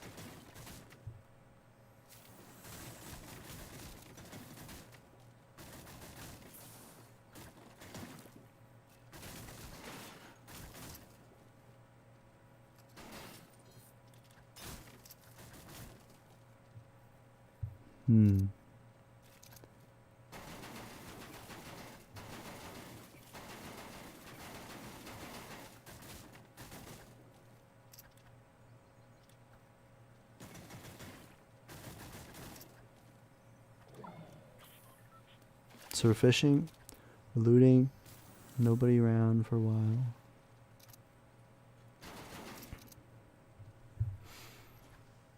Nothing to say here really. It's just standard stuff, you know. So you're rotating into zone early, that's good. I personally don't like going anywhere near the agency. because it's pretty much a death trap. So many people rotate there, and then it becomes a real big traffic jam, if you know what I mean. But we'll keep on watching. Kind of lurking around agency as we slowly rotate more center zone, which is good. Still, you see nobody, which is interesting. Honestly, I would have saw probably at least 1 or 2 players by now, I think.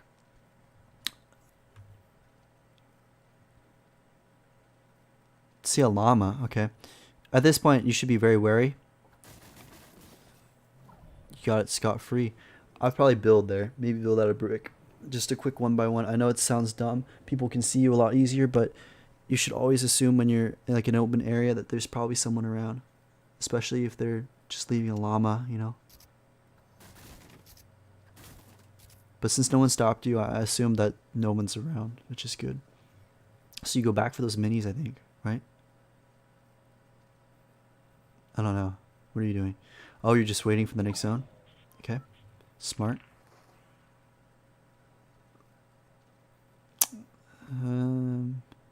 Maybe you would have...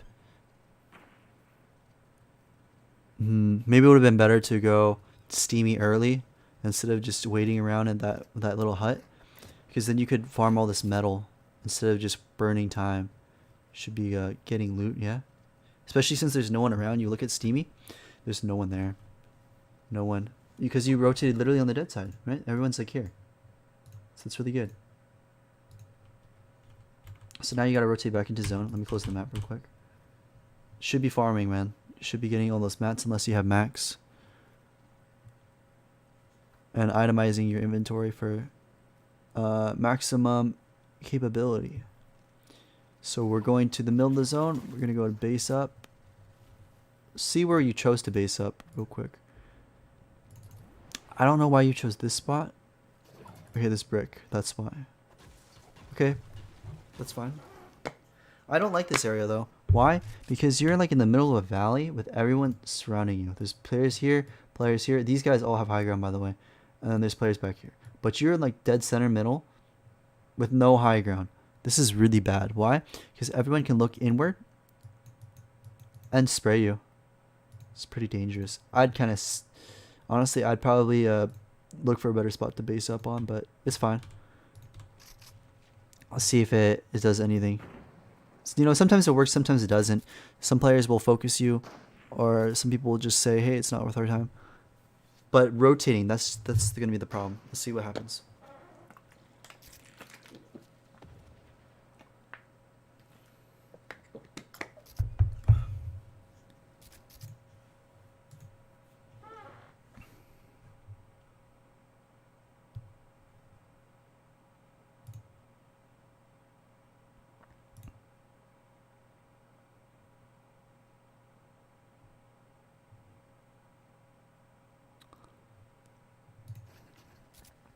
You guys, let's keep chat appropriate, okay?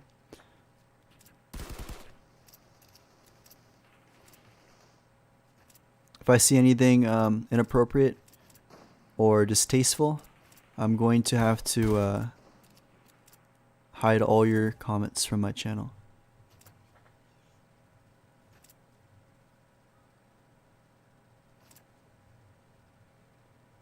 Who sent me an invite?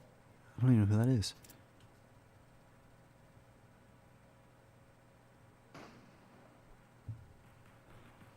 Hey, how you doing? It's LLN17. How you doing, man?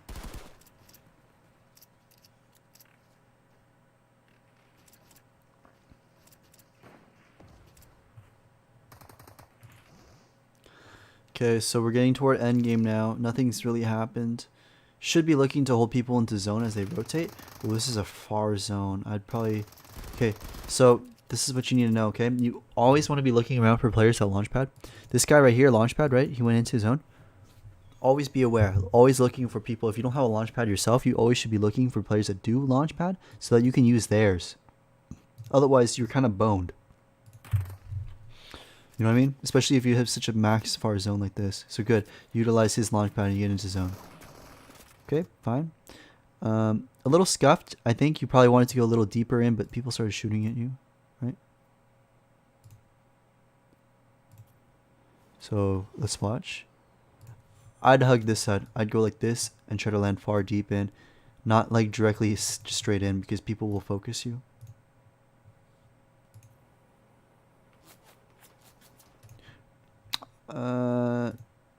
Debatable. I don't know if you could have made it in without taking damage, so it's good that you don't take any. Might as well be safe than sorry, right? And you're in anyway, so that's good. That's actually really good. You can hold people. You can hold all these people that are just stuck. It's really good, actually. Unintentionally, that guy shooting at you might have just fed you a bunch of kills. Let's see.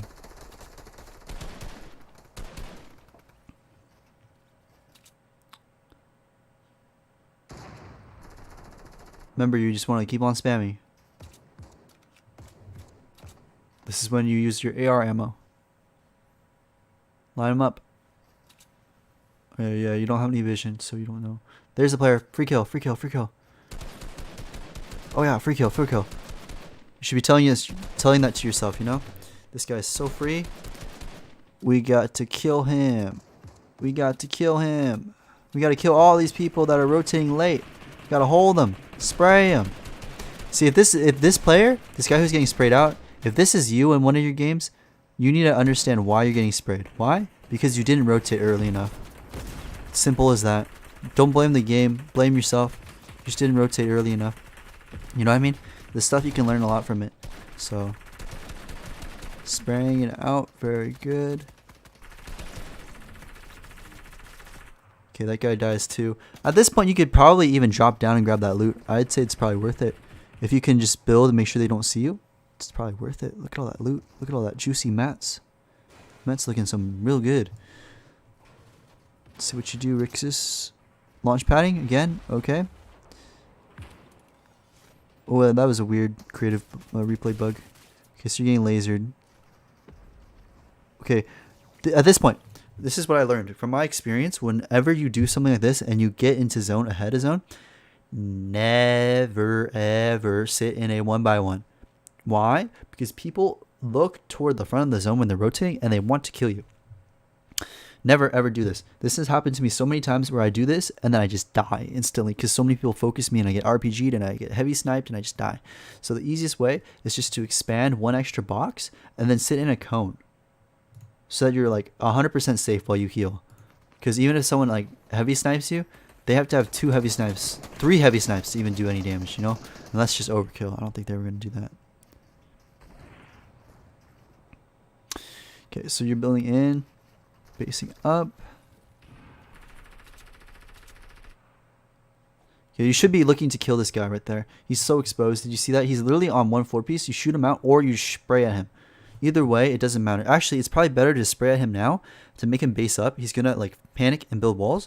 That's gonna make him like less reactionary to when you start spraying out his floor pieces and he just falls to like and takes 30 fall damage or whatever. Once he's on low ground, you can potentially like kill him. So. Oh, but he just drops down. It's too fast. Well, this guy's free, man. This guy's free. Good kill. Okay, we're going to keep on watching this. So you're tunneling in. See, you have very good tunneling skills. That's good. I'm glad. The problem is you're kind of running out of mats now. You're on metal. I like this. I like this half protected tunnel. I use it all the time. I'm a real believer in it. Okay, keep on spamming. That's one problem with the half protected tunnel though. You have to be aware of your surroundings. And in this situation, you do not want to fight him. Why? Because he's got the drum gun. Okay, when you're this low and you're facing off against a drum gun player, you're just always going to lose. Oh my gosh, never mind. You're just insane. Okay, most of the time you will lose. Okay, hopefully you should go right now. Grab his loot. You need his mats. You need his mats. You need his mats. You need his mats. You need to go kill, you need to go take the guy's loot. All his loot. You need it right now. I think you lose this game because you don't have enough mats.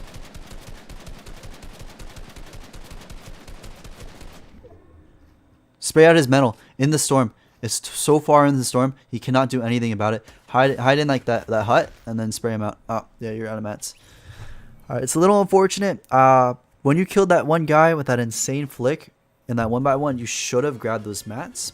And then afterward, you should have sprayed out the guy's metal. Let me play that out.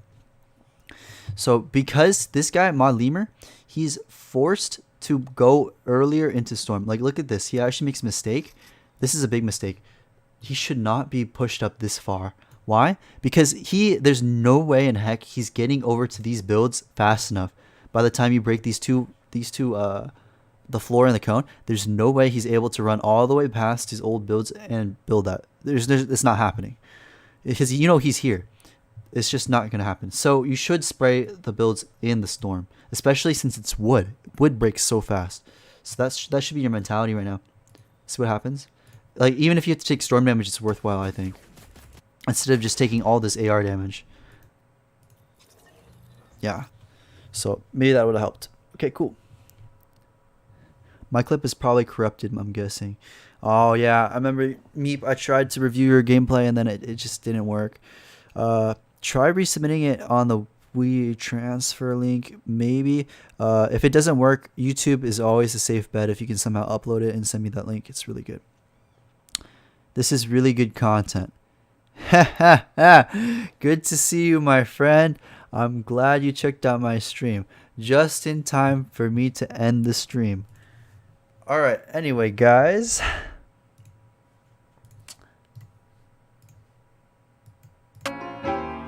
Oops.